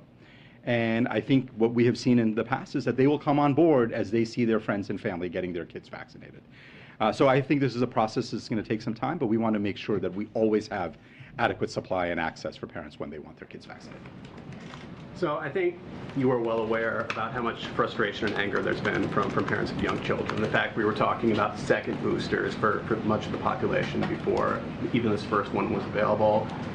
I'm a parent of a 4-year-old who got COVID while we sat around waiting for this. And I think one point in all of that that really is frustrating, raises a lot of questions for parents, is why the FDA didn't move to hold a hearing right away after Moderna applied, why it waited for Pfizer and Moderna. Can you just explain the thinking behind that delay? So, first of all, I have a 10-year-old, so he's been able to get vaccinated, but I have a lot of friends who have kids under 5. So let me just say I feel the frustration. I certainly hear the frustration. Two things. First of all, the FDA makes these decisions on timelines really based on its ability to review the data, to do a careful analysis, and that's what they've been doing. I think they've done that throughout the entire pandemic. If you look at from the early days of the early adult vaccines through this one, they have moved expeditiously, and they have made the determinations of when they can be ready to evaluate and when they can make a decision. The specifics of it, you're going to have to, I think, ultimately talk to the FDA, but I feel like they have moved very quickly to try to consume and analyze a very large tranche of data from Moderna. And look, at the end of the day, we all want to move fast, but we want to get it right. And that has got to be priority number one, and that's what I think the FDA has been focused on. On Paxlovid, do you have any information you can share with us on how much Paxlovid has been used so far and how much is left, and whether Congress or whether the U.S. is committed to completing its purchase of the 20 million courses? I don't have the numbers off the top of my head. What I will tell you is we're getting out about 30,000 prescriptions a day right now. And that's at the end of, as of end of last week. I don't have this week's data yet. So about 30,000 doses a day. We obviously want to continue to expand access to Paxlovid for any high-risk person who gets infected. We want to make sure they have access to it if they're clinically eligible. You know, the president made a commitment to get 20 million doses, and we remain committed to making that happen. Thank you. I wanted to ask about your COVID testing program, specifically the one that was launched to order COVID tests at home. Can you talk about what the demand has looked like lately now that we're seeing up and down with cases and different than what we saw around Christmas? And what you're doing to preserve supply. I know that these tests eventually expire. What you're doing to preserve supply should there be a big demand again. Great question. So we launched that about 2 weeks ago, 3 weeks ago. I can't remember the exact time, the third round of making tests available. We actually saw quite a robust demand for that. I think we've had maybe 17, 18 million households order just in the last couple of weeks. So that on round 3, that's a lot, and it's great, and it means that people are still using these tests. If you've followed me for the last 2 years, you know I'm a huge believer in making widespread testing widely available. I think getting people tests at home is a really important part of that. We feel that when you have cases rising, Americans want tests. We want to make those tests available. We also obviously want to make sure that as we have future, if and or when we have future surges of infections, we will have other tests available for Americans. Can you also talk about, the president was very big at the beginning of that program on equity, and that these tests were going to be distributed to populations that were underserved in addition to populations that might be more well-connected. So we've thought a lot about equity in this case, in other areas too, but certainly on tests. Yeah, and so the way we've done this is, I mean, obviously website, but you can make phone calls, which for some people is easier. We've distributed tests to food banks. We've distributed tests to federally qualified health centers. We have a whole series of efforts that we have had to make sure that the testing is getting out through a variety of different channels so that people who may not normally be able to access it in other contexts can get access to tests. I didn't hear you, or sorry, one last thing. I didn't hear you say about tests that are expiring. I know these tests have a shelf life. Yeah, so with all these tests, and again, this is a standard issue. Anytime you have new products, initially they have a specific shelf life, and then as you do more testing, you can extend that shelf life. So these companies are working with FDA to look at long shelf life, but obviously we're always thinking about that and making sure that there's plenty of shelf life for these products as they sit in our stockpiles. Dr. Jha, what was the impact of the Department of Defense? Can you talk about second booster shots for under age 50? Are there discussions right now about allowing those second booster shots? Are those conversations taking place? You know, so that's a decision of the FDA and CDC. They're always guided by evidence and data on that. All the data that I have seen, or most of the data I've seen, is in people over 50, really in people over 60. That's where the strongest data are.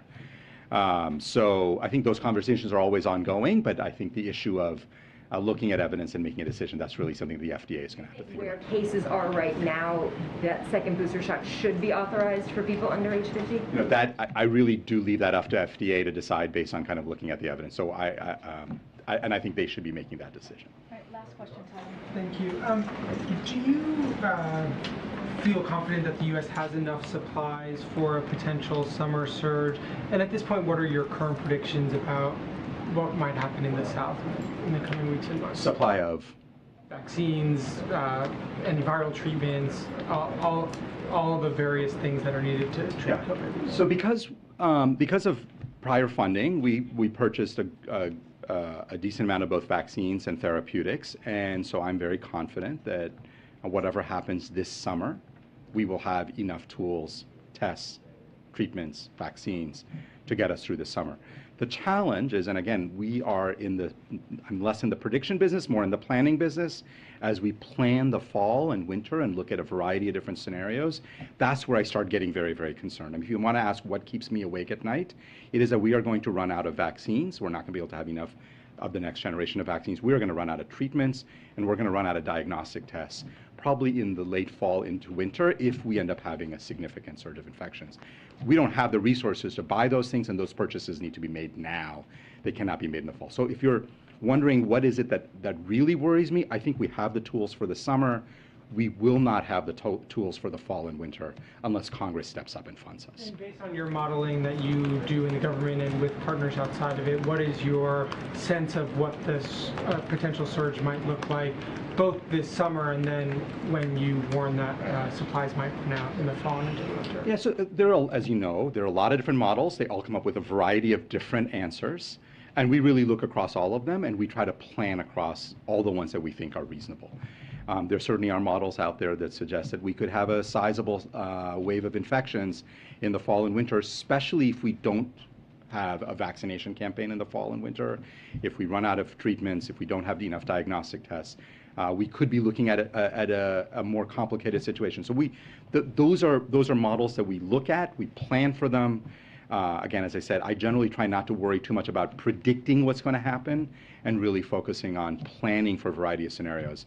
And given what we have in terms of treatments and vaccines and diagnostics, we do not have enough to get us through the fall and winter. And just one last one on that vaccination campaign you mentioned. Are you preparing that most Americans who are not yet eligible for that third vaccine, they will be encouraged to get a fourth one in the fall? And with that, will there be a new vaccine or formula to adapt toward the newer variants that have emerged in recent months? So there are about 3 or 4 questions embedded in there, all of which are FDA questions, right? So FDA is going to have to make decisions about, do we formulate a new vaccine? There's a VRBPAC meeting that's going to happen in late June, I think, to look at exactly that question.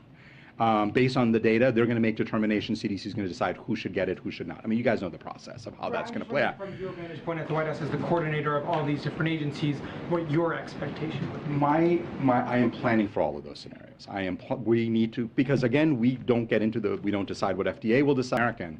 We will not have enough for every American without additional funding from Congress. But we are planning for those scenarios. Doctor, do you believe all schools will and must be open this coming fall? Oh, yeah. Yeah. You have to go. He has to go. Sorry, we're running out. Thank you. Sorry. Why are more boosted Americans having breakthrough cases than non-boosted? All right, guys. I have a few things for you at the top. Okay, so today, President Biden and Vice President Harris announced the launch of the White House Internship Program, and that for the first time in recent history, we'll pay our interns.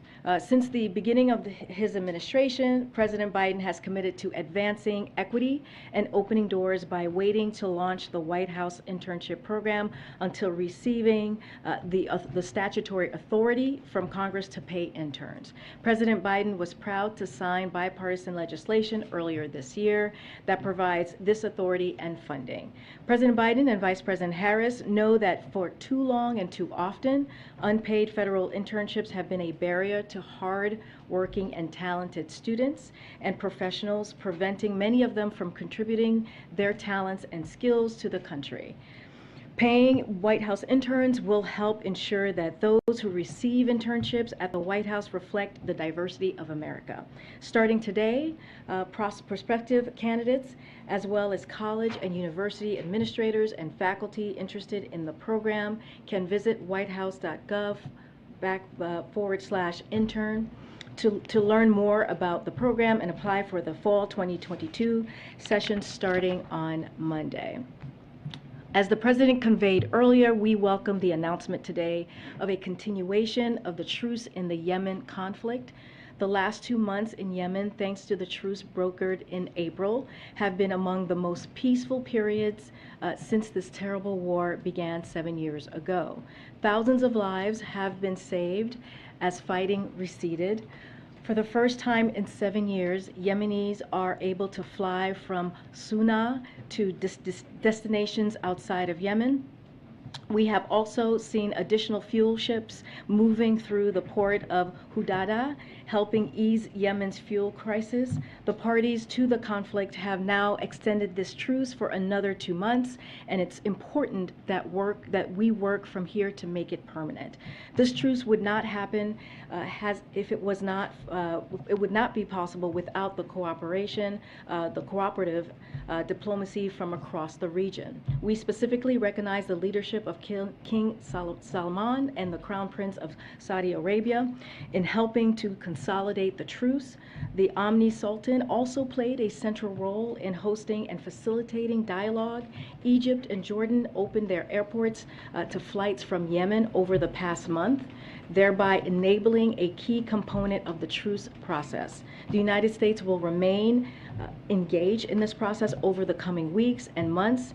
Ending the war in Yemen has been a priority of this administration, and we urge all parties to move expeditiously towards a comprehensive and inclusive peace process. Our diplomacy will not rest until a permanent settlement is in place, and we will continue to support regional diplomacy to de-escalate tensions and deter threats to our friends and partners in the Middle East region.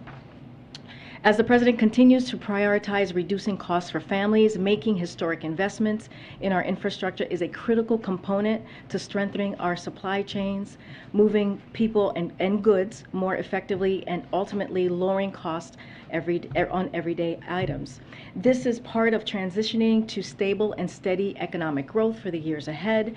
Today, the Biden administration announced over $368 million in grants to modernize and improve rail infrastructure across the country. And Secretary Buttigieg is in Michigan and Mitch Landrieu is in North Carolina to highlight the impact these investments will have on local economies and regional supply chains. Thanks to the bipartisan infrastructure law, we will see funding triple for the critical rail infrastructure program to $1 billion a year for the next 5 years, which will help strengthen critical links in our supply chains that were weakened by the pandemic. This investment will allow trains to get goods to market faster and cheaper and make it easier for Americans to travel where they need to go.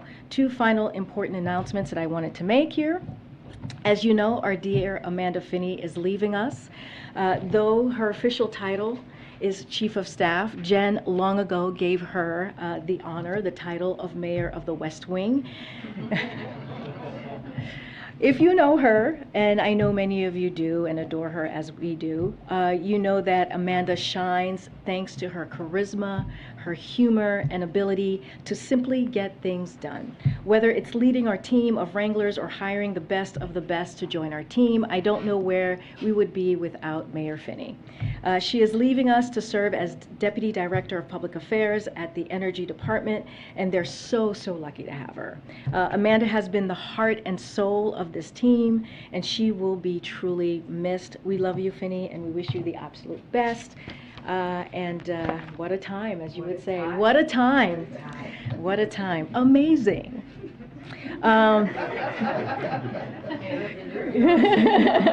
We get that a lot. Amanda-isms. Okay, one last announcement I want to make. Brittany came into our team very recently, actually 6 months. feels recently, but it's been 6 months. We will be bidding her farewell, our dear Brittany Kaplan, who is returning back to the Department of Commerce after completing her rotation as Assistant Press Secretary here in our office. Brittany's kindness, professionalism, and know-how have been apparent from day one. She's one of the nicest people that I know, and she has become an integral part of this team since then, stepping into the West Wing press office and taking on tough topics like the 5G, you guys remember that, and corporate mergers is no small challenge, as she knows, but Brittany has done so much, earning praise and respect from across the White House. Brittany will be returning to Commerce, as I just mentioned, at the repeated insistence of Secretary Gina Raimondo. I have a story I'll tell you maybe at drinks. I've told Brittany this story about how I was told by Gina to make sure to return Brittany to her many times. Anyway, and why, and it's abundantly clear to anyone who has worked with you, Brittany, how amazing and how much of a star you are, and it's been exciting to see your accomplishments, and thank you so much for spending 6 months with us. I know every day I'm going to be doing these little goodbyes, but I promise we will have a press shop. Not everyone is leaving. Let me make sure I went through everything, and that is it. You want to kick us off? Perfect. I have 2 questions. On the speech tonight, I'm wondering why there's reason to believe that things will be different in Congress, given that we haven't seen action repeatedly. So let me just say, as you guys know, the president is going to give a speech this evening at 7:30. He's going to renew his call for action to stop the epidemic of gun violence that we've seen in Uvalde and in Tulsa and in Buffalo in just a few short weeks. And in too many communities across the country, we see gun violence tearing up our communities, tearing up families. And so reducing gun violence has been a top priority of this president since his first day of office and throughout his career as a senator, as a vice president, and clearly as a president. He has been crystal clear that Congress needs to act. The president has done more through executive action, as you've heard us say, than any other president in their first year in history, and the president has directed his staff to continue to explore additional actions we can take, but we can't do this alone, and it's time for Congress to act. Your second question? Okay, on vaccines for those under 5, can you tell us, is the president satisfied with the pace of the FDA review process? We've already had questions about the frustration among parents. Yeah, I mean, Dr. Jacques talked about this and the frustration of parents, and we know parents are incredibly eager to get this done. And FDA is working rigorously through this process, and it's an independent scientific process, so we do leave it to them, and it is the FDA authorization to get this done. But we know many parents are eager to vaccinate their youngest kids. It's important to do this right, to do this in a safe way, as Dr. Jha was talking about. And so, but the most important thing that we want to make sure we come across, which is why we had Dr. Jha here, is that the administration is preparing. We are prepared. We're working with states, local health departments, pediatricians, family doctors, other health providers, and pharmacies to get ready, as we did with kids that between 5 and 11. So we want to make sure that we get this done swiftly, but also safely, and also follow CDC recommendation. Yesterday you noted that the president, given his history in the Senate, knows well how negotiations over gun reform work, and that giving talks a little bit of space, you think, is sometimes a good strategy, that can help members come to common ground and work through some of these issues. But that hasn't worked in the past, not on this issue, right, given what we've seen in the past. So why pursue that same strategy now if it hasn't worked? Why not have the president play a more direct role in these negotiations now? So, I mean, look, the president has been very involved and very direct, and he has done it multiple times throughout this past year and a half, year and 6 months now. And he's done it at his first joint address He made sure that he talked about gun violence and made that a priority in that speech. He did it in the Rose Garden when he announced some executive actions on a comprehensive plan from the federal government, from the White House, on how to deal with gun violence and do what we can.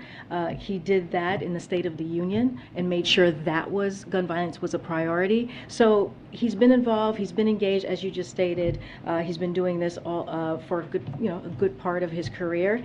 And I stated this yesterday, but our legislative team has been in close contact with the Hill since the tragedies in Uvalde and Buffalo, including through dozens of phone calls with leadership committees, with jurisdiction, and with the members who are involved directly in negotiations. Look, he's encouraged. He's encouraged by what we're seeing on the Hill.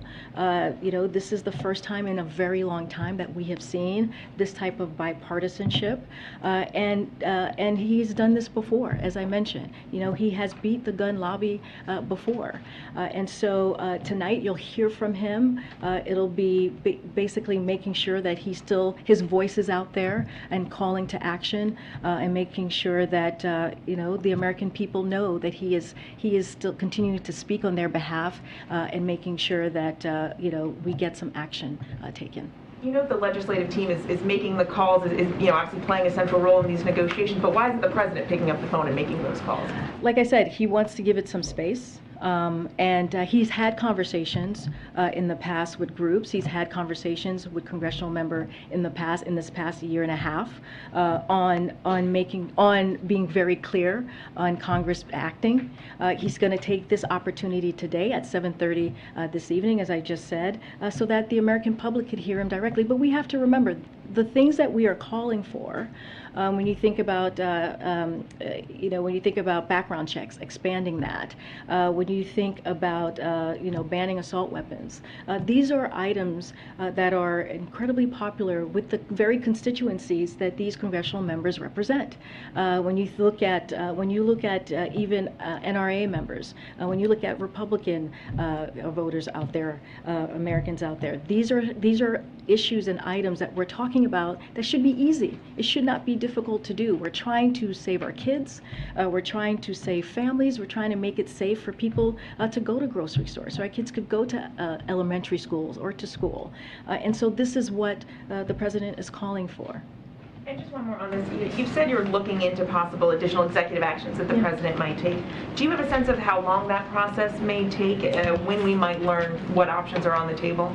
So the president said this, not just myself, but he said this, that we can take, we're going to take executive action where we can, and we're continue to explore new steps. We can build on what we've already done. I just want to make sure people also know what we've done, which is stemming the flow of ghost guns, which are the weapon of choice of many terrorists and criminals, and which are increasingly being found at crime scenes, cracking down on gun trafficking, including through a zero tolerance policy for gun dealers willfully selling firearms illegally, as well as DOJ's gun trafficking strike forces around the country, and giving cities and states historic funding to keep cops on the beat and fund gun violence prevention programs. We announced $10 billion so far, with more money on the way. Look, we have a team of 13 policy staff working on gun violence at the White House, in addition at numerous staff across agencies, and we're constantly looking for what else we can do. But again, tonight's speech is going to focus on what Congress needs to do and Congress action, because the president cannot do this alone. Is he going to outline specific actions that he'd like to see, Corinne, like you mentioned, the background checks? What's he going to say in terms of specifics? I don't want to get ahead of the president, but he is going to make sure that he continues his call to action when it comes to Congress, and I don't want to get ahead of the president. But he'll be very clear, and you'll hear from him directly. What role did the U.S. play in persuading OPEC Plus to increase capacity? That is a decision that OPEC Plus makes on their own. That is not something that we decide on or that we are involved in. As you know, you've heard us say this before. But we do welcome the announcement today, and we welcome the important decision that OPEC Plus made to increase supply by more than 200,000 barrels per day in July and August, based on new market conditions. That's the analysis that they make, right? That's for them, again, to decide. This announcement brings forward the monthly production increase that was previously planned to take place in September. The United States will continue to use all tools at our disposal to address energy prices measures. Does this development, coupled with the extension of the Yemen ceasefire, increase the chances that the president will visit Saudi Arabia? I don't have anything for you. We don't have anything for you on any trip or plan for the president or any trip to announce today, but I can assure you that what the president is focused on first and foremost is how his engagements with foreign leaders advance American interest. That's as true with Saudi Arabia as anywhere else. Just as he has engaged recently with leaders of ASEAN in Asia, and this week with the Summit of the Americas as it's coming up next week in Los Angeles, the president will look for opportunities to engage with leaders from Middle East region, and I just have nothing to announce for you today.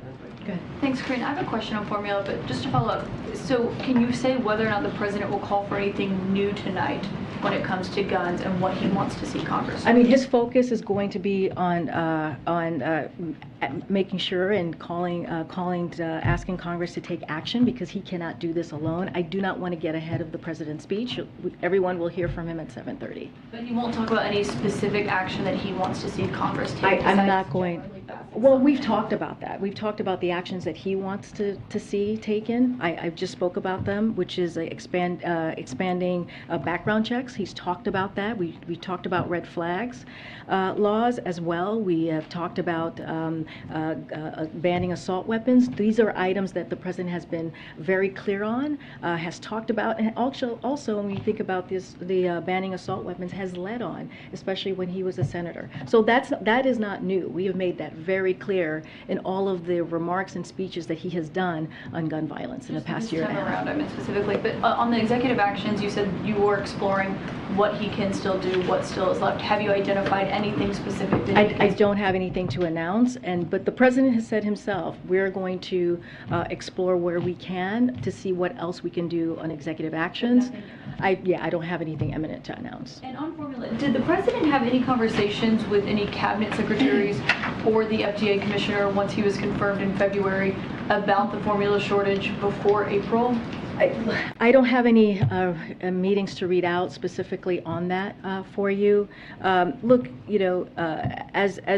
as you all know, the president spoke to this yesterday, as more abnormalities were seen in supply and sales started to decrease in April, and because people have asked about this, senior White House staff made the president aware of the problem, and this was in April. I don't have any calls to read out for you. Which senior White House staff made the president aware? So as you know, the president deals with issues on a regular basis, and that boils up to him.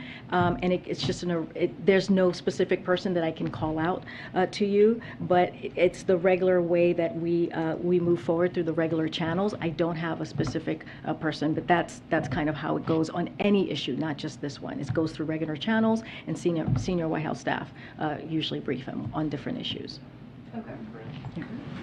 Yeah, thanks. The speech tonight wasn't on the schedule originally when the day began. Was there something specific that prompted the president to want to speak tonight? Was it the shooting yesterday in Tulsa, or was he trying to say remarks before he went out of town for a couple of days? No, the president has been wanting to have an opportunity to speak to the American people about this epidemic that we're seeing with gun violence.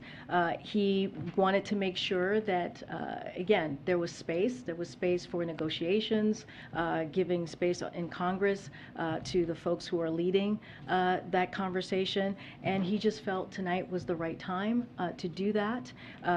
But he had been wanting to make these to have this speech. I know you haven't disclosed exactly what he's going to say tonight that he wants out of legislation from Congress, but is he going to specify exactly? No, but he has. But he has. I mean. What he talks about tonight? Well, I'm just saying that he has laid out what he wants from Congress. He's been very clear. He did that at the State of the Union most recently. He did that during his comments when we talked about the executive actions for gun violence, to reform to comprehensive gun violence recently during the Rose Garden, his first joint Congress address to Congress. So he's done it many times, calling for Congress to act, and he's listed it out.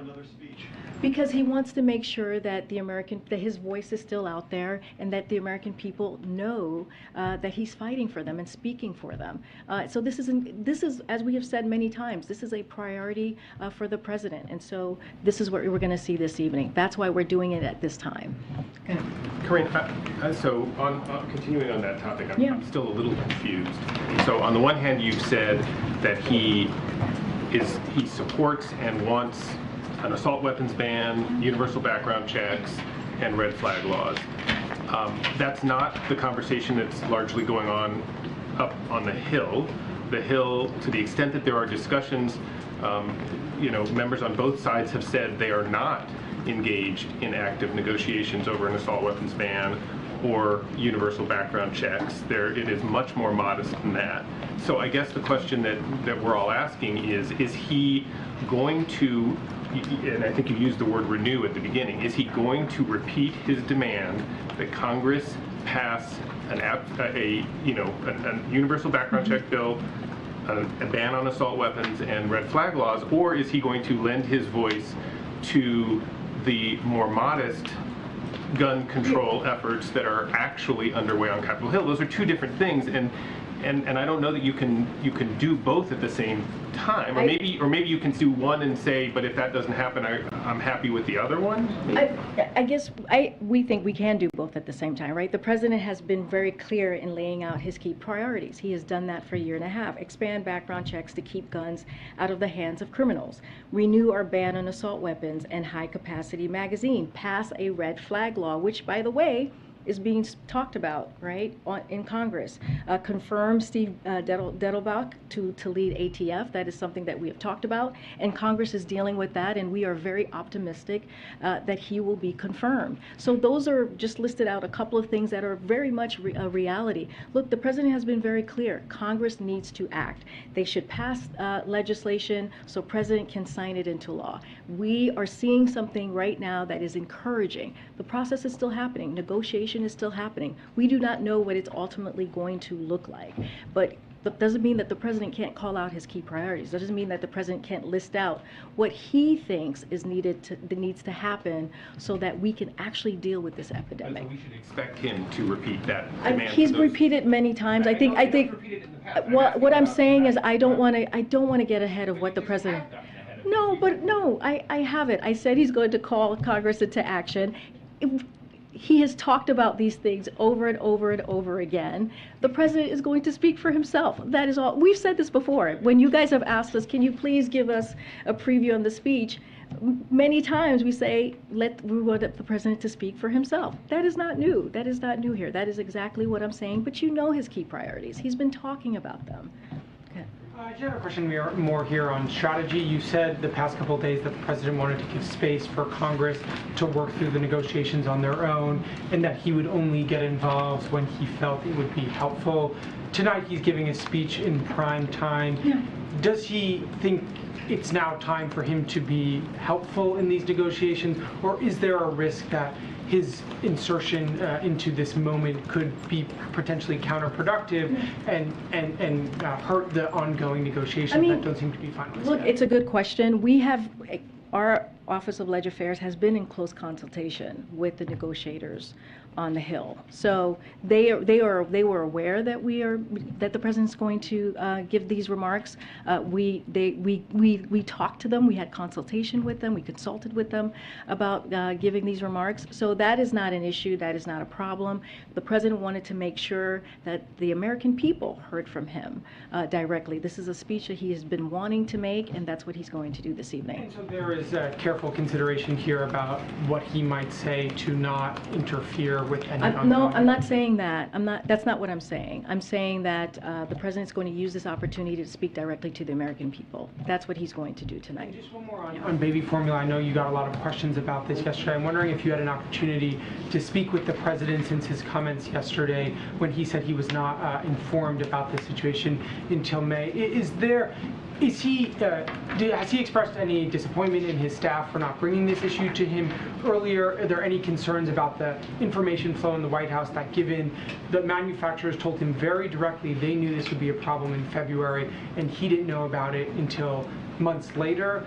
Has he expressed concern about that gap and how that squares with the whole of government approach you outlined yesterday? So just so that we take a little bit of a step back, you know, Abbott is a major manufacturer and has been clear to the American people that they had shortcomings. They made that clear very, very recently. The FDA administrator has spoken to this as well. He said the FDA moved too slow and has asked Steve Solomon to lead a review into what happened. The White House took urgent actions as it became clear a shortage emerged and existing actions were not sufficing. It's hard to understand the scales of actions. DPA at a historical pace, Operation Fly Formula expediting timelines for millions of bottles from 3 to 4 weeks to 72 hours. These are incredibly important of what we were able to do. And 80 million safe bottles being imported and counting. We understand that there's more work to be done. We understand what families are feeling, but we have to remember how this started. We have to also remember what the FDA administrator said as well. He has spoken to this, and so this is this is something that we're going to continue to work on. Right, but that doesn't answer the question about when the president was informed and whether or not he is satisfied with the staff not telling him about what has become a major problem. Well, he spoke to when he was informed. He spoke to that yesterday, which was in April. And you're asking me about the process and is he disappointed? Look, again, I'm telling you, the administrator of FDA spoke to this. They moved too slowly. He said that Steve Solomon is going to lead an after-action review on what happened. And when the shortages emerged and actions by the FDA and USDA did not suffice to prevent any consumer impact, the White House led urgent emergency administrative-wide action with FDA, Fly Formula, as I just mentioned. But that's the FDA administrator, that's not the president. Those are two different No, but I'm individuals. telling you the process. I'm telling you what happened. I'm telling you that the FDA moved too slowly. I'm telling you that this happened on the side of Abbott. And what FDA tried to do at first was they called out Abbott for safety concerns, right? The most important thing here is that we have to make sure that babies have safe formula. We have to make sure that American families feel comfortable. So FDA did their part here, but he also admitted that they moved too slowly. And once we saw that the supplies were not meeting the demand, we acted. We took urgent action. So that is the way that it happened. That is the way the timeline was laid out, and so that is. You may not like my answer, but that is the way that we see it in answering your question there. Go ahead. Is the president expecting his audience tonight should include those negotiators who are working on, members of Congress who are working on this? Is he directly trying to speak to them, or are you saying his audience is the broader public? I think, look, I think the speech that he's making, yes, it's to the American public. Why we're making sure that we're having it this evening so they can hear directly to the American people. But it's also a call to action to Congress as well. But again, we have been in constant communication. Dozens of calls have been made with members in Congress, including negotiators from the Office of Leg Affairs, and that has been happening for the past couple of weeks. So we have been communicating with them and making sure that we get a sense of what's happening and how we can be helpful. And have you read the remarks yet? Have you seen the president's text? I've seen draft of the remarks, but again, this is for the president to speak to. I do not want to get ahead of what he's going to share with the American public and what message he wants to send. I think following up on what Michael says, I'm trying to get a sense if the president is trying to help close a deal and get something accomplished with Congress, or if he's going to restate what he could say on any day, a position he's held for decades, or if he's trying to get this moment to produce a legislative result. Because really nobody's talking about banning assault weapons on Capitol Hill at the moment. So is he going to speak more to the specific elements that they are currently negotiating? So when it comes to right now, as you all are asking me, look, the president has defeated the gun lobby before. He's the one who was able to pass assault weapons ban, and who was able to help shepherd the legislation that put in place the federal system of background checks. So he understands how this process works. The president is continuing to press Congress to act, and he's giving them the room they need to find common ground, but he can still speak to this and speak to the American people. But as we have said, the president is going to continue to stay closely engaged on this, to speak out, and he's going to use his bully pulpit, which is what he's doing this evening, to press for action, just as he's done throughout his presidency. Just as he's done at the State of the Union earlier this year, just as he's done when he did his first joint address to Congress, and he's done this many times. And so this is just another opportunity to use the bully pulpit to talk about the actions that he wants to see, and also just talk directly to the American people. He thinks this is an important moment to do that. Can we ask you to go back on the issue of who briefed the president on baby formula? To say there is no specific person is not a satisfactory answer. When you have senior assistants to the president, there's a paper trail, I'm sure, about briefings to the president. There's a domestic policy council. There's a chief of staff. At some point, we need to know who would have been the most likely person to talk to him. I think what I'm trying to say, there's so many issues that come up that is presented to the president. As you know, you've covered many administrations, and there are just regular channels that happen that go to the president. It looks like it's evasive to not have the most senior people in the White House willing to say, I had a conversation with the president about it, or we talked about it in this context or that context. And we're also all reporting on the consumer side of it, of what you're doing, putting out and trying to get information. But we're also trying to understand the information flow in this White House, and it's important for us to get that answer, which is why we're going to keep asking it until we get that answer. No, you have every right to keep asking. That's why I'm here. Look, really, Kellyo, he's briefed on countless priorities. He is the President of the United States. There are regular channels. He is briefed by his senior White House staff, and that is just the process that we have. Chief of staff, then? I'm not going to confirm who it was. I'm just letting you know that there are regular channels that we use, and you know, it's senior White House staff that elevate issues to him when the time comes, and they're just regular channels. And that's what I have for you to share there. Okay. Thanks, Karine. Yep. If the president thinks that Congress must act immediately to end this epidemic of gun violence, is he going to bring any of the key players from Capitol Hill to the beach with him tonight? Oh, okay. So I don't have. Wasn't a big part of candidate Biden's whole thing that he knows how to get things done. He does. He does. I mean, he's beaten the gun lobby before. He has. Then why not invite these lawmakers who maybe haven't beat the gun lobby and say this is how it's done? But it's not his thing. It's actually fact. We saw he did that in the Senate during his Congress days, that he beat the gun lobby. Look, I agree that he has a lot of legislative experience. I'm asking why it is that you can say he wants to give these negotiations. Do you want to go to the beach with the president tonight? Is that what you're trying to tell me? I would love to. Look, I do. Well, that touche on that. The weather, it is pouring outside like cats and dogs. It is not great. But if people are dying every day, why would this president then say he wants to give it some space and let somebody else? But you're also going to hear from the president tonight. And it's not that it's not that he hasn't been involved. He has been involved. I just listed out all the speeches that he's made. I just listed out the executive actions that he's taken. But I want to make sure that that it is very clear that the president has indeed taken action. He cannot do it alone, so he's asking for Congress to act.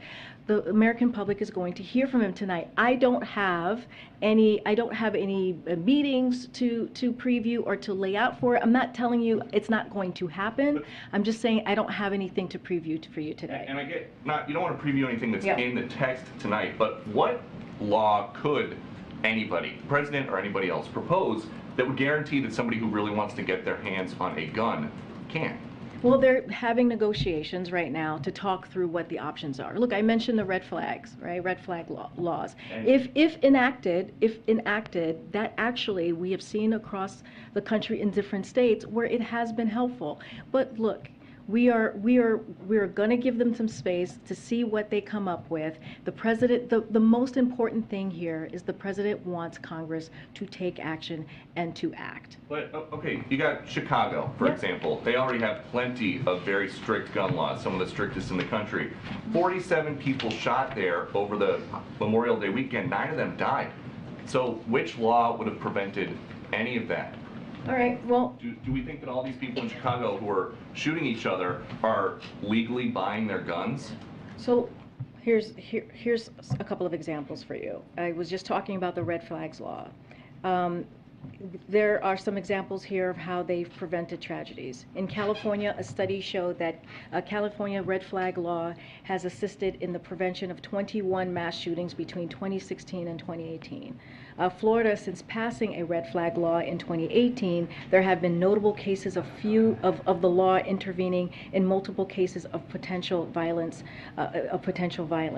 In Connecticut and Indiana, for every 10 to 20 preventions under the red flag laws, there was one fewer death than would otherwise have been expected. So when it enacted, it does help. There are things that we can do, and one of the things that the president talks about with expanding the background checks, if we're able to do that, we are going to take more guns out of the hands of criminals, and that is incredibly important. So there are things here that can be worked out, that can be done, that is not going to prevent every tragedy, but will take us to a better place so we can protect our families. Okay, so my last one would be, you guys at the White House had some very hard headlines this week about inflation and about baby formula. If there's nothing new that you can point to in this speech tonight, did you just schedule it to get people talking about something else?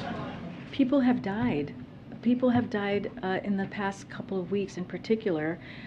We had 19 kids die in Uvalde just recently. A mass shooter came into their classroom and killed them, plus their 2 teachers. We had people doing everyday things on a Saturday, like some of us do, go to the grocery store, and 10 of them were murdered. Just last night in Tulsa, we're learning of people who were, again, killed. So this is not about politics. This is not about partisan politics here. This is something that he has worked on since he was a senator. This is very important and real for the president and for the grieving families that he has met with, sadly, in the last 2 weeks. So this is an opportunity, again, to call for action, to get Congress to move. And, it is disheartening to hear that this could potentially, or if I'm hearing this right, could be used as a political tool, and that's not what this is. This is not about person. This is about people's lives. Kareem, what's the president? All right, it looks like we just lost that event right there. It just came out there. So they were talking all about, obviously, today is going to be the big event there with President Biden addressing gun violence in America, and that is happening 7:30 Eastern. We got you covered right here in just a little bit. Let's take a quick 2-minute break. Stay right here with us. More to come.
You guys seem to be doing very well, as always. Thank you for coming out. And we're excited to be here. Really a historic, record-breaking year for us, and we're going to put the Johnny Hancock on today's budget for the next fiscal year, and we're going to go over a lot of really, really significant things that we were able to accomplish with that. We will get back to Florida a little bit later here on Live Now from Fox, but I do want to go out to breaking news in Chicago. We are getting an update here. A U.S. Marshal and his canine dog were hit by gunfire during a shootout between police and two suspects on the northwest side this afternoon. The two shooters were arrested. Chicago police spokesman said in a text message to the media the shooting happened around 1:20 local time in the 5200 block of West Belmont Avenue, and the marshal rushed the canine to the MedVet Chicago Clinic about 3 miles east near Belmont and California Avenues. That's according to the Chicago Fire Department. The marshal then realized that he had been shot in his hand and called for an ambulance. Paramedics were en route around 2 p.m. local time. Now, the condition of the dog and officer and further details about the shooting not known at this time here, but I just wanted to give you that update right here on Live Now from Fox. And of course, we will continue to bring you the very latest here regarding this situation here where the U.S. Marshal and his canine were hit by gunfire. The two suspects have been arrested, and we'll follow it right there in Chicago, as no doubt Chicago deals with gun violence not on a daily basis, but really an hourly basis. So, of course, we'll give you those updates all in real time here on Live Now from Fox. We are just 4 minutes to the end of trading, and you are seeing a surge in the final 30 minutes of trading. Now 400 points up in the green there, right there on Live Now from Fox. In just a little bit, Speaker of the House Nancy Pelosi is going to be doing a roundtable discussion about the crisis in Ukraine. This comes just a day before 100 days since Russia's aggression against Ukraine. So we'll have that for you. Let's take one more break here, a final break of the hour right here on Live Now from Fox.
Now, you know, Live Now from Fox features top stories from across the country, but also across the pond as well. We just had that shot. There you go. Celebrations underway to honor Queen Elizabeth II. This is a live look right now of the celebrations underway as it got really kicked off earlier today for the celebration of the Platinum Jubilee. It's been 70 years now since the Queen has been on the throne there. What a moment there it is for the Queen, no doubt about it there, as she's now celebrating, like I said, 70 years on the throne there. When you think about that as well, also, wow, 70 years. And Harry Truman, president of the U.S., when she came onto the throne there. So that is some big news definitely out there, but it has hit kind of a little sour patch right now for people that are out there. They learned just moments ago that the Queen will not be participating in activities tomorrow because of what they call discomfort from today there. So that was the latest update there from the other side of the pond there. But of course, we got you covered right here on Live Now from Fox of the Queen's Jubilee there, as it is going to be a weekend event there. 4 days in the making there of the Queen's Platinum Jubilee, celebrating again 70 years there in the making. All right, everybody, we are going to continue now. Let's bring back the news to the States. Let's go all the way out to California right now. You do see Speaker of the House Nancy Pelosi. She is doing a roundtable discussion about the Ukraine crisis, and let's listen to that right here on Live Now from Fox. On this trip, to be a key part of this trip was very important to us because when we came home, we had to deliver a package. So let me just talk to you about that. There are many honors that are afforded members of Congress, certainly the Speaker and Madam Cardinal, chair of an important committee. I don't know that any of them surpass the privilege we had to go to Ukraine to see the fight for democracy happening right before our very eyes, to witness the courage of the Ukrainian people fighting for democracy, not just for Ukraine, but staving off an assault on democracy globally. We saw and heard about the brutality of the Russian assault, and pretty soon we'll be to the 100th day since that brutal assault on the territorial integrity of Ukraine. This is important to our country. It's important to our president. He has made that very clear to us. And under his auspices, we were afforded the opportunity and all of the security to visit Ukraine. When we were there, we heard first and foremost from President Zelensky an expression of gratitude to the American people, to our president, to the Congress, for what America had already done or committed to do.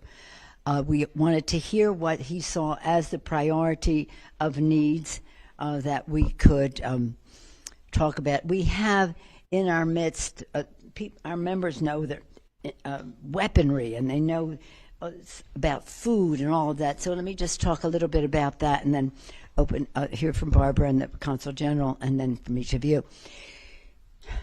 There are 4 categories of discussion that we had there. Of course, security was the overarching, but in security, weaponry. And that was the request of the president, was that we would have these multilateral, the MLRSs, and that came back as one of our primary missions, right, Barbara?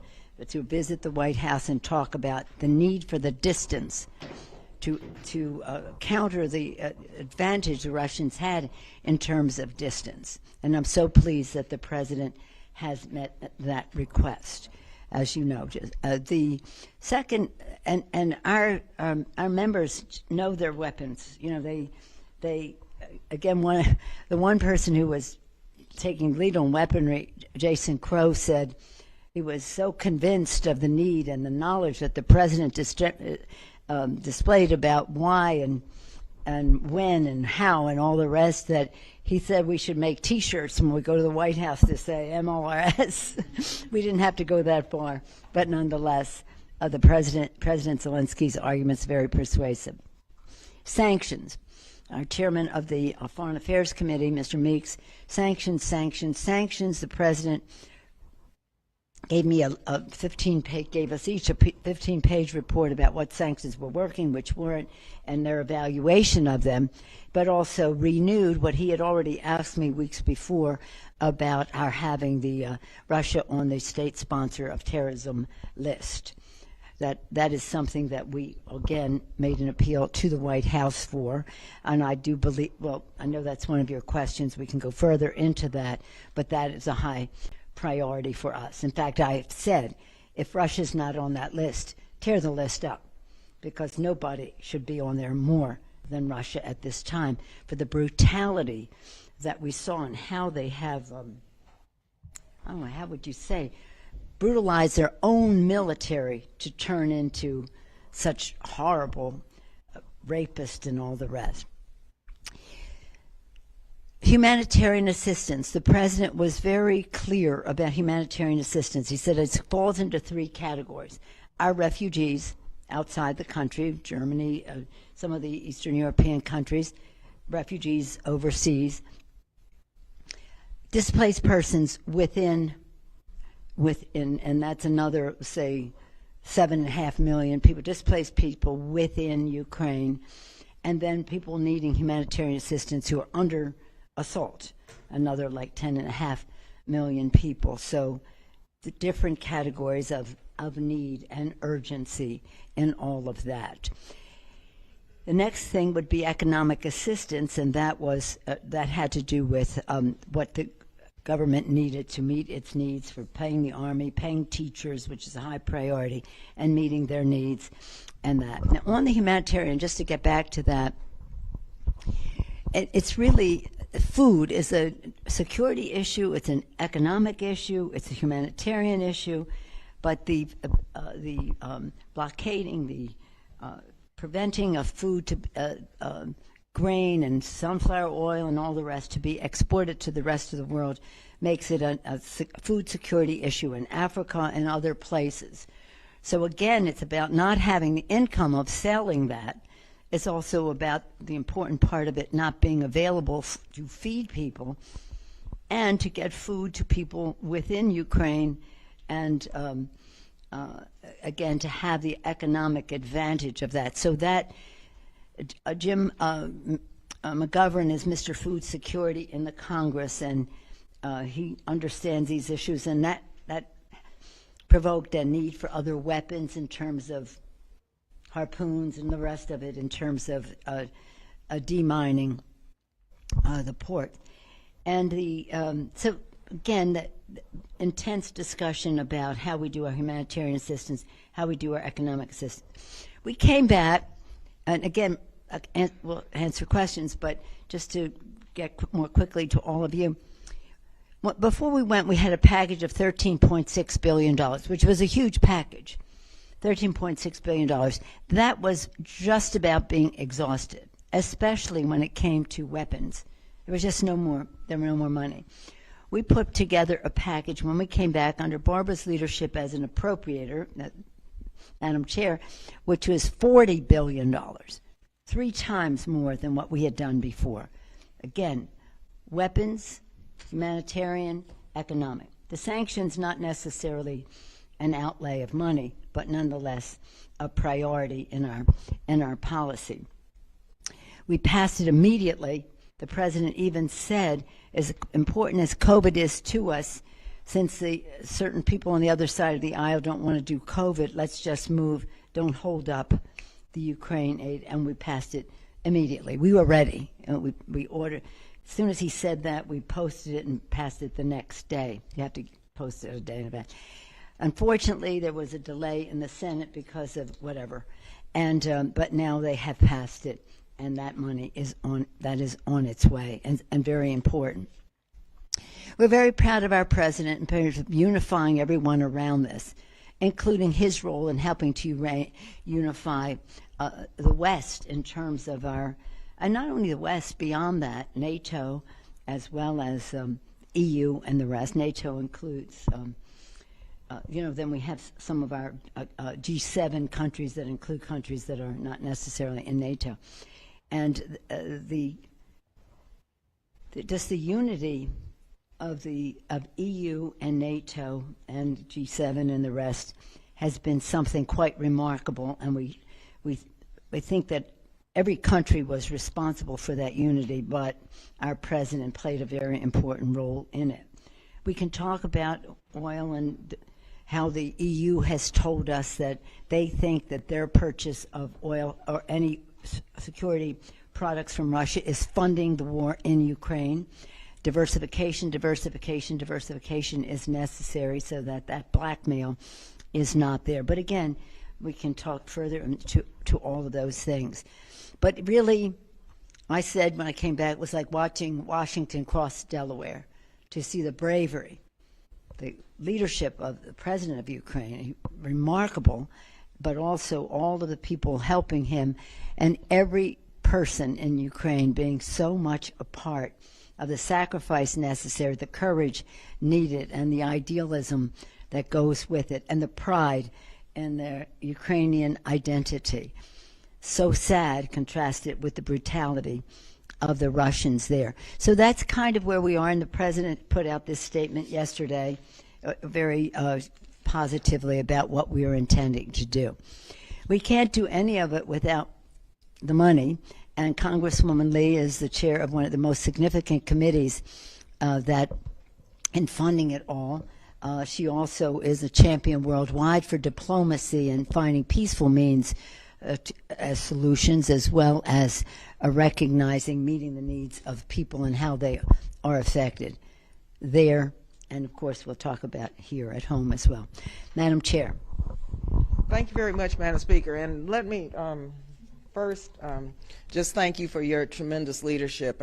Once again, we're here in her home district, and I always talk about how she thinks globally, acts locally, and I've been with her on the global stage several times, and I truly know what a global leader she is. And I'll just mention the Munich Security Summit because I was a member of the delegation, and President Zelensky was there, and we did meet with the mayor of Kyiv, and we recognized then how NATO, the EU, the United States, we were all unified at this moment as it relates to the defense of the Ukrainian people and support for making sure that the war that was about to begin, that we stood on the right side of history by helping with the defense of the Ukrainian people. And so I just want to thank our speaker for that, and because we've been laser focused on what we need to do to respond.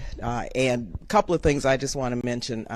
One is I have been in Ukraine in 2019 for 3 or 4 days, and during that visit, it was clear to me that the Ukrainian people were proud of your democracy, would do anything in the world, and we had no idea that this war was looming, but we knew that if anything should happen, we would be on the side of the Ukrainian people, and Ukrainian people would always stand for democracy regardless. And now we see what has taken place. These crimes, and I say they're crimes against humanity that are taking place in Ukraine. The violence, the war, the killing, the destruction of a country is something that many of us, you especially, have come to not quite grapple with and understand. This is the worst violence that I have witnessed for many, many years, in a long time.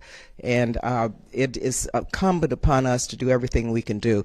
So a couple of things. When we were in Poland, for example, and I just want to mention the humanitarian groups. You may know some of them that we met with, because one of my goals was to allow for me to get, and our members to be informed by what was taking place as we began to write this bill. And we met with many NGOs in the United Nations, and so some of the civil groups, and I just want to mention because you may know them, but they're doing phenomenal work.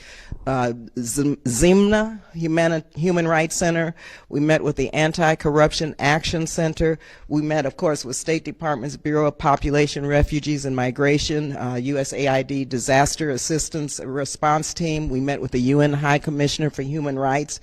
and we met with the International Organization for Migration and others. But these groups, and let me just say, and I mentioned this to Madam Speaker, these groups, many of them have reimagined and refocused their work right now in terms of defense, because they said we need to have the security of what you can provide us before we can even do our humanitarian work. So they all were also very focused on security.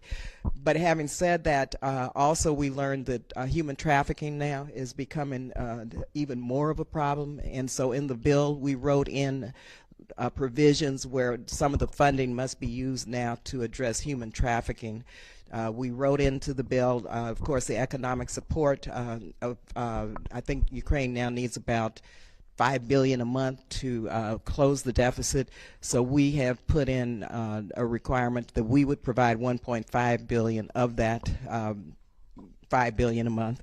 And so we've made some progress overall, I think 24 billion just on the humanitarian side, but I believe we must do more.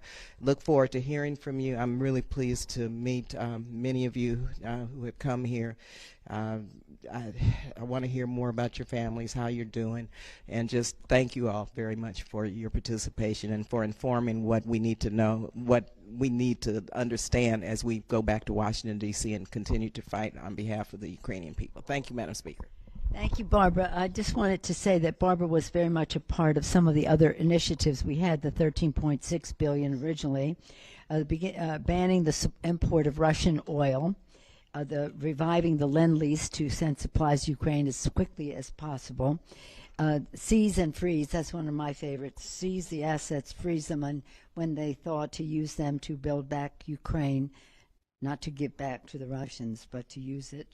The multiple bills to isolate and devastate the economy, those would be the sanctions, and launching the administration's Uniting for Ukraine initiative to help those fleeing the war to come to America. And this week, President Biden announced he'll provide more advanced weapons. Of course, we consider that just an absolute necessity. So the list goes on. Consul General, thank you so much for your leadership in this, and as I say, for honoring us with your presence and inspiring us with your words last night on the Twin Peaks, and as we illuminated the Pink Triangle. Thank you so much for bringing together this wonderful group. We look forward to hearing from Christian and Irina, from Sebastian. Is your son here? No. How old is Sebastian? Oh, well, we care about him very much. Alina and Marina, thank you for being here. And, well, we'll be hearing from all of you. With that, I want to, with great gratitude and respect, yield to the distinguished Consul General. Thank you. Thank you very much, Madam Speaker. And it's an honor for us, for the Ukrainian community here, to meet you, and thank you for finding the time, and thank you for Representative Barbara Lee to meeting with us. And I've been, I heard yesterday at that meeting that today's June 2nd, it's actually in 1987, it was the first day when you were elected in Congress. And so it's really 35 years of serving this country, serving your people. So I guess that our Ukrainian community who lives here in San Francisco and Bay Area are very happy to have you as their representative. Yeah, and as a full-scale invasion that Putin started against Ukraine and thought that it would just take a couple of days, it already lasts almost 4 months. And Ukrainian people, of course, heroically resist the enemy, which is several times larger, more powerful. And at the beginning of this war, we just thought about how to survive. But now we are thinking about how to win this war. And that's thanks to our friends and partners, and of course, thanks to the United States. And thanks to you personally, and we're not exaggerating when we are saying that. And all the people in Ukraine know how strongly you pushed for Lend-Lease Act to be passed, because there was a lot of expectations about that. And we also would like to thank you for leading the process of the Congress together with Ms. Barley and of this $40 billion legislative package of aid to Ukraine. We are grateful that in the House it was passed really quickly, and in the Senate it just took a little longer. And we're glad that these bills already started working. and it was announced yesterday that Ukraine will finally get these MLRS HIMARS multi-rocket launch systems, because there was a lot of expectation in Ukrainian society that this would really help Ukrainians fight against Russian aggression and will help to defend our country. And we hope that more weapons will be coming, and that's what that package is for. It would allow the money to be used for weapons which Ukraine needs, that including the air defense system, long-range air defense system, and attack drones that would really be able to change the situation in the war. And this would not be possible without your leadership, together with President Biden, of course. We know also how much you've done for the how to make possible that the President Zelensky address the Congress through a video address, and also to include a video that would show the devastations caused by Russian troops, which we believe helped touch the hearts and minds of people, because it's not so personally when you have not seen it with your own eyes.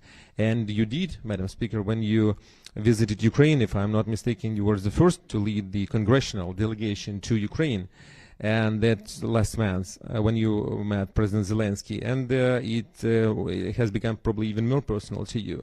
So it's also required a lot of courage to go to place where the war is happening. So people in Ukraine really appreciate that. And as the war goes on, and Putin is not going to stop, unfortunately, so we Ukrainians hope that U.S. will continue the support and increase the support, and the Congress will play a key role in that. And we mean the financial help, which will be spent not only for weapons, which is of course the priority right now, but also to help Ukrainian people who lost their homes, had to move to other parts in Ukraine with almost nothing with them. And these families need support from the government, from Ukrainian government, which uses almost all the money to the war, to pay our soldiers who also have families who have been left. And it exhausts our economy, and that's probably what Russia is counting on, that will not be able to stand for a long time. And that's why it gets billions of dollars, of course, and Russia is getting billions of dollars from selling oil and gas to many countries, including the European ones. And we're grateful for the sanctions already imposed by the United States, but we really need even stronger sanctions and broader sanctions, which should include all major Russian banks, and not allowing Russia to avoid these sanctions.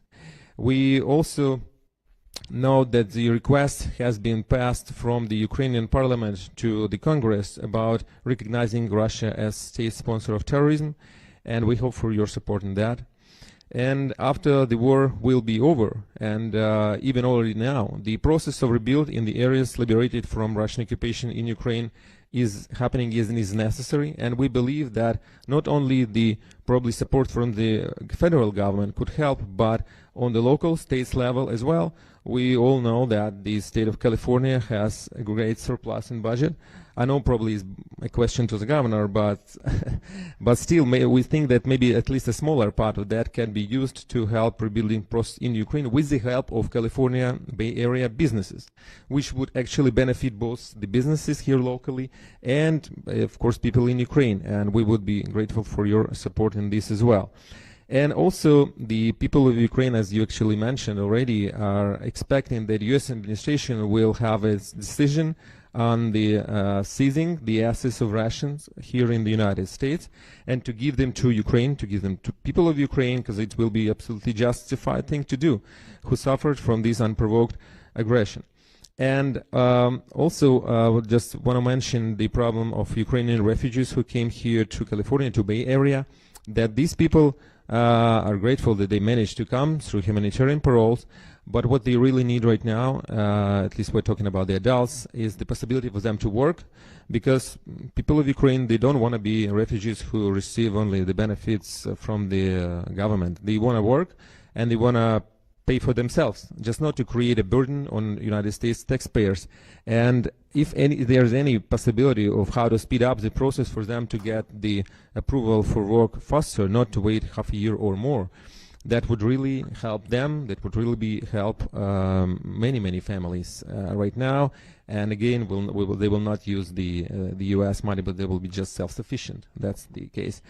And I will just conclude and say that, as the President Zelensky said, this war has shown who the real friends are, And I thank you again, Madam Speaker, for you being a really true friend of Ukraine.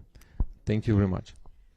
Thank you very much, Consul General. Just to address a couple of things you said, and then here, what is the challenge in terms of the state-sponsored list is that the administration wants to do it legally, and the standard or the criteria for that is that the country has caused global terrorism beyond its own borders. And we think that that's self-evident ever since the attack on it. So they're trying to I said, we'll rewrite the law, okay? Right? You don't like the law, we'll rewrite the law. And so we're just working out that language. But I don't really see any resistance except at the legal aspect of it. I don't see that as an excuse. I think it's a real reason, and that can be corrected. So we will do that. One thing that is a little bit sad is and Barbara knows more about this, so I'm going to yield to her. When we were doing the bill, we had some resistance from some other people who would not allow us to give the same legal privileges to Ukrainians as we had given to Afghanis in terms of driver's license, things like that. At one point, we're like, it's holding up the whole bill. We just have to move the bill. But we do have to correct that. Barbara, did you want to speak to that in any way? Well, we have to correct that, but also I think we have to correct a lot of the bottlenecks. Because we have, of course, historically had issues at the border, the southern border, and a lot of, the injustices that take place, unfortunately, now are being risen to the surface, and this is one. And so we have to continue to do that, and we're working with the Homeland Security Subcommittee to address it. But it's a larger issue that we have to resolve because of all of the historical kind of injustices, I say, that we have had in the border. Yeah, and that is so. And of course, all of the trauma that has affected people from being displaced and by violence and the rest, and what they have seen, and children have seen, but also the fact that there shouldn't be any discussion as to whether the Ukrainian refugees would have the same privilege as the Afghani. I mean, that's just even recent, so it's not as if they would say it's something old. So now we have more than half of the meeting left to hear from Washington. Okay, so we've been listening in to House Speaker Nancy Pelosi and other lawmakers hosting this roundtable on aid that Ukraine needs right now. We have Ukrainian leaders who are also saying that they are thankful for the money and assistance that the United States has presented and provided. We'll be giving you more updates on the situation underway with Russia and Ukraine a little bit later on into the evening here, but it has been quite a busy Thursday, especially not only here in the United States, but also at Buckingham Palace. Want to give you some of these live looks that we have as we are now learning Queen Elizabeth is going to miss the Jubilee service tomorrow amid what they are calling discomfort here. Let's play out for you what she's been up to today, though. Here's some pretty awesome video as Queen Elizabeth stepped out onto the Buckingham Palace balcony on Thursday, drawing, of course, wild cheers from the tens of thousands of people who came to join her at the start of this 4-day celebration of her 70 years on the throne. Her fans sported Union Jack flags, party hats, or plastic tiaras. Some had camped overnight in hopes of glimpsing of 96-year-old Queen, whose appearances are becoming rare, as you would imagine, and a chance to watch the Trooping the Color. It's a military parade that's marked each sovereign official birthday since 1760. But of course, as we are hearing, Elizabeth, who became queen at 25, is Britain's longest reigning monarch and the first to reach the milestone of 7 decades on the throne. After a lifetime of good health, age has begun to catch up with her. Buckingham Palace announcing today that The Queen would not attend a Thanksgiving church service on Friday after experiencing some discomfort at events on Thursday. The palace said with great reluctance, the monarch has decided to skip the service at St. Paul's Cathedral. We are still getting these live looks, though, as the beacon lighting ceremony at Windsor Castle is set to take place here. We'll, of course, bring you all of these events through the rest of the evening here on Live Now from Fox. We so appreciate all of you joining us here. We're going to take a 2-minute commercial break. When we come back, we'll be hitting on more of the top stories from across the country.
And welcome back here to Live Now from Fox. Live look from London right now in Windsor there as the beacon lighting ceremony is underway with Queen Elizabeth at Windsor Castle.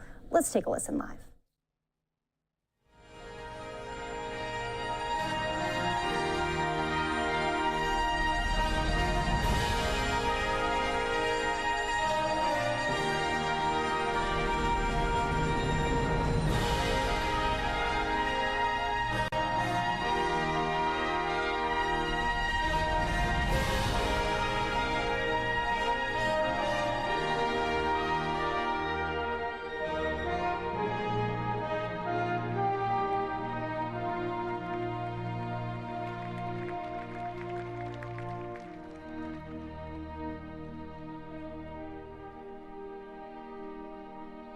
When the world has gone to darkness and the trouble cease, there's a light that leads the ship back home to shore. A life lived with grace, a heart filled with love, peace on earth and harmony in the heavens above.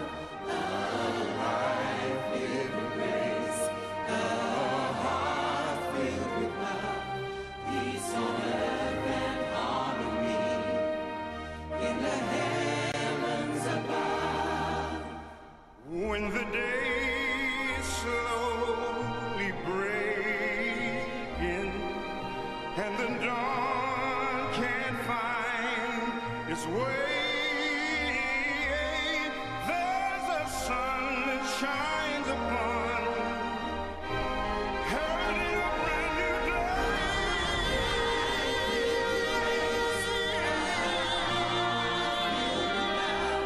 Peace on earth, peace on earth, in the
Okay, so once again, we have been listening in to this event, a gorgeous event out there at Buckingham Palace. The Queen beginning the beacon lighting ceremony at Windsor Castle, arriving by a fanfare trumpet. William also meeting with the head of the Queen's green canopy and the Tree of Trees designer in the presence of young people from the Scouts, the Queen's Commonwealth Trust, and the students of the Queen's Green Canopy Junior Forester Award. So this is a whole production there out at Buckingham Palace. Just wanted to give you some of those glimpses in as we'll be coming back to this here on Live Now from Fox, from one story to the next. I'm Daytona Everett. We are going to move back to some of the news that's developing out here in the United States as we are tracking top stories. That's what we do, live, raw, and unfiltered. We are getting new information in here, new details released today about a mass shooting at a hospital in Tulsa, Oklahoma. Officers in Tulsa say a man who recently had back surgery and kept asking for more pain treatment bought a gun and killed his surgeon and 3 others, and they say he killed himself just as officers arrived. Fox's Ashley Soriano joining us live in Tulsa. Ashley, investigators say a news conference about yesterday's shooting, they held one. What led up to this shooting itself? Hi, Daytona. Well, Tulsa police say the gunman got back surgery May 19th and was released May 24th. They say he called the doctor multiple times following, complaining of pain and wanting more treatment. His surgeon, Dr. Preston Phillips, even treated him the day before the shooting. But about 4 days ago, the gunman bought a handgun, and less than 2 hours before the shooting, he bought a rifle. And then he walked into the St. Francis Hospital where he killed multiple people. And the first 911 call came in around 4:52 p.m. yesterday. Just 4 minutes later, officers arrived finding shattered glass and bullet casings from both guns. There was clear motive. This was what he planned to do. I mentioned that he had a letter that he had authored left on his person after the shooting. That letter led us and told us the story. There was... Less than a minute after officers entered the building, the gunman fired his final shot, and police say he killed himself, and they say he was carrying a letter making his intentions clear. And he said, "Mayor, it was like the beaches of Normandy out there. Everywhere I looked, to my left and my right, there were officers running towards that building, jumping over bushes, getting around anything in their way between them and that threat so that they could save people." Officers found Dr. Phillips dead in an exam room while the gunman was in the lobby area of the physician's office, and they say he fired at least 30 shots from the rifle and 7 from the handgun. Now, in addition to killing his surgeon, Dr. Preston Phillips, police say the gunman also killed Dr. Stephanie Hewson, a receptionist, Amanda Green, and a patient who was receiving care. His name was William Love. And hospital officials say other people were injured, but they haven't specified just how many or how badly. Daytona. Ashley, just a devastating story once again out in Tulsa, Oklahoma. We were taking this live as it happened there, and they had completely closed off that whole avenue there, and I would imagine the hospital is shut down, or at least Natalie building. Do we know the latest on that? Yeah, so the area, it's an actually a medical campus, a hospital with multiple buildings. So the specific building that this incident happened in, it is closed off for now, and they are looking into possibly not using that area in the future. But again, you know, of course, this is still being looked into further. All right, Fox's Ashley Soriano in Tulsa, Oklahoma with the latest for us tonight. We so appreciate you. Thanks, Daytona. We want to keep it moving here on Live Now from Fox as we are monitoring a number of other stories across the country. We are going to get a press conference, an address to the nation from President Biden here coming up in the next couple of hours. We'll be taking that live. That will be in the 7 o'clock Eastern hour there. But heading back out to Buckingham Palace here, just the live pictures are so incredible to see. We just